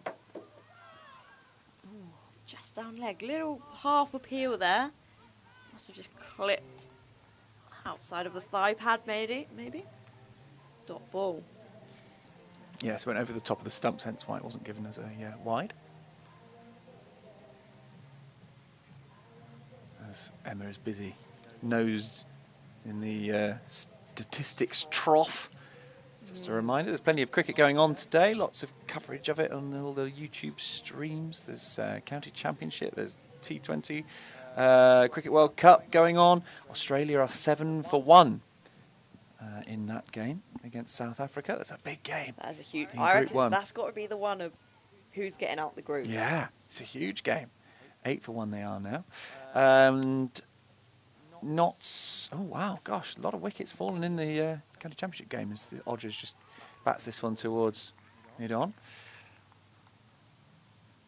Nottinghamshire have gone from 69 for 2 against Somerset men, this is. 69 for 2 to 82 for 5. So a real collapse there from Nottinghamshire. Good news for Somerset fans at Trent Bridge today, that one. Comes Hardwick, and this Odgers forces this one out, finds the gap beautifully. I think the ball will win that race. Yes, it will. Absolutely lovely shot from Bex Odgers.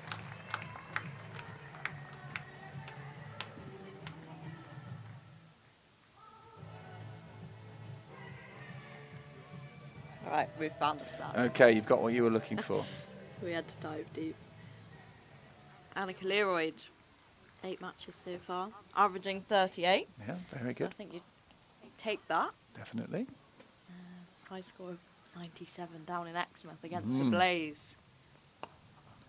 Driving hard, and there's a misfield. It's not going to go all the way for 4. And they're going to manage to get a couple. Good running from these two, Odgers and Leroyd. Go on, fill us in. More stats, I'm sure, coming.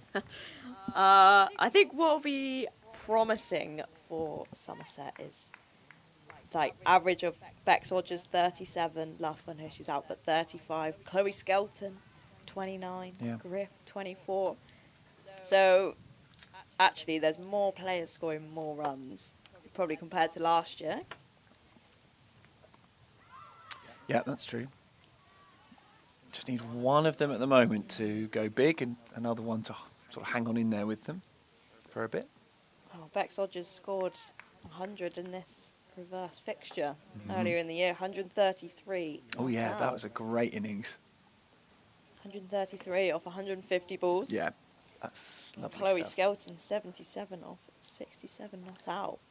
And not many other runs, I don't think, in that game, were there, from what I Slightly remember? sparse looking. Yes, slightly sparse was the word exactly. Well, you know, if Chloe Skelton's come in and has time to hit 77, then she's in quite early.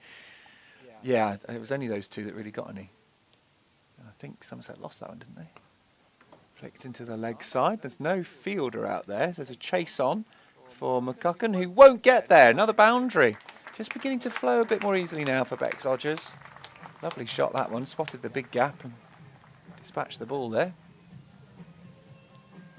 Yeah, reverse fixture. Hampshire chased 282 in 40 overs. It was a... Considering that Bex Odgers had the game of her life, Yeah. it was a thrashing, really. Well, Maya Bouchier in return scored 143 off 111. Yeah, which is quite a lot quicker. Fair enough. More runs and a lot quicker than Odgers. But what a game. What a game spectators saw there. Oh, clipped into the air this time. Similar area, and that'll be 4 more. Thank you very much. That's not a good ball. And Odgers making the absolute most of it, bringing up Somerset's 50, 52 for the loss of 1. Good work by Odgers there, and I guess as we saw in the first innings, those boundaries are what really counts.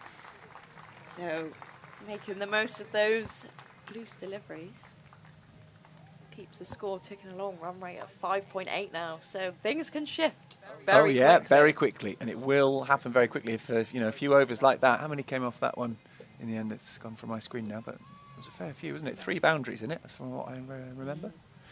So at least 12. Yeah, Leroy didn't score a run, did she? So it probably was just the 12. 1 over left of the power play with Leroy on strike. She's yet to score a run. Tatani in. And Leroy uses her feet and slaps that to Maya Bouchier extra cover.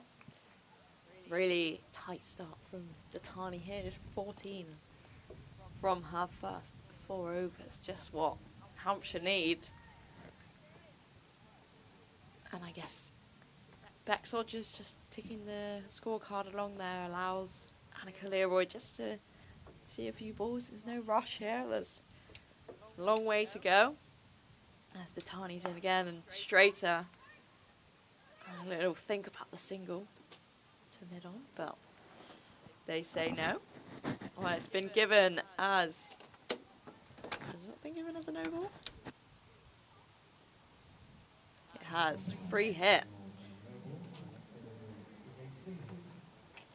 Yeah, must be front foot no ball there, just overstepping the line. So free hit here, can't change the field as the same batter is on strike. As Tatani charges in again.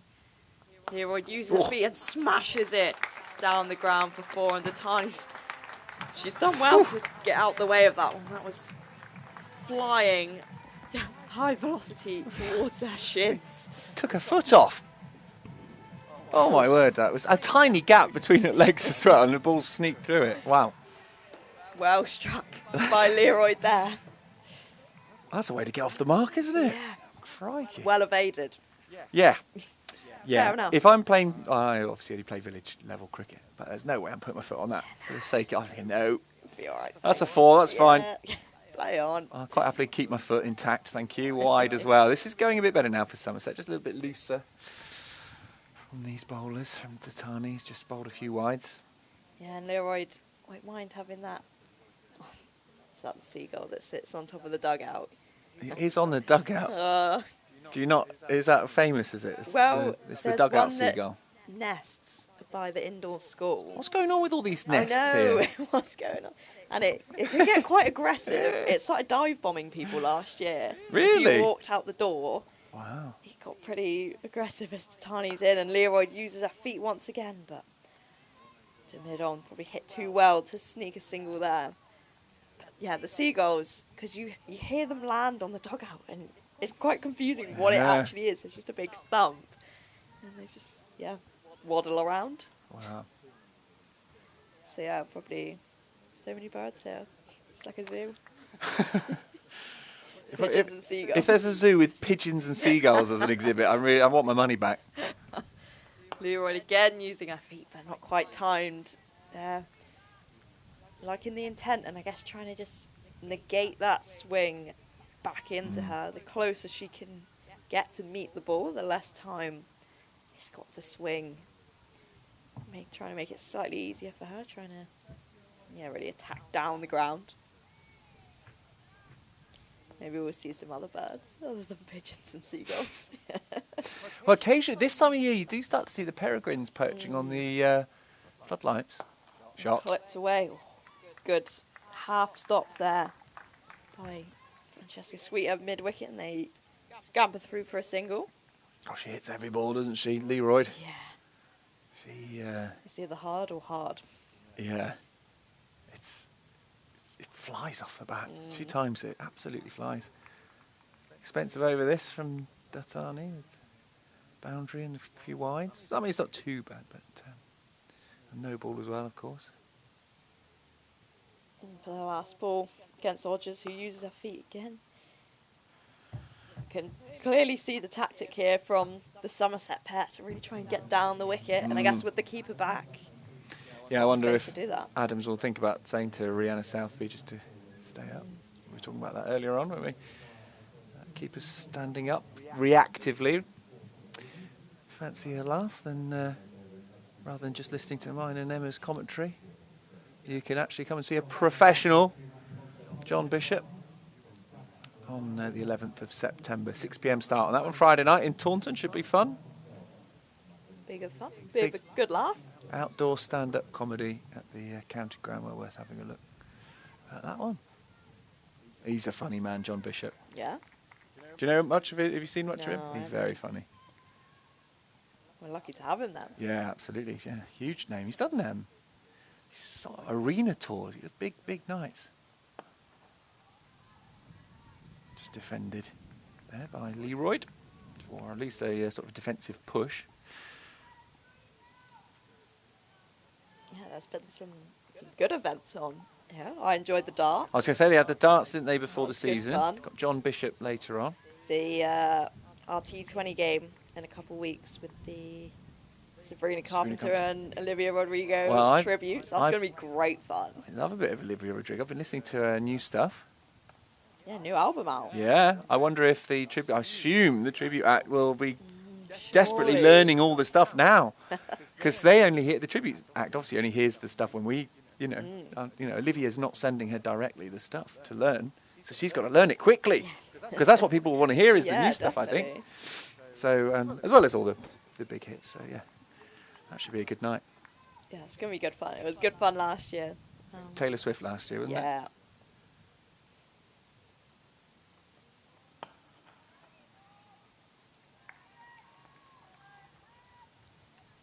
Yeah, so get down there. How much are tickets? They're quite cheap. And even if you don't like cricket, you might as well give it a go Emma, I think you because don't. you get to watch music. Yeah. I don't think you'll have to buy a ticket. Oh, I hope not. I don't think so. No, but bring the family down. Yeah, bring the get family kids down. That's it. It'd be good fun. Give It'd be the very cricket a good fun. go. Yeah. And then stay for some Olivia Rodrigo and Sabrina Carpenter. A little shot again. Just can't pierce the field. Mid off and mid on have been busy last Yeah. couple of overs. They've been well positioned. And so far, has to be said, the fielding quality has been good from Hampshire, which is more than we were able to say about Somerset's efforts earlier on today. They're not far behind the rate, though, Somerset. They're at 5.5. The required rate is 6.2. So if they can keep it around 6.2 for a long time, they'll be able to accelerate. Don't lose too many wickets. We'll pick up a quick single there, yeah. Well run, well watched. Yeah, good over so far this from Hannah Hardwick, just one run from it. Fair enough. Just what Hampshire need. Exactly what Hampshire will want. And I'm sure Rogers will be thinking, only one from it, therefore we need a boundary. Because otherwise this is going to be far too tight as an over. Oh, you won't get one from that. Good ball. Very good over. Just 2 runs coming from it in the end.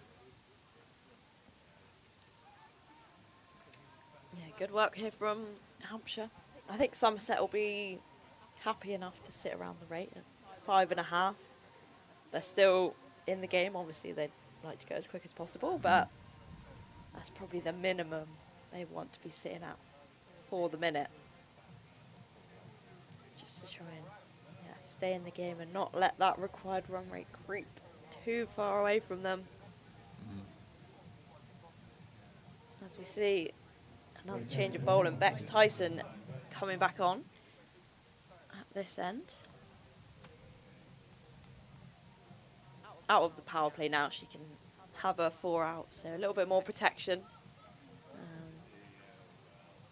After Sophie Luff got after her a little bit in those first couple of overs. But Hampshire can afford to stick their 4 fielders out, because if they stop the boundaries, they will win this game. So they can be comfortable with 1s and 2s here. Tyson to Bex Rogers. Plays from the crease, nice and easy. Knocked down the ground for 1. I had to miss Olivia Rodrigo at Glastonbury in 2025. I couldn't remember who was it that I saw. I saw loads of great stuff. It was the Maccabees, and it was a great gig. So I think I made the right call, but I was gutted to miss Rodrigo. That's Rodders. nothing. Well, you can basically see her in Yeah, a couple of weeks. go and see her in a couple of weeks, absolutely. I should need to check. I might even be doing that game. What game is it? Do you remember the date 28th. of this month? Yes, I'm committing. Can't remember if Rogers I'm on, but again. I'll have to check my diary. If not, I'll have to come down and watch some. I've got. If I had to choose Rodders or Sabrina, I'm leaning Rodders. Really? Yeah. I'm going Sabrina. Are you okay? Well, that's a nice balance we've got here. Everyone's happy. Yeah. Leroy tries to just slap that down the ground, but not enough space for her there. They've got mid-on's just going out for the last couple balls off the over. Leroy 7 off 15 so far. Uses her feet, try and finds that gap. Not quite timed again. I think she'll be feeling that. I think she'll be feeling the fact that she's chewing up some deliveries here. Bear in mind, Somerset need to go over or run a ball. So I wouldn't be surprised if we start to see... Yeah, trying to force it here, and I don't... Yeah. She can give herself more time and catch up later. She's a good enough player to do that.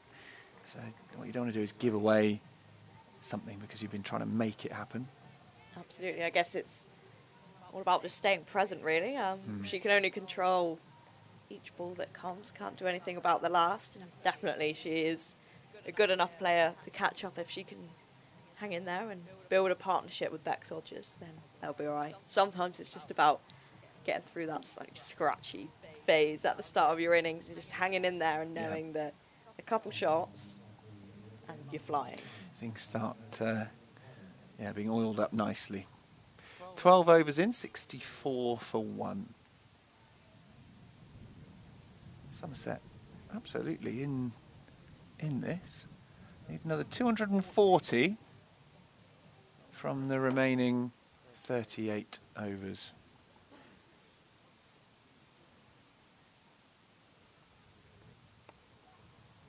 There we go, nice easy single.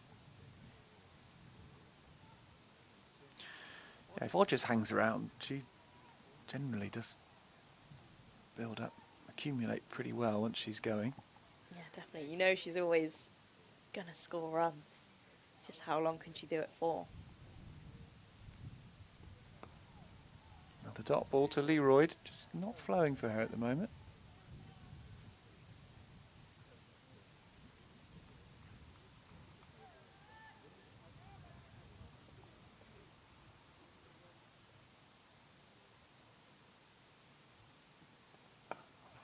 Oh, that's taking a funny bounce and a bit of sort of football-style passing between the mid-on and mid-off fielder. That's a strange-looking. I don't know what's going on there.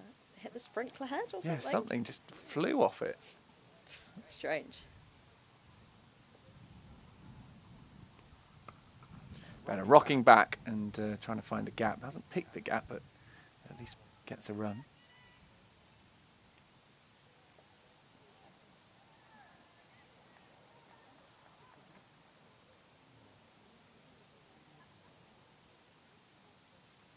Odger's back on strike then.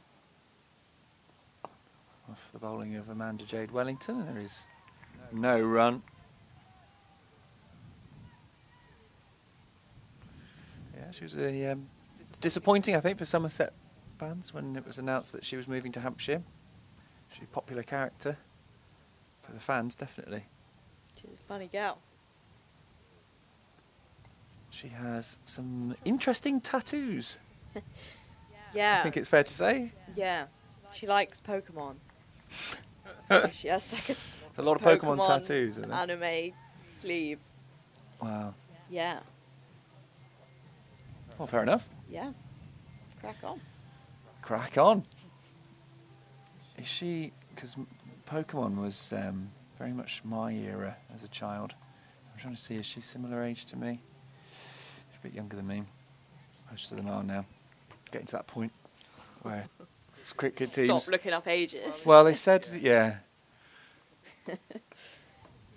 Leroy just Do you know, tickles that one. it really It's a hit square. home this week, or last week actually, when they announced the England squad going to the World Cup, the Football World Cup. And they said, and they've brought in a real veteran, experienced, older player, Jordan Henderson, who's 35. Like, oh my God, gee, veteran. He's 1 year older than me. But I've got to the point now, soon the whole England team will be younger than me. Yeah, true. Jimmy Anderson was great. Like, bring him back, have him in there, because then I feel young.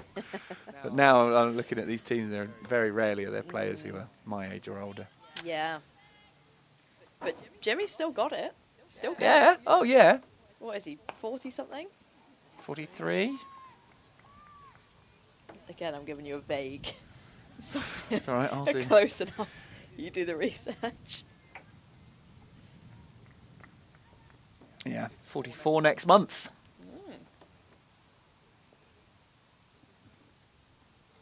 Leroy lofted.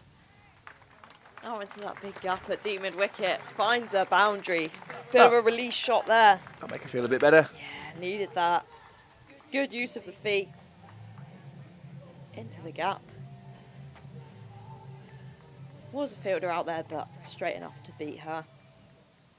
Moves her on to 13. Again, cuts away through backward point, and that is going to race away. No need to chase that one. Back-to-back boundaries for Annika Leroy here. There we go. I reckon that's probably the shackles lifted now. It's a lovely shot. Just open the face of the bat. Yeah, great placement. I think sometimes when you see a bit of width, it can be easy to just try and hit it too hard. But actually there, she knows the boundary is quick enough. She's just got to beat Amanda Jade Wellington at backward point, and she'll find herself a boundary.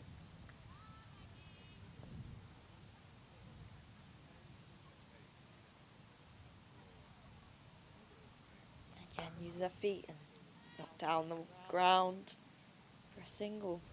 Brings to the end. Good over there for Somerset. 11 from it. Back-to-back boundaries from Leroyd. Keep ticking over. Score now 77 after 14 overs.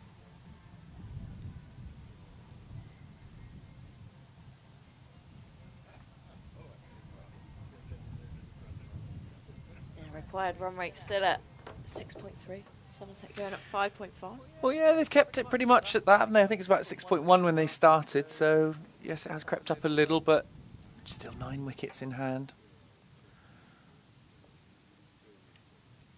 And the wicket that fell was to a very good ball as Wellington is in again, and just rocking back again this time, Leroyd, and trying to find that gap.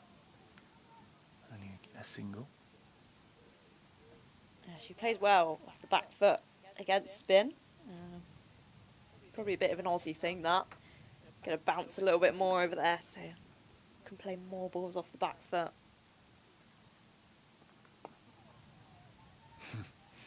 Wellington, how did she finish with the bat? She was 18 not out off 14, hit the last ball for 4. Wellington couldn't quite probably get going as she would have liked to. A lot of reverse shots that only led to maybe 1 run, as opposed to 4, which is what she was trying to do a bit more of.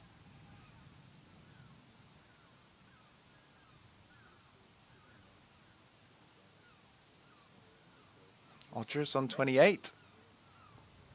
Again, using the feet. Yeah, Wellington just tossing up, getting slower and slower here, trying to draw Rogers down the ground. She knows that she wants to use her feet.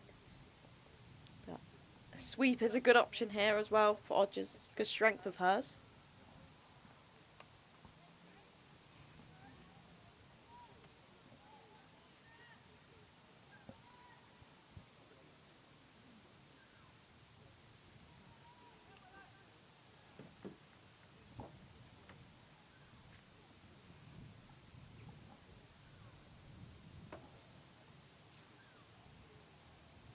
Odgers looking for runs here, using her feet, playing it back to the bowler. This is very good from Wellington. Finishing off with 5 dots. Just the 1 from the over. She's gone for 3 runs in 2 overs. Yeah, great work there. I think she varied her pace really well. Odgers has repeatedly tried to use her feet. She looks a little bit frustrated there, but yeah, 1 ball at a time. She's got to keep going. She's used her sweep well against Wellington before, so maybe that's an option she might go to next over. Well, they can't afford Wellington to bowl 10 overs, which is only going at 1.5 and over. That just would not be good enough. So they're going to have to find a way to score runs off her somehow. Absolutely, and change of bowler. Georgia Adams into the attack here. Leroyd uses her feet and again finds that fielder at mid-wicket there. So sticking with the spin here. Yeah, I've got a feeling that they might feel they could target Georgia Adams a little bit. And swept away, and diving effort from short find there, and found the gap really well. Great shot from Leroyd there. Line slightly down leg, and she's just gone with it. Obviously, there are some moments where you curse a player as a commentator. There are other moments where you say something, and then the next ball it sort of happens, and you think, right, yeah, it's not all about cursing players sometimes. As I say, I think they will look to target her if they can. I think using her feet and hit hard to mid off there. Which is no criticism of Georgia Adams' bowling, because she's very good, but I just feel like Somerset will feel they've got to get runs from somewhere. Really toss that one up slowly. And they're not getting those runs off Wellington, so this is probably what Georgia's thinking is, I can sneak a few overs in here while Wellington's keeping it very tight at the other end. Yeah, definitely. Somerset will know that they've got to make the most of this end. Again, nicely played by Odgers. If there's not going at the other end, then actually they've got to put the pressure on and try and score, which maybe creates some more opportunities for Hampshire. Yeah, it's absolutely a wicket-taking tactic, isn't it? You know that pressure builds at one end and that pressure's released at the other, and that can lead to wickets. So often see it that the bowler who's doing all the hard work, or seemingly hard work, doesn't get wickets because the batter's being careful. And then someone who's, not that this is Georgia, but someone like me who comes on and tosses up some nice pies, Yeah. gets the wickets because players' eyes light up and think, right, I have to Yeah. hit it. And, Yeah, they when they've misjudge got to it go or- after people. Exactly. Yeah. Exactly. That's not how you take your wickets, though. You're better than that. Well, thank you. That's very kind of you to think that. I'm not sure my teammates would agree with you. I reckon we're going to see a sweep shot here from Hodges.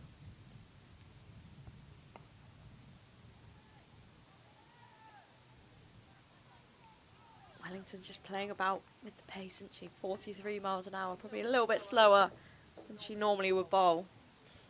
Trying to entice Hodges in.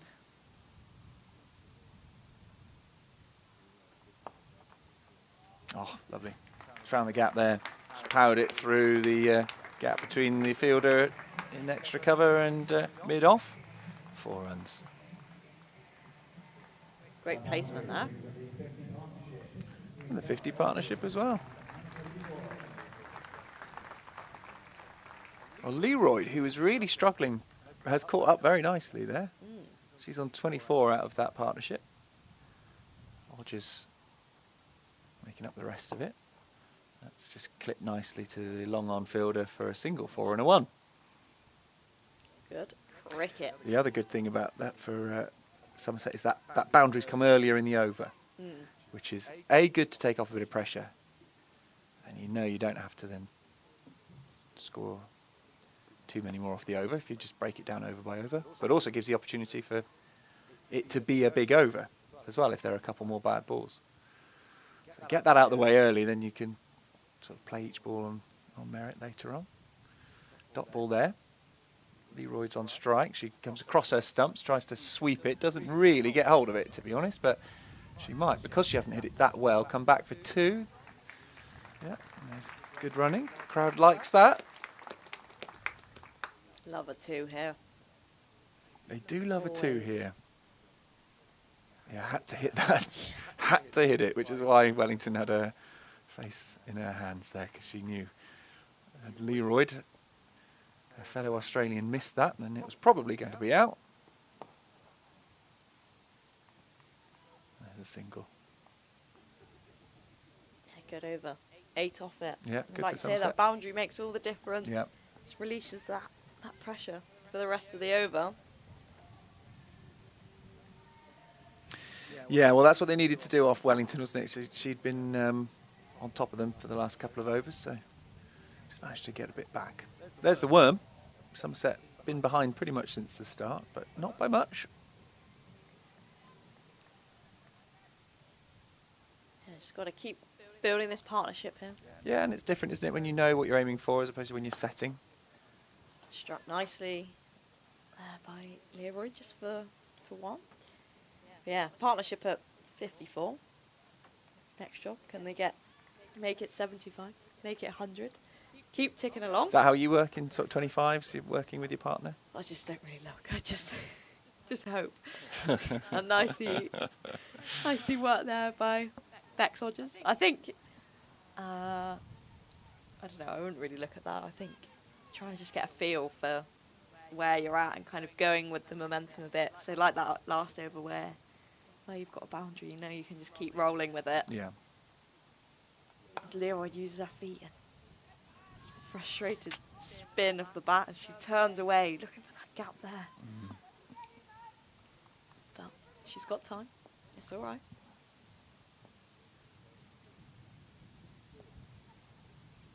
Definitely Just- clipped in there.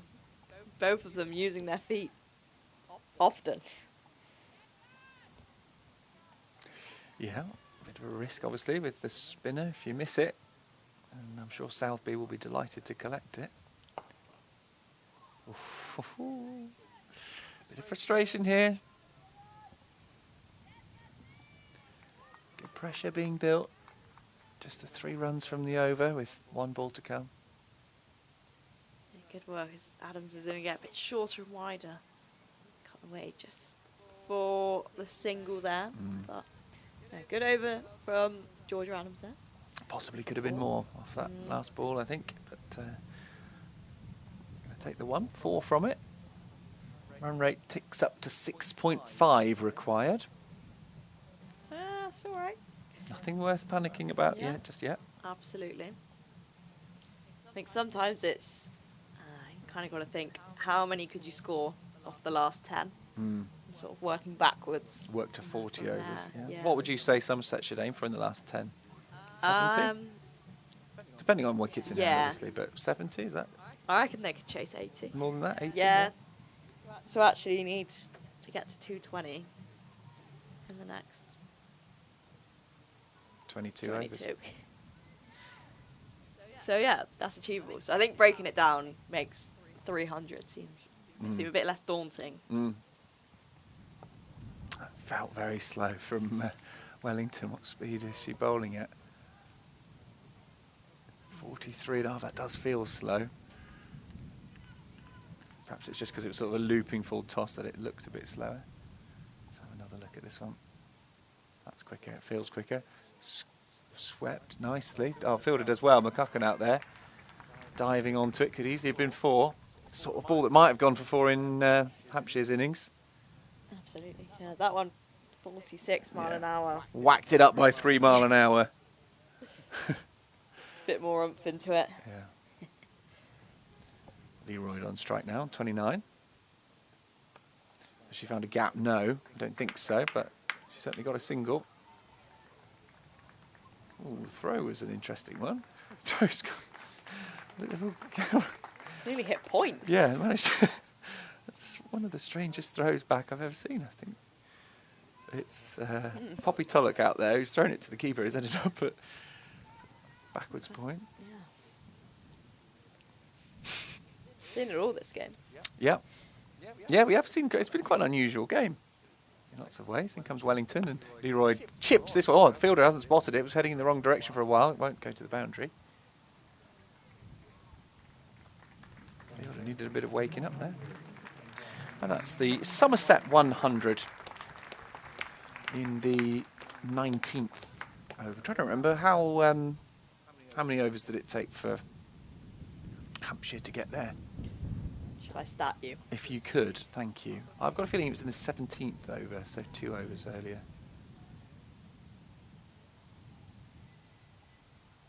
Just to give us an idea as to how far behind Somerset are. Wellington to Odgers, who's missed it, and there's a, I don't think, unless she had a foot race, she was well behind the line. Yeah, 16th over. 16th over. And Somerset have done it in the 19th, so 3 overs behind where Hampshire were. Which is not loads, but it's enough to start to think, oh, we don't want to let that gap drift too much. Yeah, everything's catch-upable, and it's very different when you're chasing because you've got the exact stats of what you need, but required run rate's up at 6.6 now. Yeah, gotta just keep ticking along. Yeah, plenty of time. 50 over cricket is a long time.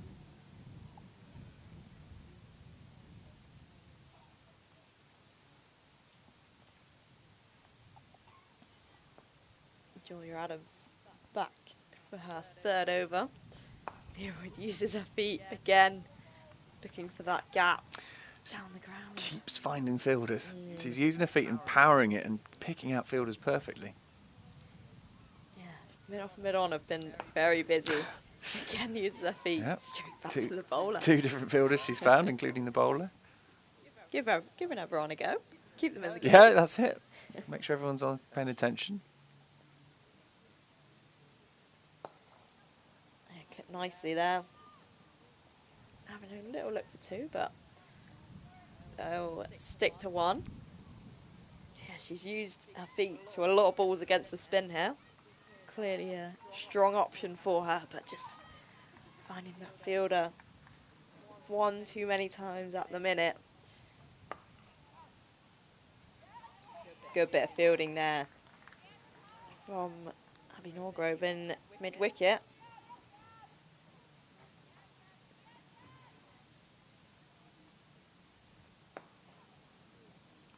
Nice little full toss, just floated down there. 1 run to the total. They'll take that. Only 2 from the over so far, with only 1 ball to come. This needs to be a boundary, really. Is she going to sweep with square leg come up? Yeah, the options there. Again, uses her feet. Sound like the bottom half of the bat. Good over from Adams, just 3. Yeah, Hampshire keeping it tight. Yeah, Somerset can't really afford many overs like that. They're 20 runs now behind where Hampshire were. However, they have another wicket in hand, so it is evenly poised, really. Hampshire, certainly you'd rather be in their position. Yeah, definitely. Last 3 overs, gone for just 11 runs. Not enough. It's not enough. And I wouldn't say Hampshire have bowled exceptionally. Not that they've bowled badly. No, but no. They just think- hit their lines Yeah, pretty well, haven't they? absolutely. Lines and lengths pretty well. Yeah, they've just been consistent with what they're doing, and yeah, Somerset have just kept finding the fielders, really.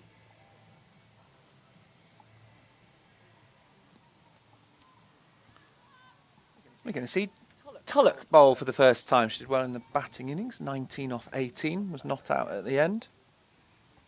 Useful innings, that.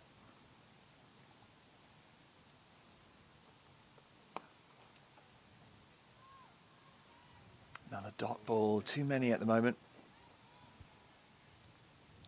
Yeah, playing some nice shots, but just finding the fielders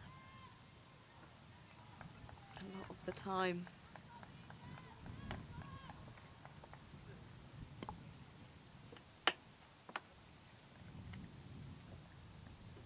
Tulloch into Leroy, fires it straight back to her. Another dot ball.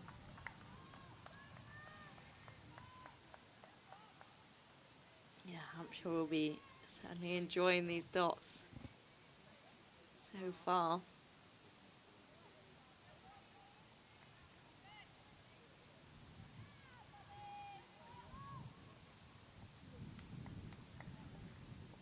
In comes Tulloch again. Somerset need runs. They're desperate for runs. Comes way out of her crease. Manages to get a bit of an edge on it. It's just the 1. This is excellent from Hampshire. Building pressure.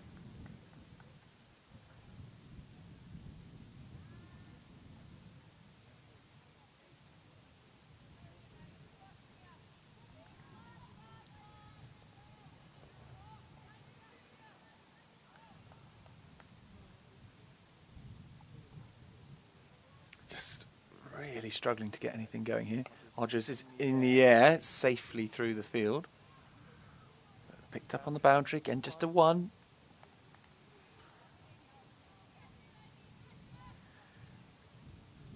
If this is how things go for a little while, they begin to lose sight of the run rate. It's going up already to 6.8 now, which is the highest we've seen, so cannot afford to keep going for 4s or 3s and over. Leroy on strike, that pressure I'm sure she'll be aware of. She's frustrated again. This is great stuff from Hampshire. Yeah, squeezing really well and finding the pressure on Somerset. Let's try and score here. Something's got to give at some point.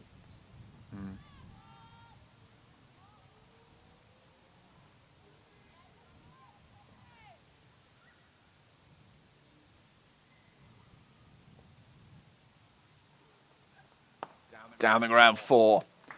Oh, that's a shot. That was coming. Slightly over pitch and again used her feet and yeah, slammed through the back of the ball there from Leroy. Yeah. That's a good shot. Yeah. She managed to find a gap where there wasn't a fielder, which is what she's been struggling to do.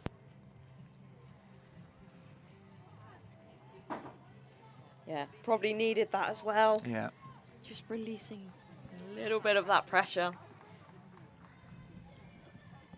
I think so far, probably good maturity shown from the Somerset batters to actually just keep sticking at it. Yeah, don't want to see anyone giving their wicket away as Adams is back into this attack, and just looking a little bit frustrated there as it hits the bottom of that bat. Had some new bats arrived this week, and she's pretty excited about it. Really? Yeah, that must be exciting. Best bit of playing cricket, surely. Kit.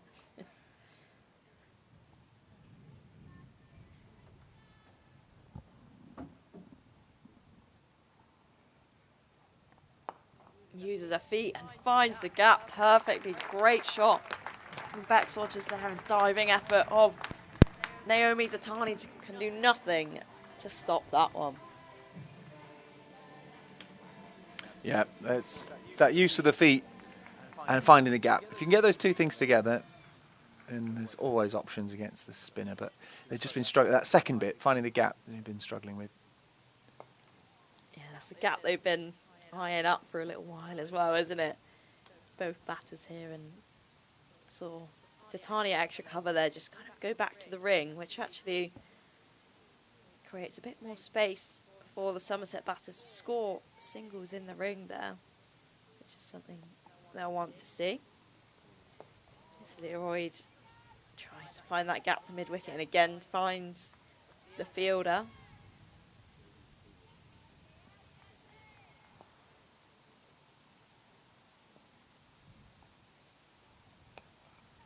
Oh, I'd pierce the gap there.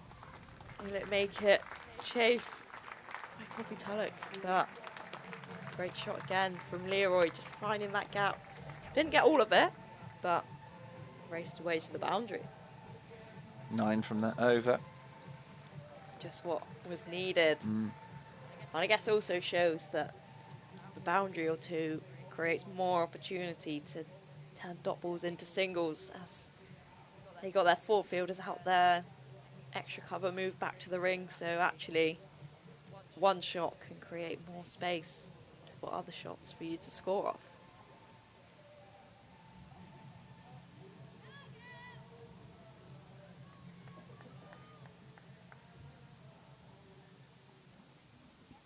Partnership now 80, which is just what Somerset need here.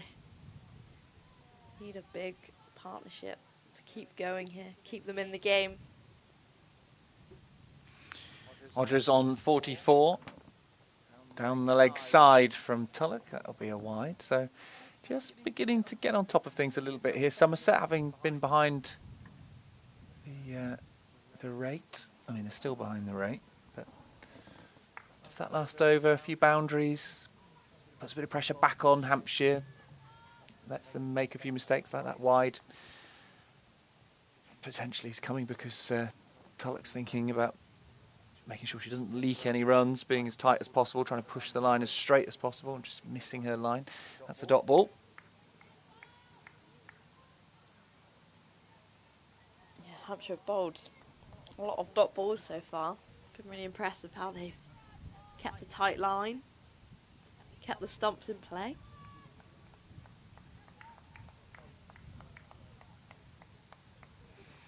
Yeah, this is good from Somerset if they can keep this up. Driving through the offside, the fielder in the deep. Just the one run though. Alright, I've done some maths. Okay, she's been on the calculator. Go on. Oh, never mind, my maths is wrong. Come back to me.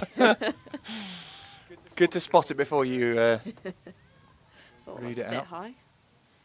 Leroy on 43, Rogers on 45. We said there needed to be a partnership. Is this the one? In comes Tulloch. Down the ground, 4 more. Leroy has just found that bit of form that she was looking for. Struggled early on, kept using her feet, kept finding fielders. Feels like she's just managed to loosen up a bit now. She moves on to 47. Score 124 for 1. And now that 1 in the wickets column looking like a very good start for Somerset. Nearly halfway through the overs. Still only 1 wicket down. It was off a very good ball that Sophie Luff got bowled. Here comes Tulloch over the wicket. And Leroy gets underneath this one, plays it through the mid-wicket region. That'll be 4 more. Poor ball from Tulloch. And that's her 50. She raises her bat. Another half-century from the Australian, who's looked, once she got going, she looked really good and solid. Yeah, she's stuck in there at the start. And been really great at finding those boundaries, those last couple overs. Found those gaps, hit really strongly down the ground. Run rate's down to 6.4. It's interesting to see how that moves. It's come down now because of these boundaries. In comes Tulloch again. This is played out just behind point. And they'll run a single.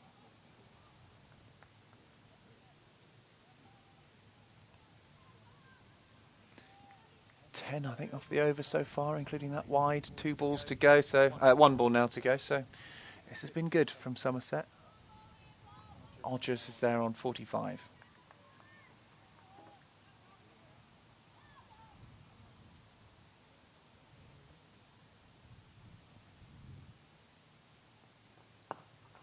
Fired straight back at the bowler. It's a good stop, actually, off her own bowling. And there is no run. So, good over for Somerset. They move on to 129 for 1. Have you got your maths sorted yet? Yeah, I'll start you. Go on then. And then I'll make way. We'll bring Erin in, shall we, after that? All right, the special guest. Of the 138 balls bowled so far, In this innings, yeah. 77 dot balls. I'll give you a percentage. That's the start? I thought there was going to be more. Okay, yeah, right. Thought it was gonna be no, more. no, I All liked. right. No, I thought there was another bit coming. No, that's interesting. Yeah, that's a lot of dot balls, but there's been a lot of boundaries. How many boundaries have we had then in this? Put my laptop away now. 17. Okay, well, interesting, because actually there were 36 in the first innings, and not even halfway through here ready. So it's looking like it could be a sort of 300 par. In which case, Hampshire will feel like perhaps they should have gone on and scored a bit more. Yeah, but Hampshire have done well to keep those dot balls, keep their fielders in play here. Yeah. Kept it tight. As Very tight. bowling change here to Tani in, to Leroy just down leg side there. Well, while you describe this Datani over, I'll make way and we'll bring Erin Vukusic in. We're very lucky to have our special guest in today, bowling analyst. Give us all the seam bowling ins and outs. Tatani is in again, and Leroy uses her feet. And another dot ball there. Well bowled by Tatani. Been tidy. 5 overs from her. Erin Vukusic, welcome. Corns, How thanks are for we? having me. Excited? All okay, all okay. I think I'm liking what I'm seeing. Yeah? I think I'm feeling a bit more comfortable now, you know? Yeah, nice. Yeah, what were your... Let's have a roundup of your thoughts. On the game so far. Yeah, game so far. Well, batting innings for Hampshire. I think, I mean, I arrived a bit late, but I think we could have been bowling a bit tighter, really. But good score, very on par, I reckon so as well. Yeah, looks a good outfield, good Yeah, wicket. yeah. Another dot ball there for Datani. Yeah, what do you think about the start of this innings? 130 for 1, or 23 and a bit overs. I mean, I like the partnership. We're only 1 down. I'm not sure if there's a kick on button. I'm not sure if it needs to be pressed either.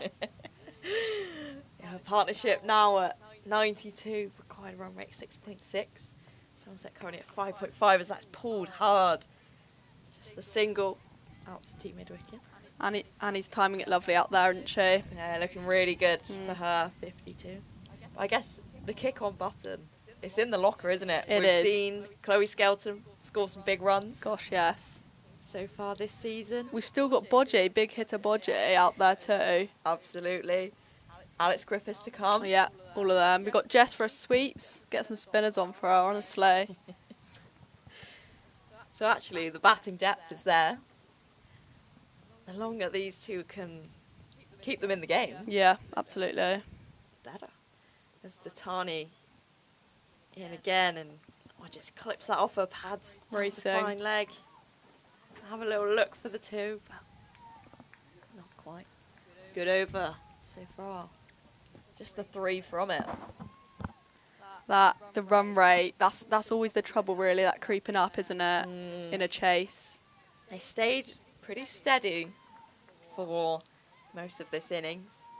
Not really got above 6.7-ish. So I think Somerset will be happy with that so far. Final ball of the over again. Use her feet, clips into the leg side and Ball looking back. for the 2. Just stick to the 1. That's been bowling very tight today. It's been looking up from the Absolutely. side. Good pace on her, isn't there? Yeah, 6 overs, 1 for 25. Great work from her. All right, as a seamer here, Here we go. pitch is not offering you much. Looks This Looks like a is road. a road. probably flatter than the M5, to be Yeah, fair. I've been told to use that. You can go quicker on this than the M5. I reckon. Really? Yeah, Yeah. that's a direct quote from Chloe Scouts. Actually, I think that. Less potholes here. Yeah. Yeah, so what are you doing as bowler here? Are you using your variations? Are you going pace on? I think personally that's sort of a feel thing for me. Like pressure on, like people coming after me. I think that's when I'd use my def plan a bit more. What does that But- look like? I think for me, Yeah. I'd get those slowies out. I'd get those Yorkers out corns. Like death plan. Definitely done that in the T20s. Sorry, Papa Tulloch. Pulled away from Annie for one. You're all over it. God. Okay. Like you got this. No, but I think Hampshire have done this well, just bowling on the stumps really. Like it is hard to get away, and it does just mean it's hard to get off the square at times, isn't it? Yeah, they've kind of packed the field pretty straight, haven't they? And Yeah. just attack the stumps, and actually there's not really much room to score. Yeah, not at all. The batters have got to create space. That is Bodge's aims with fields, isn't it? Whatever that means.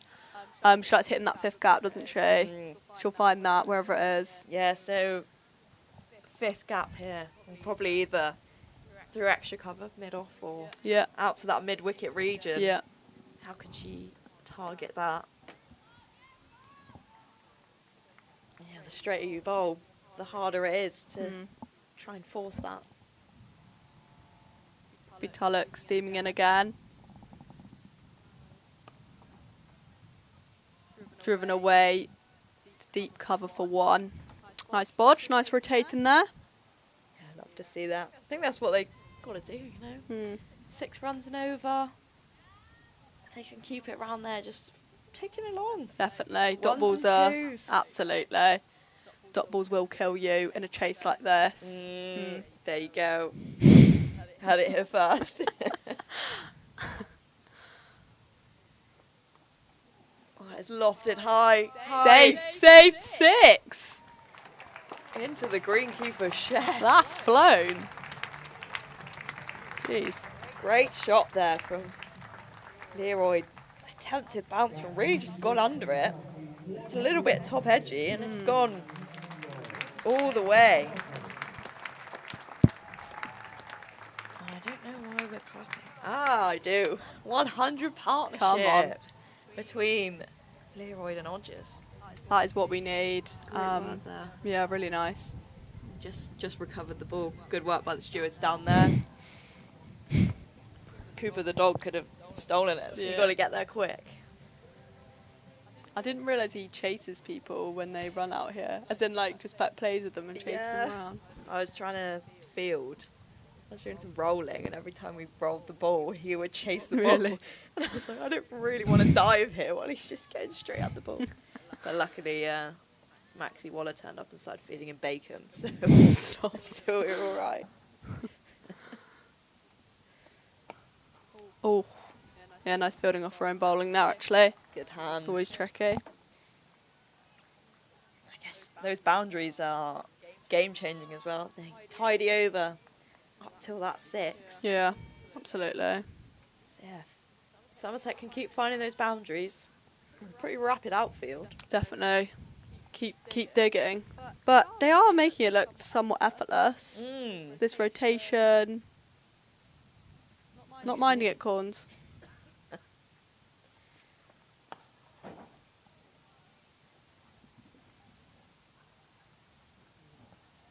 Good work there. Brings to end a good over for Somerset. 9 off it.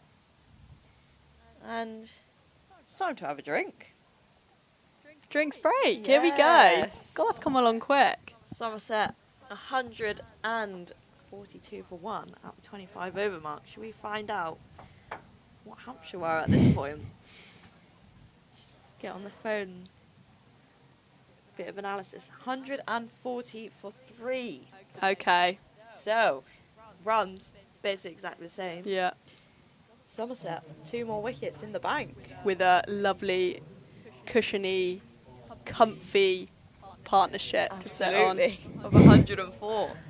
I'd probably say in Hampshire's innings, didn't feel like they got on the accelerator in the second half. Okay, Felt yeah. pretty steady. I think that would be fair. throughout. Yeah. Yeah, kind of doubled their score from here, didn't they? Yeah. 303, so just added a few more. So actually, I think if Somerset can just keep sticking at it, they don't really need to change much from here. Definitely. Especially with who we've got in the locker to come in. Got them in the heart. Yeah, absolutely. Yeah, so if you're bowling here, are you trying to stop the boundaries? Are you trying to go for as few as possible? Are you chasing the wickets? What are you looking to do? Ooh, good question. Because realistically, if you take wickets here, things happen. But yeah.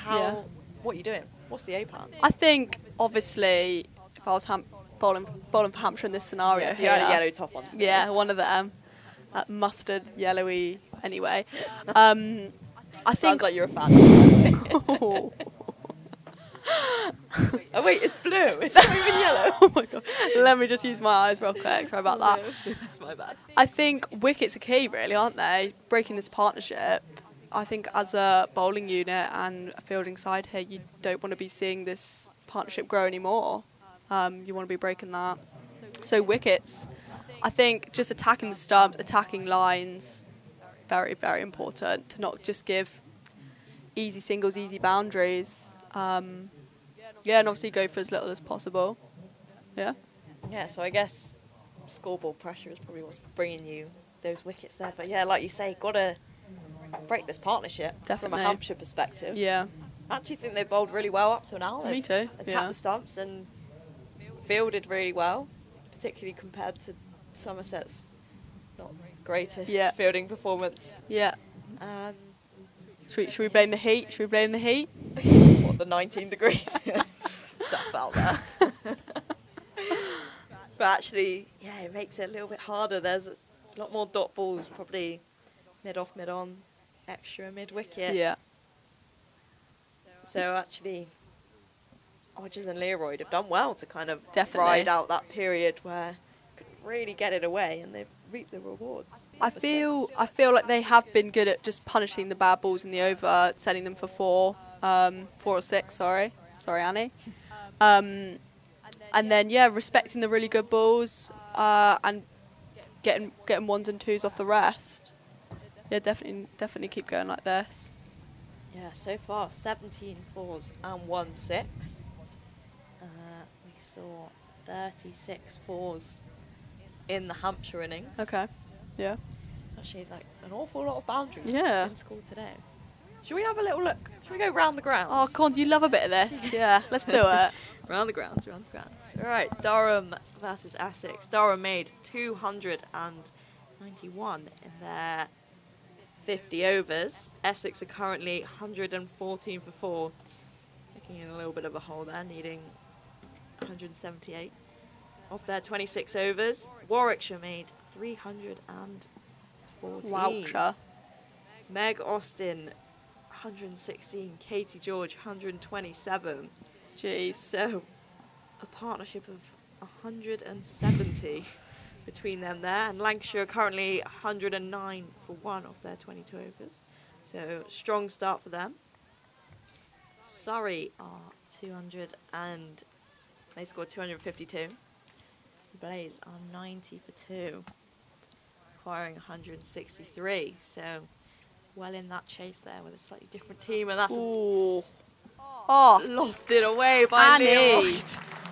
Heart in mouth there. yeah. Fielder at square leg was in the game for a moment there. It just crept over her That has, head. hasn't it? Short ball from Zatani and Leroy's gone with it. Thought the fielder was in the game there, but whoa. Great strike. Heart in mouth. Wait, is that the saying? Heart in Yeah, mouth? I think Annie was happy to see that fly over her head.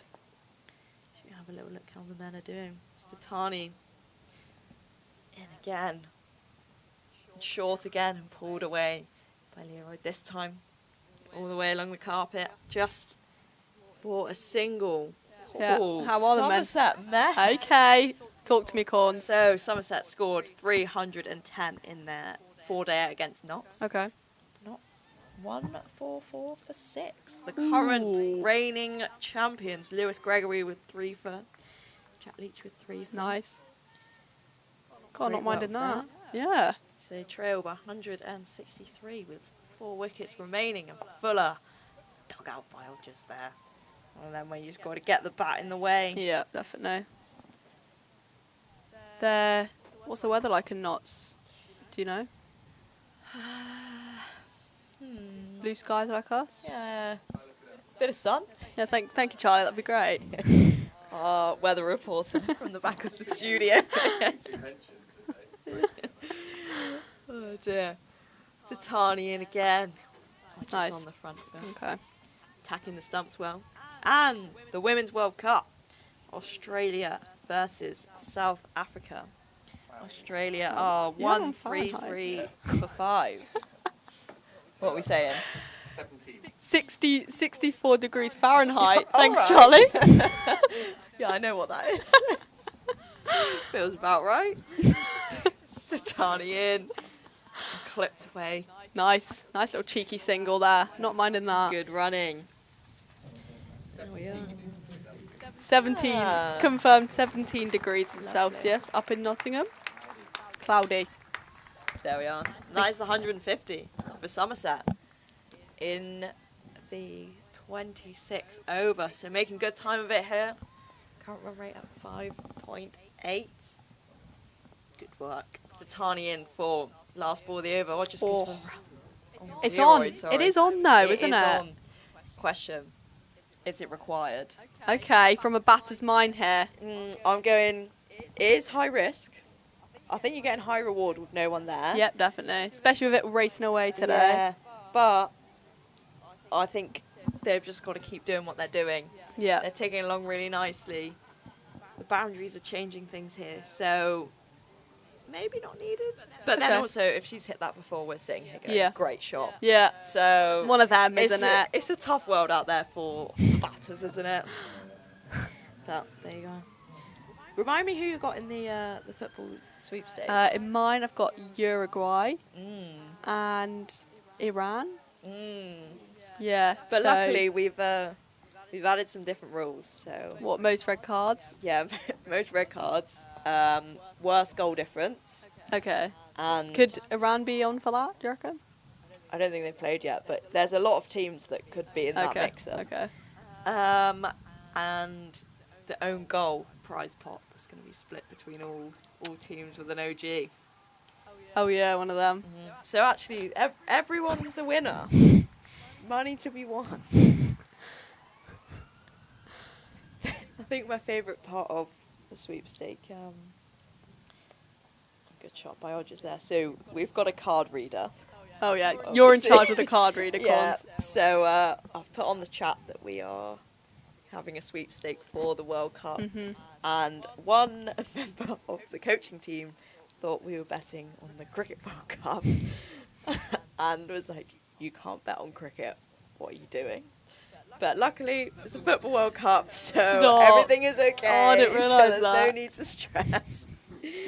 But, well, there's 2 World Cups on, it does make Yeah, it confusing. it is confusing. It is. Easily done. Absolutely. Just looking out for you. Who remind me who you've got? Sorry, Corns. Uzbekistan Okay. and Curacao. How do I don't know how I'm saying it. South Korea. Curacao. How am I? Curacao. Okay.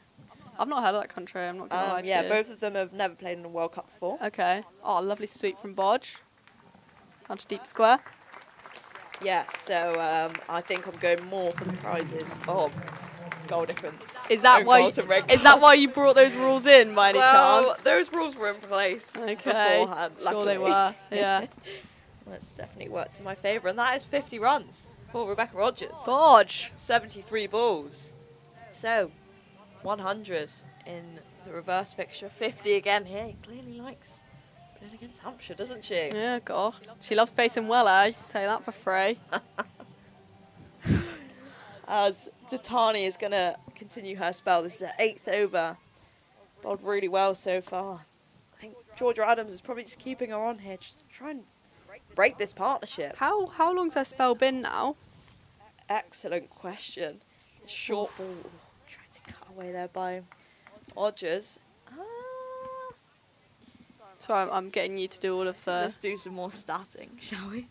1, 2, 3. 3 overs. This Oh. is the third. Feels like longer. Yeah. Just me. This is her third separate spell. Okay. But yeah, I think Adams is just searching for the wicket here, because maybe I would have thought she would have kept a couple overs until the end and lofted Shot, Bodge. by Bex Rogers. Up and over. Mid off. No need to run for that. Yeah. Save your legs. Great work by Rogers there. A little bit over pitched.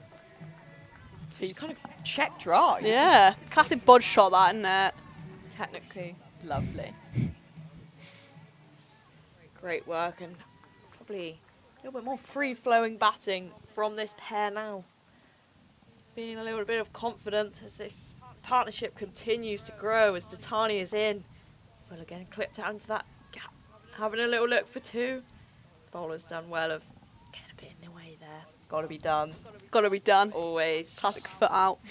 No. Classic just stopping your tracks. Yeah, just, oh, my bad. The batters are at it as well. Everyone, you got to just get in each other's way. Yeah. Half an eye, Mm. you know. Corns, I have to tell you, have a perfect commentator's voice, in my opinion. You're putting all the emphasis on the right words. I'm loving it. Well, thank you. Basically, this scenario is someone's told me, do you want to chat rubbish for 100 overs? And Got to settle into it somehow. I like that. we've probably got that in the locker. The social battery may die later, but that's okay. 6 off the over so far from Datani. I'll just make this another big over. If she's in around the wicket and goes for that Oh, round. here we go. Great shot there from Rogers. And it will race away. Again. That space is open. Yeah, She it's knows on. where that gap is. Definitely. Good strength of hers there. I fear I've not seen Bodge really turn to the ramp much. I mean, yeah, she's not really agreed. needed to, I suppose. Yeah, true. Just in general games this year. Yeah, agreed. She's been using her power, hasn't she? Yeah, she's been working it down Yeah. down. As a bowler there, are you going, oh, you know what, I don't mind that. Like, I could see all 3 stumps. I Is think what it is. I'm like you've got her to change. Like she hasn't played it yet, and you've got her to play it. But they have just moved fine a bit finer there, haven't they? They've taken their mid-wicket out just from where that ball has gone there. Oh and God, yeah. looking for 2 and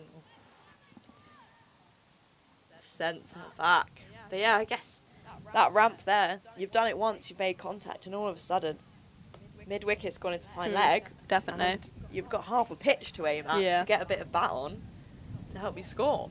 And it helps just turn that dot into a nice 1 or 2, doesn't it? Always, because actually, to get it into that mid-wicket, well, not even mid-wicket region. Yeah. If everyone's out on the leg side, you've just got to get something on Yeah, it. yeah. It can be half a pad. It can be a drop and run job, Oh, couldn't yeah. it? Take the pace up. One of Remove pace. That's what we like to see. Bowling change here. You're right. Willow back on. Don't mind that. Great shot. Again, up and over the infield. Bex Hodges oozing class now. Yeah. Racing Oozing class. Oozing class. I like that. Yeah. I know her and Willow will be giggling out there in their own way, won't they? They'll be chirping away. Competitive. Respect that one. Yeah, I think Willow's going slower and slower, isn't she? She's really tossing some of them up. Yeah. Back on her former home pitch. Yeah, nice. I know she liked playing here. Yeah, Reminisce. little runs. Yeah. I think best bit so far is when Hampshire came here to play a T20 and they were playing highlights of Somerset batting last year, and the highlights were of Wello batting for Somerset. Oh, Swept away. swept away. Fielder didn't quite get it. Raced away for 4. Shot All of a bod. sudden, foot on the accelerator. That button's been pressed. Yeah, it has. Did you let them know? Yeah, in the last, well, that's the 4th boundary. In the last 10 balls. Doing favours for the run rate. That's for sure. Few big overs.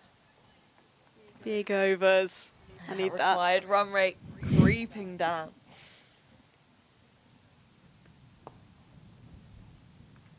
Four and a 1. What do you say about That's that? lovely cricket. God, look at that.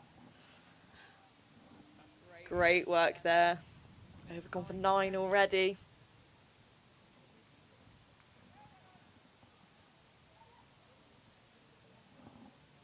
Can she get out this over? Lovely, don't mind that. 10 off. For the number 10. Is this a change of bowling now? Yeah. It is, I think. Hannah Hardwick maybe on from the Truscoffic end. It's good. It's not as Bex Tyson. Dab, they look similar. They look similar. Yeah, the blonde ponytail is hard. Feel like a bit of a momentum shift here in Somerset's favour. Partnership now to 136. What are you thinking? Sorry, go again. I've zoned out. Go again. Go again. No, go again. I'm locked in. Current partnership, 136. Yeah. Feels like momentum shifting towards Somerset. I do feel that, yes. If you're Hampshire, what are you doing? Well, first of all, you're maybe panicking internally a little bit. Well, obviously no one knows that. Cool as ice on the outside. Yeah. But maybe that's prompted the bowling change, just wanting a wicket here, really. Yeah, maybe just searching for that wicket to break the partnership. Going in with cover up here, so maybe trying to entice these two to create a little bit of space and maybe a bit of width when it's not there to try and carve it through the covers. Nice. Tyson is in again, attacking the stumps. Bit of pat and pad and gets that into square leg nicely. Given as leg buys. Yeah, so we're panicking because the momentum is building. Are you sticking to your best ball? I think mainly, I'd see how it'd be going as a seamer. I mean, I wouldn't want that to be happening, that's for sure. Drop in. That is frustrating for a bowler, isn't it? Good ball, and then just keep on ticking over. Yeah. It's Hampshire, they need some dot balls here to build Definitely. pressure. Change of strike. Yeah.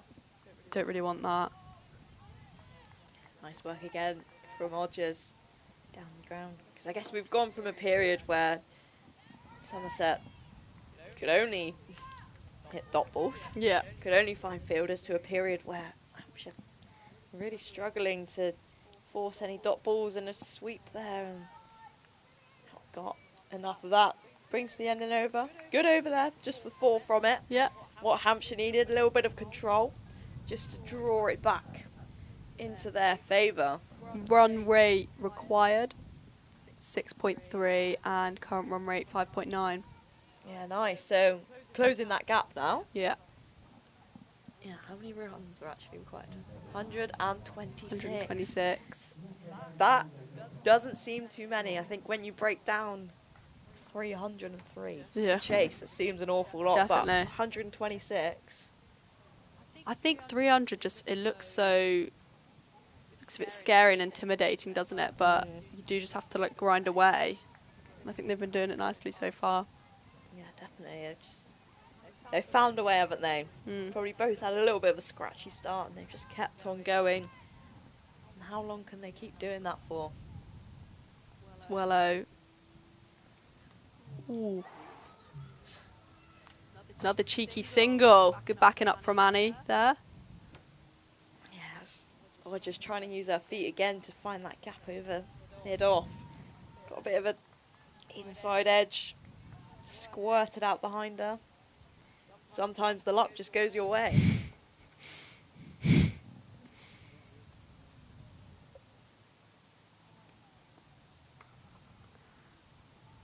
Annie's back foot play. Yeah. You almost want to clap it every time, don't you? Got a lot of time for it. Alright, give me something you've learned off Annie the Overseas. Ooh. Let's have a golden nugget. I don't think it's actually cricket related, Corns. Okay. I think it's Australia related. Yeah. Oh, I've got one. That Annie was actually homeschooled when she was younger. Yeah. I only found that out earlier when I walked into the physio room. And you know when you get told off by the teacher and someone goes, year 7! And she's like, what? She's never had that. Oh, Girls? oh my Yeah, goodness. never had that. Yeah. There you go. I feel like that's creeping in the gap. Oh, split it perfect. Lovely shot from Annie. Lovely sweep. Yeah, really nice. No, I feel like I couldn't even imagine that, but I also imagine Annie to be that Aussie surfer. Don't know. Cool dude. Yeah, she just is. Yeah, great shot from her there. Moves to 79. Nice. Yeah. 4 and a 1 again. Love to see it. Corns, I'll put the question back on you. Yeah. What do you reckon you've learnt from Annie the Overseas, cricket or not cricket related? Oh, actually, I've got a good one. She doesn't like eggs. I'm surprised I by also that. don't like eggs. Okay. And I'm really glad I found another person that doesn't like eggs. You don't like eggs? No. You can they eat eggs smell, What? and the texture's bad. And I'm so happy that there is someone else in the world that feels the same. Okay. Because I feel like Australian culture is like poached egg on sourdough. Yeah, definitely. And a bit of avocado. I am surprised by that from Annie, actually, and from you. Disappointed.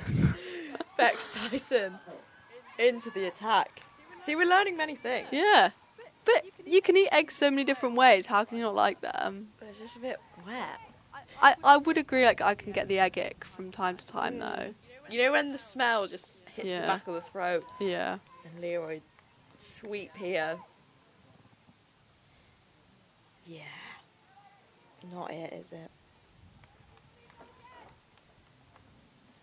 Alright, I reckon you got 4 balls for me and then we're subbing out. Our special guest is here to stay though. That's cheeky, Corns. Okay, 4 balls. I'll let you take it from here before you have a break then. No, I want a golden nugget in these 4 balls. I'm clapping something else. 150 Oh, God. partnership. Clapping all these. Right, what we want to know is what is the biggest partnership between two Somerset batters. To break another record Yeah, here. there's got to be. I have no idea what it is. Okay. But I'm sure someone will find out, and they will let us know. Are we talking about Spencer? Will he run in this room in a second? I don't know if Spencer's our stat man. Oh. Who knows? He's Tyson the in everything again. man. He is. Yeah, and just snuck through there. Titani with a diving effort. Yeah, it's got to be close. Yeah, great maturity shown here by both of them. Coming through a bit of a rough time Yeah, definitely. and actually just being steady. They are just taking over, and it's working. Swept. Oh, down leg, just wide ball given there. But yeah, so when I'm back with Bodge, something we talk about is playing boring cricket. Okay. Talk me through that, please, Corn. Boring cricket looks like someone watching would know exactly what your plan is Okay. from the get-go. And that is carved away through point from Bex Odgers. No God. chasing that. Great shot there from Bodge. Yeah, boring cricket. They Okay. know what the plan is. You might play 3 shots and you stick to that and you score runs. Is that making you miss it even more out there? Miss being out there even more? What, by being boring? Yeah. I'm going to leave you with that thought. Okay. Thanks, Corn. Thanks That's for having brilliant. me. Yeah, Please pass on some more golden nuggets. it's brilliant.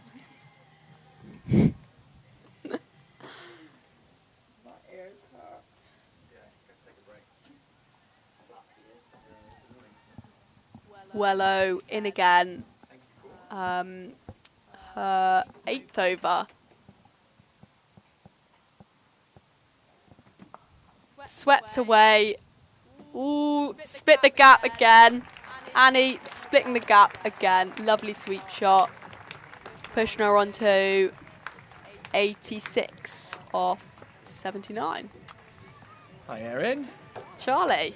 You two are cracking me up there. Chat about eggs. I am a big egg fan. So Really? You'll be pleased to How hear do you that. have your eggs in the morning? Well, I mean, in the morning, I work very early in the morning normally, so. Oh, you've shown me your alarms actually. Yeah. Oh, I there's can a believe shout. that. Not given. Yeah, so my alarm's like 3:40, so I don't tend to cook eggs before then. But I usually do have a couple of hard-boiled eggs in the day. How do you sort breakfast with early mornings? You've got to do it the night before, so it's overnight oats Okay. generally, Yeah. or porridge on the morning when I get there, if it's the winter.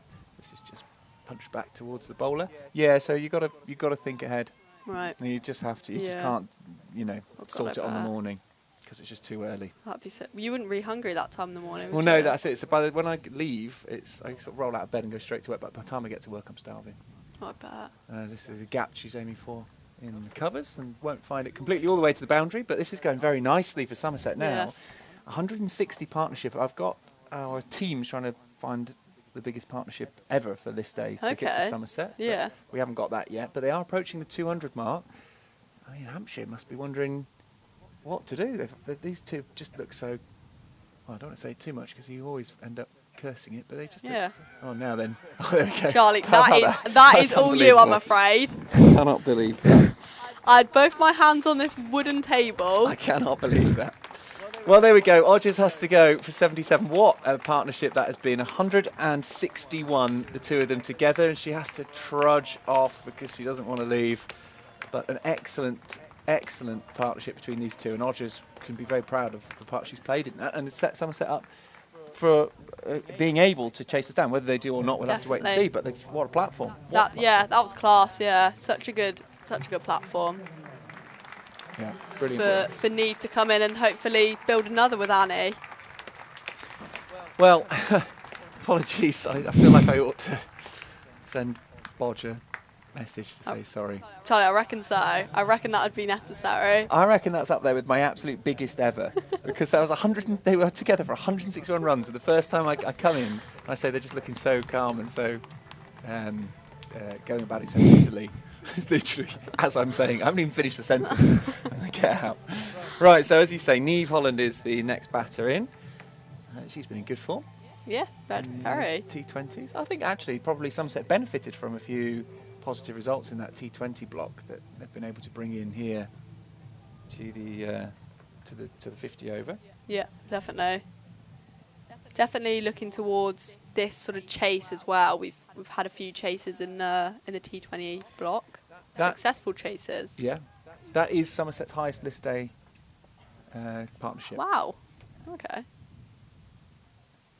Yeah, that was class to watch. Beats the 150 unbeaten runs which Skelton and Bex Odgers put on together in the reverse fixture. Oh, in against Hampshire, yes. So actually, That was Hampshire. before we broke up for the Blast, wasn't it? Yep. Yeah. Yeah. So Hampshire will be a bit sick of Bex Odgers. Will be very pleased to see the back of her today. Yes. Having scored all those runs in the first game and now all of these runs in the second. However, Somerset went on to lose that game at Hampshire. Yes. So you can have all the big partnerships you like, but it's not just about that. It has to be about a team effort. Definitely. Everyone doing their part, taking responsibility. They still need 105 runs from the remaining 17 overs. Should be doable the way they've been going about it, but that wicket will just make a difference. Yeah, definitely, definitely. And another wicket. And now this is a huge moment because Leroyd has to go. And the two of them who set this up brilliantly together have gone in... Is that consecutive balls? I'm trying to think. Has there been one in between? I think that is, yeah. 2 wickets in 2 balls. And if you can believe it, 161 run partnership and then 2 wickets in 2 balls and they're both gone. Leading edge, easy catch for Georgia Adams. And, well, Somerset have to begin again now. They have to see it as a 17-over game where they need 105 and as if, 2 batters who haven't faced the ball out there. I think they need to think about it and go about it that way too. Just simplify it, going fresh. Yeah, definitely. I don't know if Emma's gone to the loo or something, but she's going to come back and she's going to see that neither Leroyd nor Odgers is there. So we've got Hazel and Holland.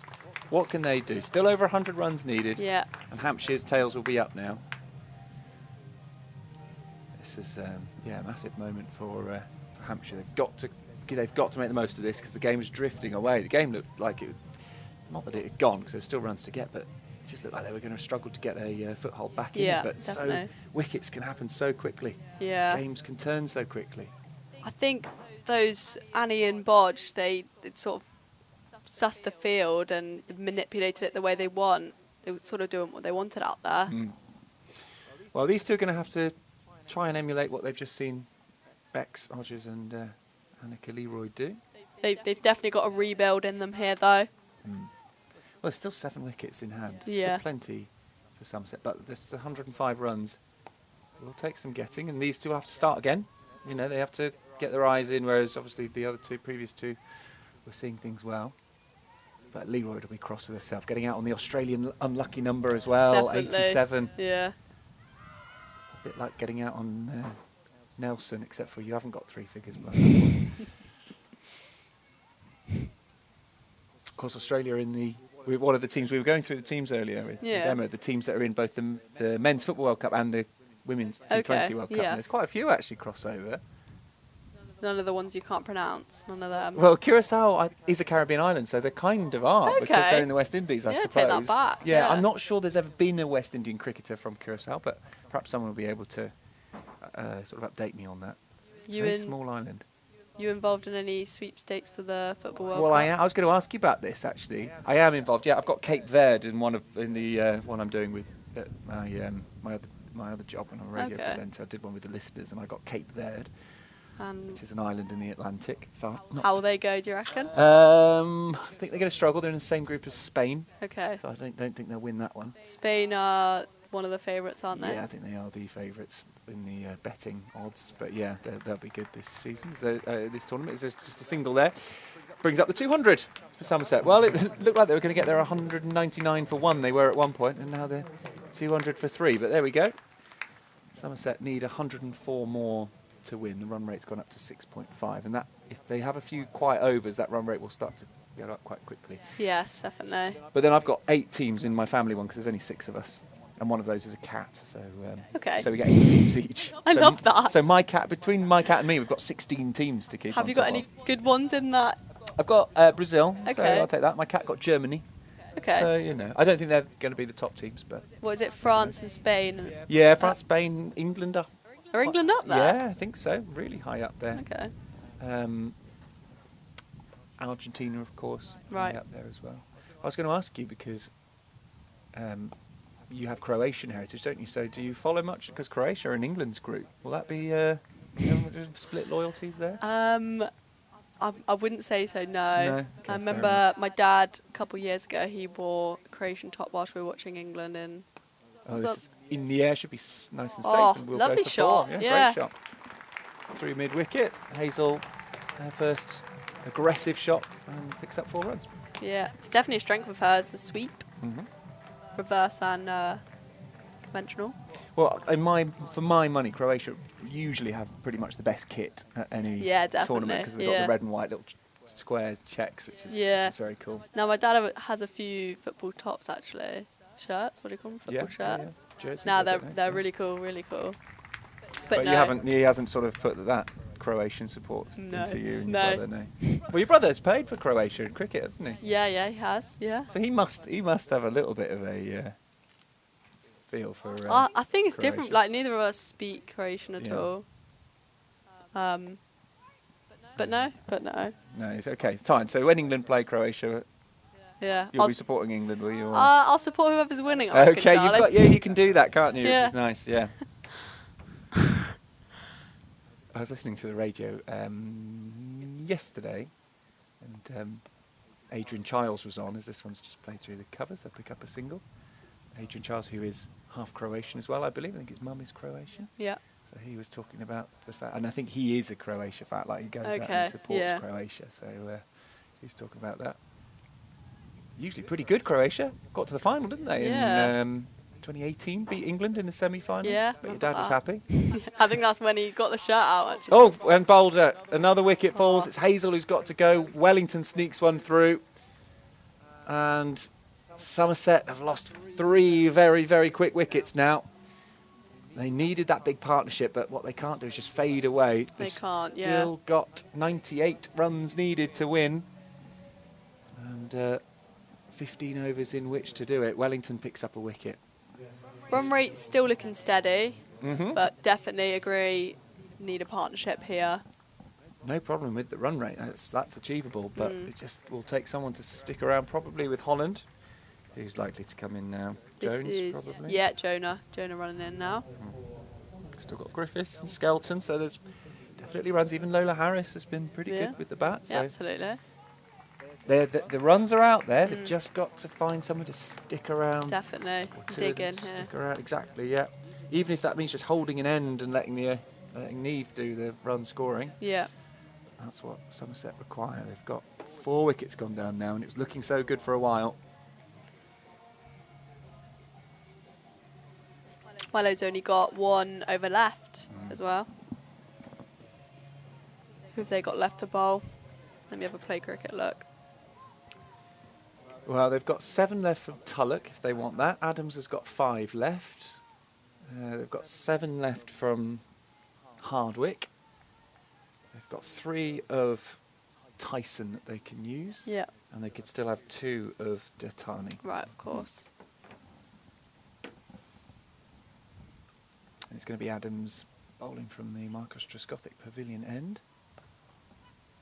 And Neve Holland it is, who is, despite being on 1 from 3, she is the senior batter out there, because wickets have been tumbling in these last few overs.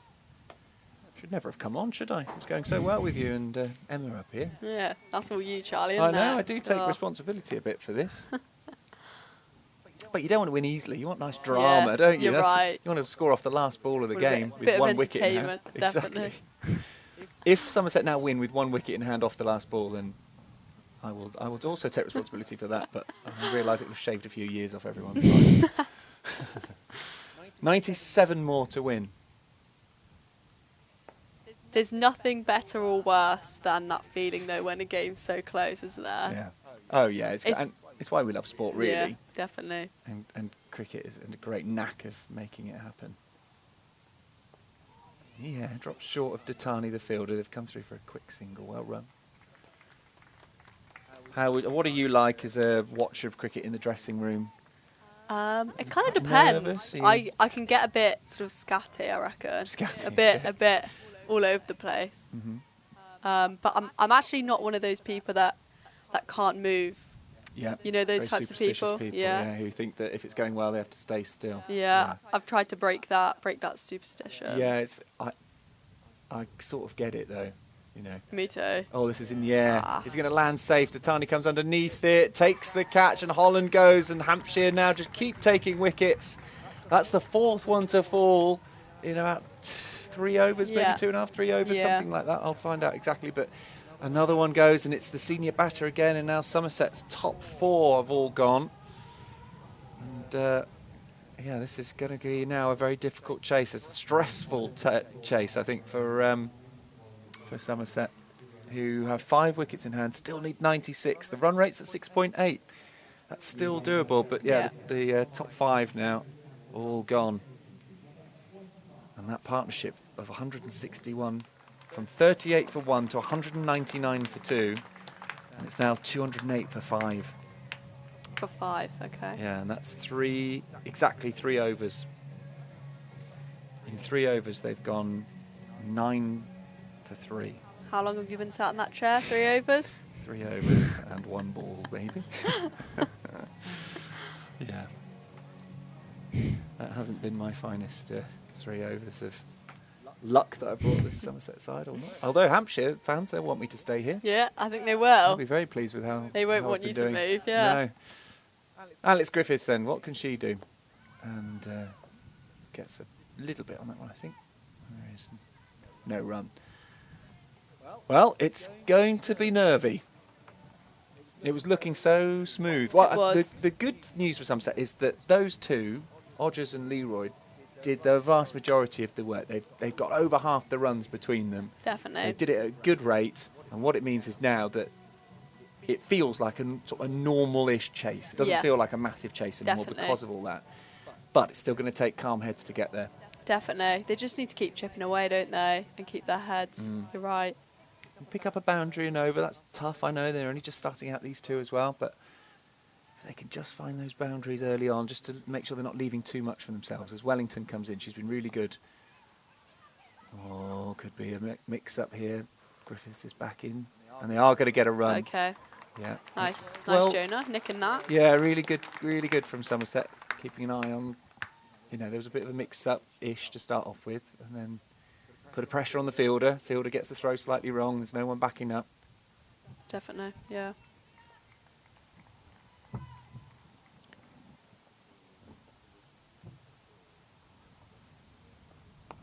It's Griff.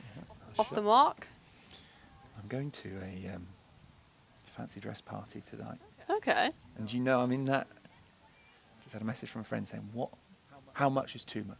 Is everyone else on the same level as we are? Okay. You know what I What's mean? the theme of the... Disco. Okay. And you can go a lot. Oh, this is in the air. I think it'll be safe unless we're going to see something spectacular. No, it'll be 2 runs. 2 runs for Jonah. So you know when you're texting all your mates, Yeah. what are you going at? How much are you going? I love that. I just had a message. What are you going as? Well, I've got a funky shirt. Okay. And I've got a little necklace which my sister gave me for Christmas a couple of years ago of disco balls which light up and flash. Okay, I love that. And they'll be like sunnies, and I have big curly hair Okay. anyway, so I've kind of got the Yeah. disco look as it is, Okay, I like that. So that's, I haven't got flares. If I had a pair of flares, I'd be wearing those, but I don't own one, and I'm not. Wait, what's another? Is corduroy disco?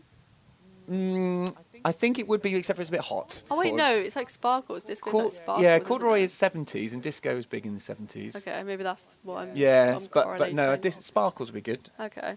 So anyway, he's just sent me a picture. Oh, here we go. Okay, I think. That's brilliant. Yeah, he's got a pair of toucan sunglasses on. And Yeah. he's got a big jazzy shirt. I think we're okay. Okay, I think we are. I reckon that meets Yeah. the dress code. Ah. Oh, is that a wicket? Yes, it is.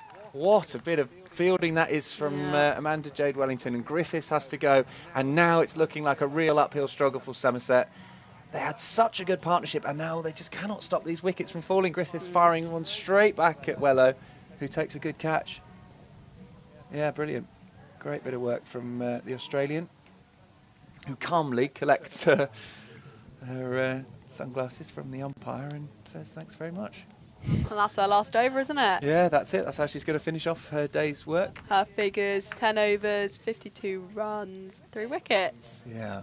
Yeah. which is very good, really. Those 3 wickets making all the difference at the end. 3 quite key wickets Getting as well. Odgers, Hazel and Griffiths. Really good, especially that one that got Odgers. Breaking that partnership was crucial. Definitely. And Somerset just haven't been able to settle since then.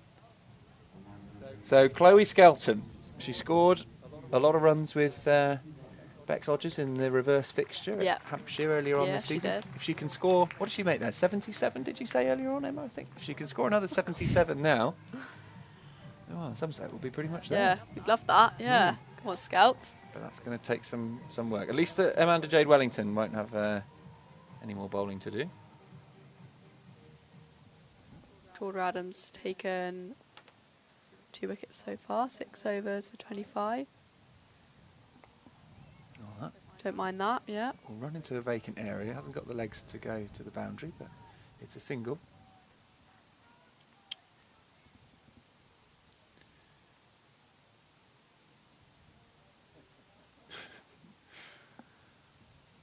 Another picture been sent through of my friend with a baby. Who also is it's wearing the glasses, big isn't jazzy it? shirt. Apparently glasses are provided. That's part of the service at this party. Okay. So that sounds good. Is that a bonus? Yeah. Is it a birthday? Is that? It would have been, yes. It's to celebrate the life of someone whose birthday would have been today. Wow, so okay. it's nice to have it's deliberately designed to be a happy occasion, Yes. which is really lovely. She died a few years ago. So, so the whole, that's why it's a bit hard to judge, because it's like how, I'm with you. yeah, I'm with do you know, it's like, yeah. we're remembering someone, but also they want it to be happy. So that's why it was a bit of a hard one to judge. So I'm pleased to see those photos now. Give me an idea of the fact, because obviously I was doing this first today. So I was like, I have to pack all my costume with me here, because I'm not going home. So if I got it right, I got it right. This is pulled hard, and the fielder is there in the deep. Just keep it ticking over. Just go at run a ball for a while. Give yourself, and then 4 or 5 overs at the back. Give yourself a chance. The run rate is over 7 now, but I just think, given they're 6 wickets down, Somerset, I just think you keep yourself just about ticking over and in it. Definitely. Don't think you need to hit 7 and over at the moment, and then back yourself to hit 9 or 10 in those last few overs. 100%. Yeah. Easier said than done. So easy game from up here. You've probably noticed, Erin. It's very easy up here. Crazy view, actually. It's lovely, isn't it? I keep getting distracted because I'm just watching the game up here. Yeah, it is very easy to do. We're very lucky at Taunton, I think, because I've been to most of the grounds, and obviously there's some lovely views around the stadiums around the country. Yeah. But to have that, especially on a day like this, to Yeah. have that view of the Quantocks. Definitely. The Is that the rooftops. Quantocks? Those are the Quantock Hills, yeah, that we're looking out on. I should probably know that, actually. Well, I don't know, because where's your home, Devon, isn't it? I live in Exeter, Exeter, yeah. In that case, I wouldn't expect you to necessarily be able to name Somerset's hills, but yeah, those are the Quantocks. Okay. I know Somerset have famous floodplains, don't they? Mm-hmm. Somerset Levels. Somerset isn't Levels, it? they're Yeah. sort of, over that way. Okay. That towards Glastonbury. Bridgewater, Glastonbury, Okay. exactly, yeah. Yeah, if you drove from here to Glastonbury, which I'm about to do, because the party I'm going to is in Wells, which is the other side of Glastonbury, and you're pretty much flat the whole way. All right. And pretty much at sea level, which is nice this time of year. It looks beautiful, but in wet winters like we just had, it was underwater a lot of it. What month was it this year that we had the rain every day? Well, it was like December, January. January, I think we had rain every single day, didn't we? And it was like a record, wasn't February, it? Yeah, it was 50+ days of rain. And I just bought a house with a leaky roof, and they just couldn't come because it was too wet, and Just obviously the leak kept going. It's horrendous. Anyway, sorted now.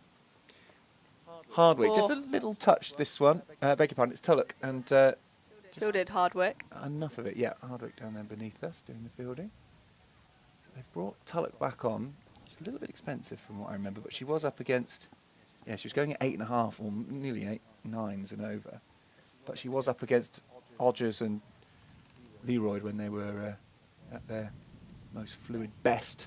So probably will do better now, I should think. Skelton's on strike.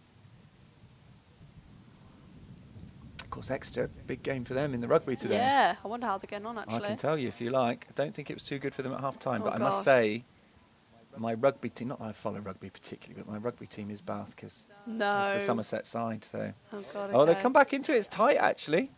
26-22. Ooh, I'm back in Exeter. I'm back in them. That's for a place in the final. Did the who playoffs. won last night? Northampton. Okay. I think it was Northampton. Right. Yeah, beat Leicester yesterday. So a big game. A lot of West Country sport on today. Heard that was a competitive game actually. Yeah. Driven away. Saints a very good side. Scouts deep into the covers. Somerset men also in action today. 175 for 6 they've got Nottinghamshire. 135 runs behind with 4 wickets remaining. Okay. They've done well there. Good side Nottinghamshire.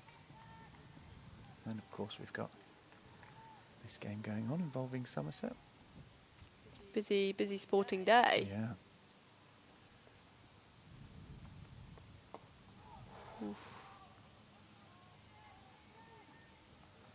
Australia have hit 172 for 8 in the World Cup. South Africa 3 for 1 in reply. Okay. Vulvat is still there. That's crucial for South Africa.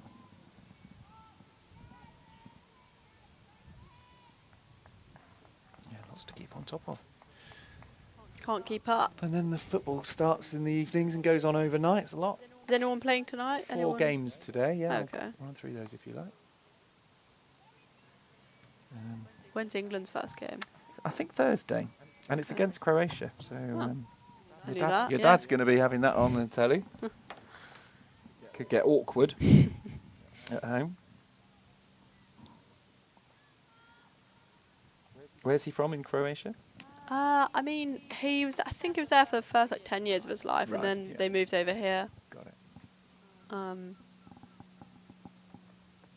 Yeah, I'm not actually sure. I should probably know that. Find out to the cover boundary. If you'd said maybe there are 3 places, I would have gone, oh yeah, no, and then anywhere else. If you'd said Split or Dubrovnik or Zagreb, I'd have been like, oh yeah, I've heard of them. and then beyond that, my Croatian knowledge. Any other places? I can't really think of other places. Qatar against Switzerland, 8 o'clock kickoff. Okay. This is all UK times. Yeah. Brazil against Morocco. I think that'll be a good game. I reckon so. That sounds like it'd be a good game. Brazil are currently 6th in the FIFA rankings. Morocco are 7th. So that Morocco, Okay. they got to the semi-finals last Yeah. time. They're a good team, so that'd be interesting. That's like a underground. I feel like I wouldn't know they're that good. Yeah. Sort of, yeah, unexpectedly good. They knocked Spain out in the last World Cup. Okay. Haiti against Scotland at 2 a.m. if you fancy. Okay. an Stay up overnight for game. that. Yeah, there'll be a lot of people in Scotland staying up for that. First World Cup game in 28 years. Oh my goodness. Yeah, they haven't qualified for a long time. As Adams comes in. This is bunted down the ground for a single. And then 5 a.m. Weird timings. Crazy time. Australia against Turkey. Okay. How's Turkey looking actually? Don't know much about Turkey. They have been good before. They got to the semi-final in 2002, I think. Okay. Does Turkey count as a Slavic country? Is that bad geography? I would say no. I would say Slavic country is a good question. I've got to say. I'd say then you might be okay. Let's have a look. No. Swept away. Ooh, it's going down, but Jonah got on it. Coming back for 2. No. Belarus, Russia, Ukraine, Czechia, Poland, Slovakia, Bosnia and Herzegovina, Bulgaria, Croatia, North Macedonia, Montenegro, Serbia and Slovenia. Okay. Apparently they're Slavic countries. Turkey's kind of around there. It is around there. It is around there. You've got Greece and Albania, haven't you, on the way? Oh, lovely Jonah. little scoop. Very creative. Proper Dilshan scoop. Tuck the head Yeah. away. 3 fielders, including the wicketkeeper, coming in on it. Oh, they think about another, but decide against it. It's a good gap for Jonah, that actually. I don't mind that little proper scoop. You don't often see the full body scoop getting head tucked in underneath your 2 arms like that. Definitely. So yeah, good effort for a couple of runs. So the run rate moved up to 7.7. They just need to not worry about it at the moment, but that's where it is. Get themselves within 5 overs. Yep, definitely. Perhaps something like that. They're looking a bit more comfy now. Opened up that mid-wicket gap. Lovely leg side gap. Lakeside space.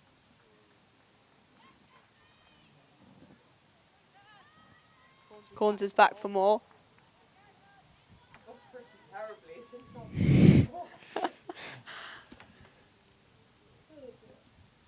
I bet if you made it down the stairs, it was a different game.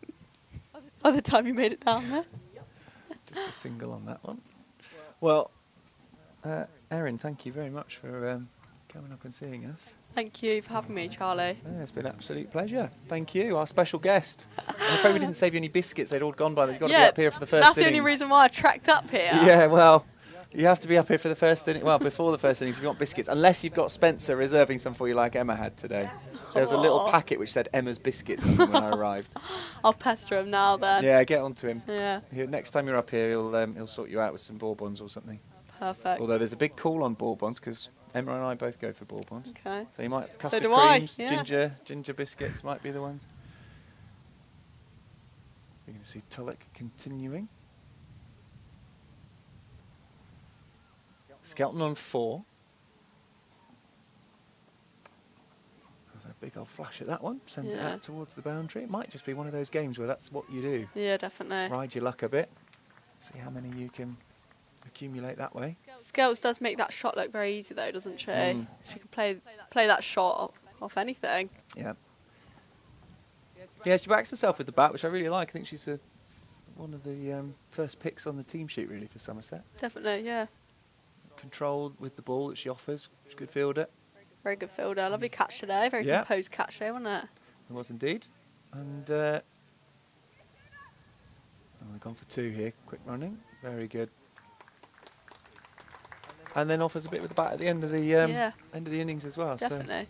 So. She's had a recent England A pick as well. She certainly has. And so could well be playing here on the 1st and the 4th of July when England A take on India A. That'd be good cricket. Yeah. Some good names here, I should think. Yeah, huge, yeah.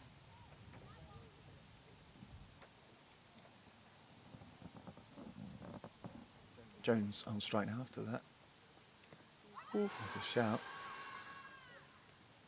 Looked from our angle, it's slightly off the straight here, but didn't look too bad a shout. Let's see if we've got a replay of that.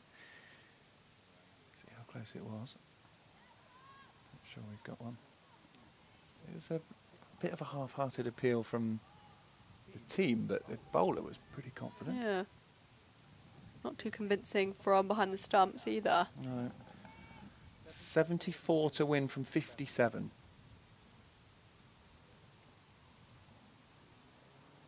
In comes Tulloch. Jones gets enough on that one. Could it reach the boundary? No. Just a single. Singles are not bad for Hampshire at the moment. They'll be very happy seeing singles. It's boundaries that'll hurt them. Yeah.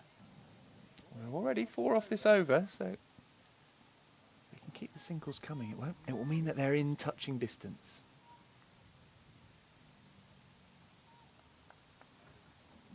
Skelts on strike here.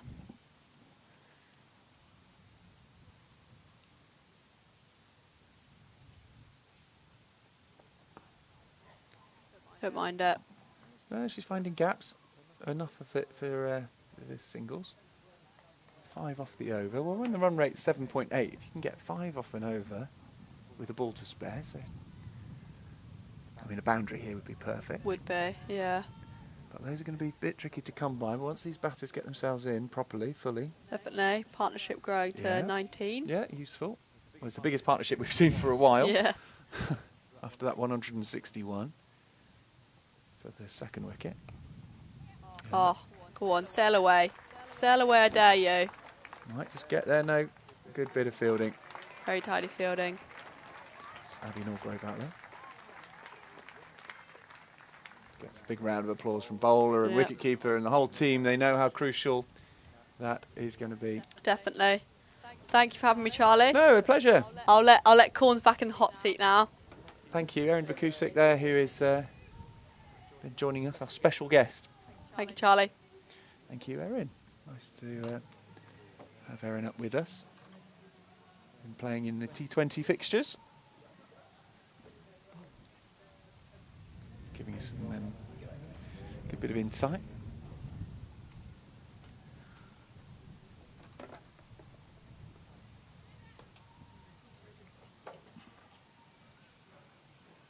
234 for 6, needing 304 to win with 9 overs to go. This is going to be potentially a tight one, Emma.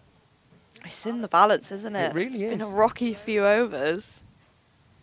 From Somerset looking well in control. It's a nice shot, but it will get cut off. They think about 2, yes. They're going to have to take some risky 2s, I think. And that's good running, but you've got to have to find this, because I think boundaries are going to be quite hard to come by now.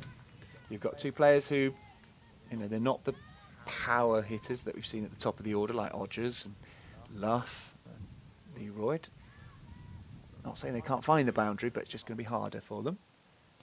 Yeah, good runners though. They're both quick between the wickets. To make Oh, that'll fall. That'll go. That'll go for 4. That's a nice shot in the end. you can't teach it. You cannot teach that, but what they've got is 4 runs from it. Just a fine edge over the keeper's hand, using the pace. Now let's see how. Yeah, I don't think that's really what was meant. But we'll give it the benefit of the doubt, shall we? 4 runs is 4 runs. It won't say anything about that other than on the scoreboard. It just say how many 4s did Chloe Skelton hit. Well, that's her first. Yeah, just what's required. Well, 6 already off the over. It's 4 to come. A strong shot there as well.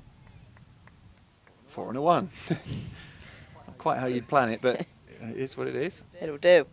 It will do. Absolutely. They need 63 more off 8.5 overs. Run rate required 7.4. If they could get another boundary off this over, that's what anything you can do to just get a boundary. Oh, nice idea. The shot was on. Big gap behind it. A lot of pace on the ball, which she could have used. Yeah, good strength that. Katie Jones, kind of the laps and the paddles and the ramps. Yeah, hits kind of behind square really well. Accesses those different areas. And I guess the field probably reflects that at the minute. Yeah. No one straight.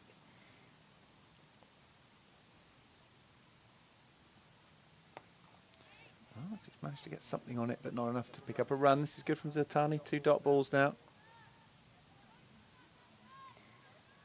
Yeah, Hampshire have just got to create as many dot balls as they possibly can at the minute. That's what's going to win them the game now. Stop the boundaries, create dot balls.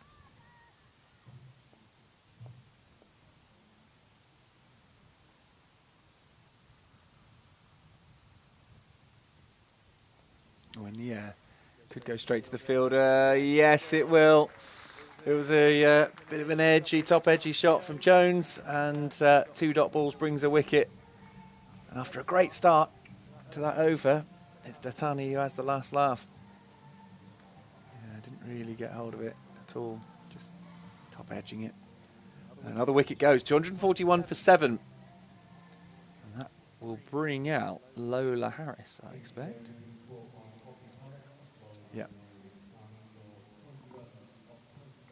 Yeah, I think Somerset will be pretty disappointed the position they're in now, considering they were 200 for 3. Well, they were 199 for 1. Yeah. So what's that? That's 42 for 6. Yeah. That's a real collapse. A real collapse of the middle order. Well, your top order and middle order. Yeah, after such a good start. Yeah. Eve Holland with 2, Jess Hazel 6, Katie Jones 20, Alex Griffiths 1. Yes, it's a strange old score. It's a bit like that scorecard we were Yeah. talking about at Hampshire, where 2 players went big, but no one else managed to. Funnily how it's similar here. The 2 players who've gone big are Odgers and Leroyd, and if Skelton can feels like Skelton could be the one who could just hang on. Yeah, definitely. 63. Still quite a lot of runs to Yeah, get it's though. a fair old amount, but they can come quickly. Yeah, definitely. I think someone's just got to dig in and hang around here. This is where if they tightened up their bowling and fielding, they might be aiming for 30 fewer runs. It might run away. Don't think it's got the pace on it to go all the way, has it? No. I'll come back for a second. Not What's that going to be given as buys? Yeah, didn't get any sort of touch on it. Yeah, see, if you're aiming for 30 less, and now you've got 33 to win, it's a different story, isn't it? And I don't think it's going too far to say that if they just tighten their bowling a little bit and their fielding a little bit, you're probably talking about 30 runs there. Yeah, definitely. I think Hampshire have fielded well. Yeah, they have. Not really anything bad to say about it, to be honest. They've looked good. And the all dropped just short of the fielder as well. So he comes in, forces Skelton really wide. Is it George Adams there? Trying to see who that was. Yeah. Yeah, good fielder.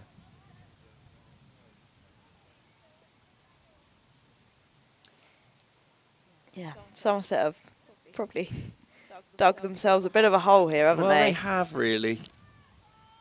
What for me, the most frustrating was, and I don't blame her for it happening because I think it was just a false shot, was Leroy. The ball after Odgers has gone, you think, right, Leroy's still there.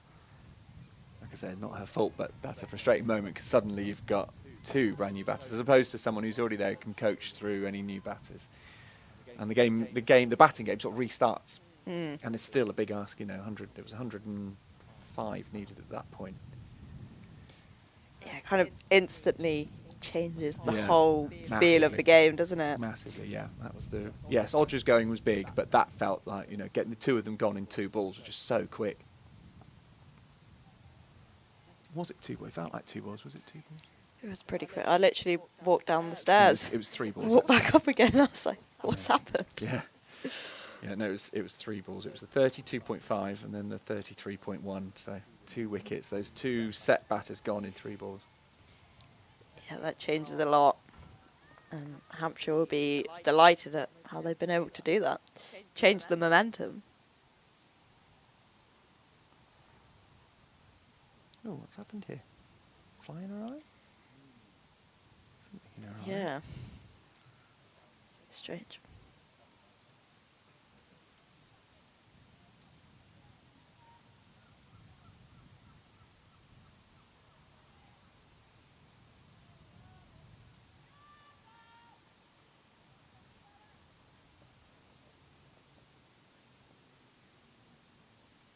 So in comes Tulloch to Harris, who just gets a bit on it. Oh, they thought about the single as well. And they're going to get to that stage soon, aren't they, where everything has to be a run.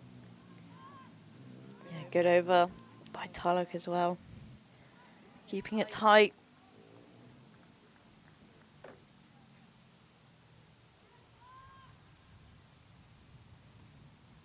Run rate ticks over to 8 and over.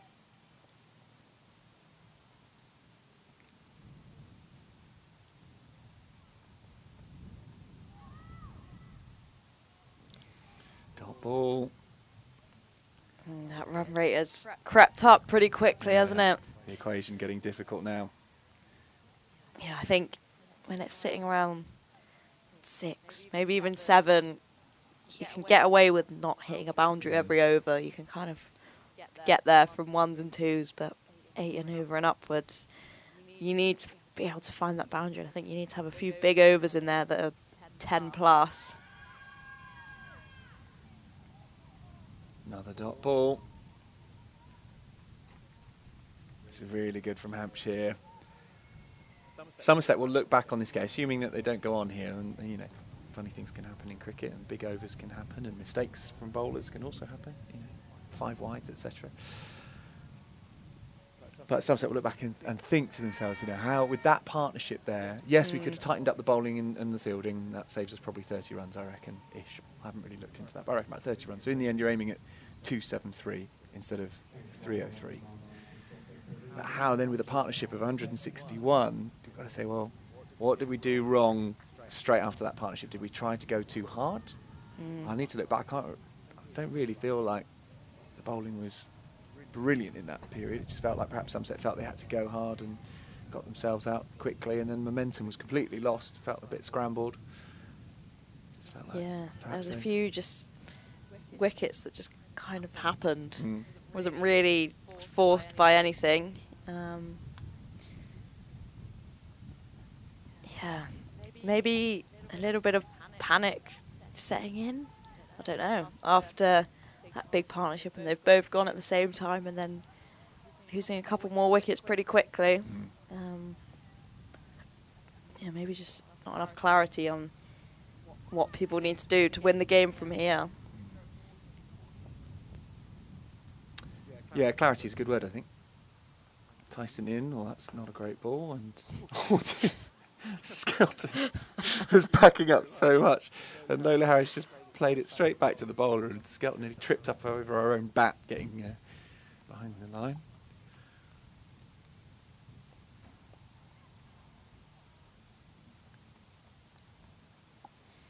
Yeah, I think Somerset will probably look back on a game of missed opportunities. Yeah, I think you're right. It's that collapse. 199 for 1. Brilliant. What a platform those two put on. To then find yourselves 213 for 6. Yeah. Yeah, that's 14 for 5. You're not going to win games of cricket doing that. Well, and that's not even your tail. Yeah. And you're right, that's you're the heart of your batting engine right there, ripped out for 14 runs. That's where the big problem is. But the game isn't over yet. We're talking as if Somerset have lost this. They haven't yet. It's going to be a tall order. And Hampshire will probably have to play badly and Somerset will have to play well, I think. As long as Hampshire play well, I think they win this game. But if they play badly and Somerset capitalise on it, I think that's where a win might happen for Somerset. Yeah, Hampshire have been pretty steady throughout, haven't they? Probably say nothing spectacular, but they've just been solidly good the whole time and kind of made the most of the opportunities that Somerset have given them to get back into the game with the bat and the ball. And, yeah, consistency pays off.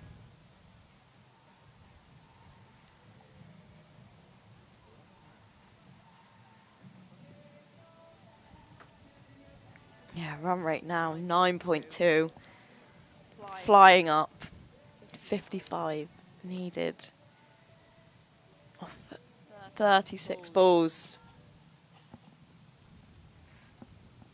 Gonna need something special here from these two. I mean, if we're talking about a Somerset win, we've seen something fantastic today, as far as turnaround goes. I mean, there's been loads to enjoy about this game of cricket. Right from the very first over, it's been fun, hasn't it? It's A been bit wide. It's given us a wide. Fair enough, I think. I'll take that.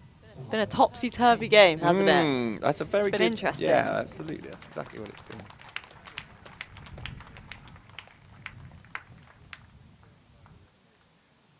It's a 250 up for Somerset there.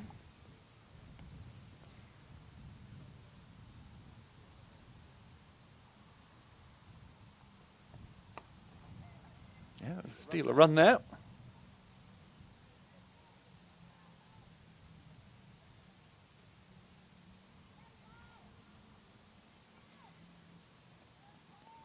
Yeah, good work so far from these two.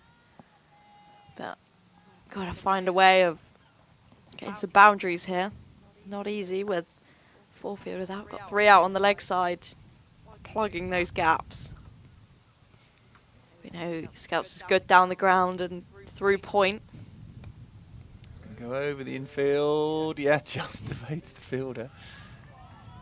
Gonna run a couple. Scout on to 18. They need 9 and 8. I mean, that's doable, but the issue is you've got number 8 and 9 at the crease. If you had your number 4 and 5 at the crease, you'd think this is doable, but 8 and 9 is not what they're in the team for. Yeah, tricky position for them to be in.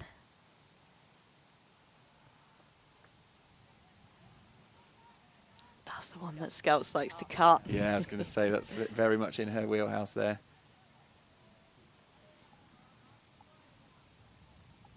Yeah, but good word for the Hampshire bowlers today. I think they've been tight, attacked the stumps really well, and they've built good periods of pressure. And even when Somerset got back on top, I still felt they're in the game. They've got lots of different options. Yeah, big score always means you're in the game because you can have a clatter of wickets like that.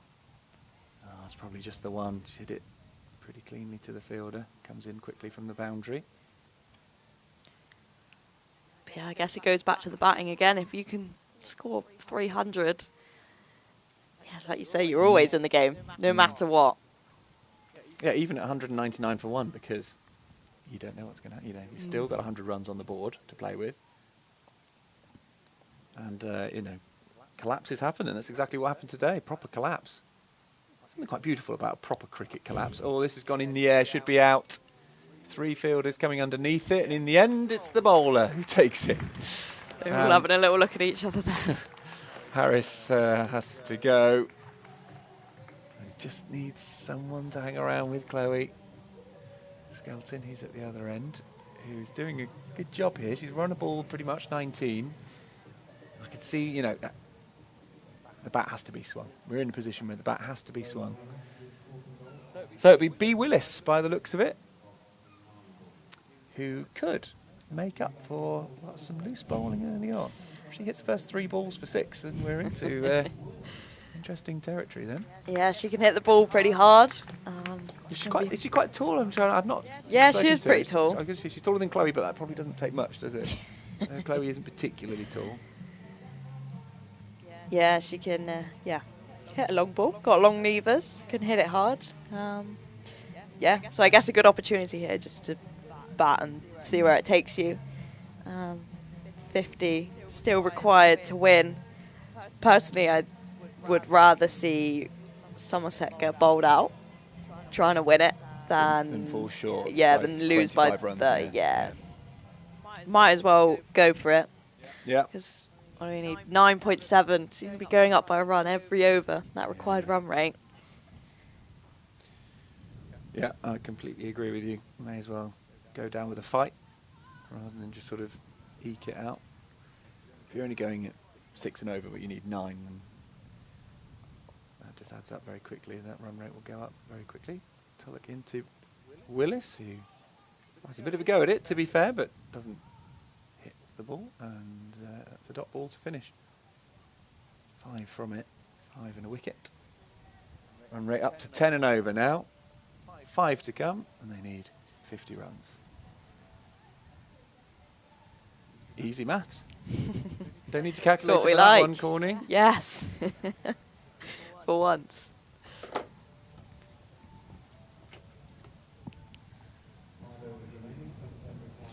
Wonder what the score might have been had that sweep being dropped on 7 by Hazel. Again, that all these things have impacts, don't they? Yeah, definitely. I've got 3 drops and a stumping chance down in my book here. Hit down the ground. Fielder comes in. It's the one. They need boundaries. It's the only way, really. What can Willis do? Only in her second game for Somerset. Perhaps she's thinking to herself, I'm way too far down the order at number 10. I should be up at number 6. Be the hero. Yeah, now's your chance.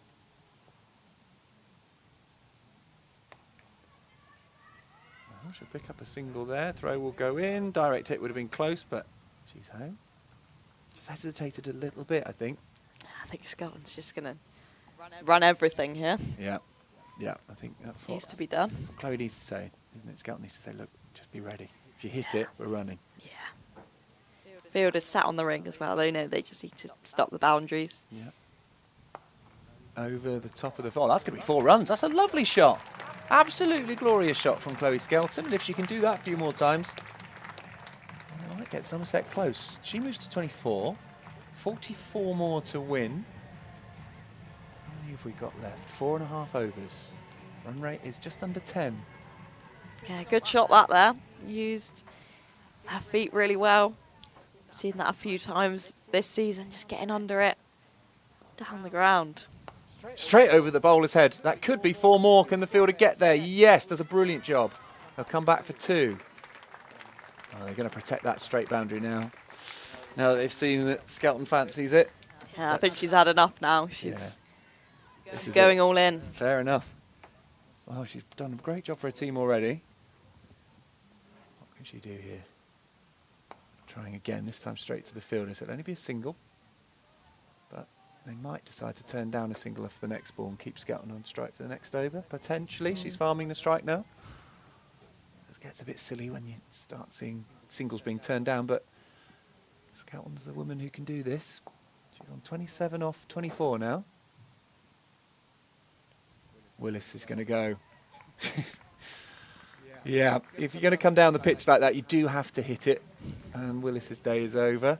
And now Somerset are 9 down, and Skelton has to just do it herself. No offence to Olivia Barnes coming in, but Skelton will know that if it's going to happen, those 44, 41 runs now are going to have to pretty much all of them come off of her back. Yeah, bit of a fumble there by the keeper, but she's done well to hold on to it. Willis too far down the wicket to do anything about it. I do like the idea of Willis giving Barnes a few words of advice there. Hit it really far. Willis was in for 3 balls.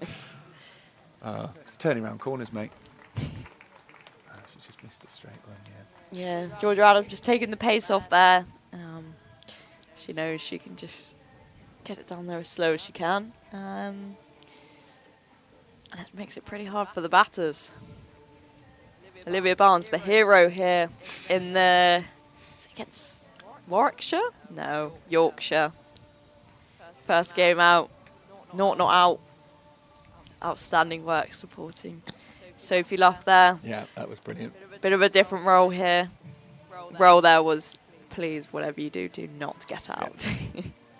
Yeah, that was a terrific game of cricket. And those winning runs. I don't think I'll forget that moment. Luff hitting the winning runs. Nearly got caught twice on that one ball. Nearly got caught by the bowler who parried it nearly to a fielder.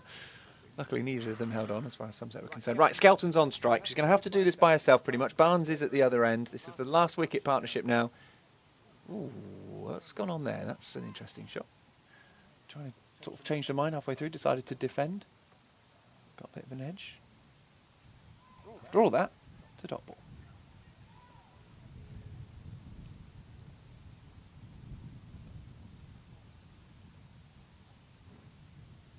Gives herself a bit of room. Yeah, they are deciding against runs, although that was straight to the point fielder. Run rate jumps to 11.2. Yes, it's now or never. Yeah. 41 needed off 22 balls. Down the ground, fielder will come in. Are you going to pick up one? Oh, no, no, no, no, no. That's the end of the game. That's it. Skelton's not happy. Hands in the air. What a terrible call. That was a really bad call. I can see what she's trying to do. She's trying to get Skelton back on strike, but if you take a run like that, then Skelton's not going to get back on strike because it will be the end of the match. And I can see Chloe is frustrated. I think that's fair to say. Yeah, Emma? frustrated is a good word. I think the idea from Barnsley is right. That's what she's got to do. Yeah, probably doesn't change the outcome, to be honest. No, that's fair. I think Skelton's feeling that she wanted to have a go, and it's fair enough. She would have loved to have tried to see her team home, but it would have been a tough ask, and they've walked past each other without much conversation. Now, I don't think Skelton's very happy. But as you say, I think, let's be honest, probably hasn't changed the outcome of the game. But there we are. Hampshire should be very proud of themselves there, because that's a big ask. 303, great effort. We talked about the fact Somerset weren't at their best today. There we go, and the two batters do eventually come together and sort of support each other. But they put on 303, and at 199 for one, backs against the wall, they would have felt like momentum was against them. And here we are, just 65 runs later, and they've taken 9 wickets to bowl Somerset out, still with 3.5 overs to go. Brilliant effort. Outstanding effort from Hampshire there. I think whenever you score 300 plus, you're giving yourselves a great opportunity to win games of cricket. And yeah, like you say, backs against the wall, but they stuck at it. They stuck to the game plan, and once they made that breakthrough, there was no looking back. No, it's a really great effort from Hampshire, who have been very impressive today. And Somerset, who looked for a while like they might get a win, despite having not bowled or fielded to their best. In the end, probably a fair result, as Sophie Luff just gives a thumbs up to the ground staff who put together a pretty good pitch, very good pitch actually for this game of cricket. And I think it is probably fair. Hampshire were the better side here, so a win by how many runs was that? 39-run win in the end is probably a fair result given what we've seen today, although that partnership was something really special between Odgers and Leroyd earlier on. So disappointment for Somerset. It's sort of the way their season's gone in this competition, to be honest, in that they've played well, had great moments, but in the end generally coming out on the wrong side of results. We'll see if they can improve things later on. But Hampshire, who was second in the table, pick up another win, and I think they're fourth now from 6 games, and will continue their march towards what they hope will be the knockout rounds. Emma, thank you so much for your... I mean, given that you were sort of drafted in at the last minute, you've come here and done basically the best part of 100 overs of commentary with me. So good day out. We've had a good time. You managed to put up with me for that long, so thank you very much, and thank you to everyone who's been with us today on what's been a glorious day in Taunton. Really beautiful day for a game of cricket, and we've seen some fantastic moments in this match. Difficult day for Somerset. I suspect there'll be some harsh chats that they'll have to have about how they go about the game in the field, but certainly a lot of joy to be taken from that partnership between Leroyd and Odgers. We'll be back, of course, for all the home games, so do just keep an eye on our YouTube stream for that. And if you want to carry on supporting Somerset cricket, well, the men are in action at the moment against Nottinghamshire. I'm sure that if you search for Nottinghamshire's YouTube stream, you'll be able to find that and keep on top of things there. But for now, from Taunton, thank you very much. It's me, Charlie Taylor, and Emma Corney. We had Erin Vakusik as well with us. It's goodbye from all of us.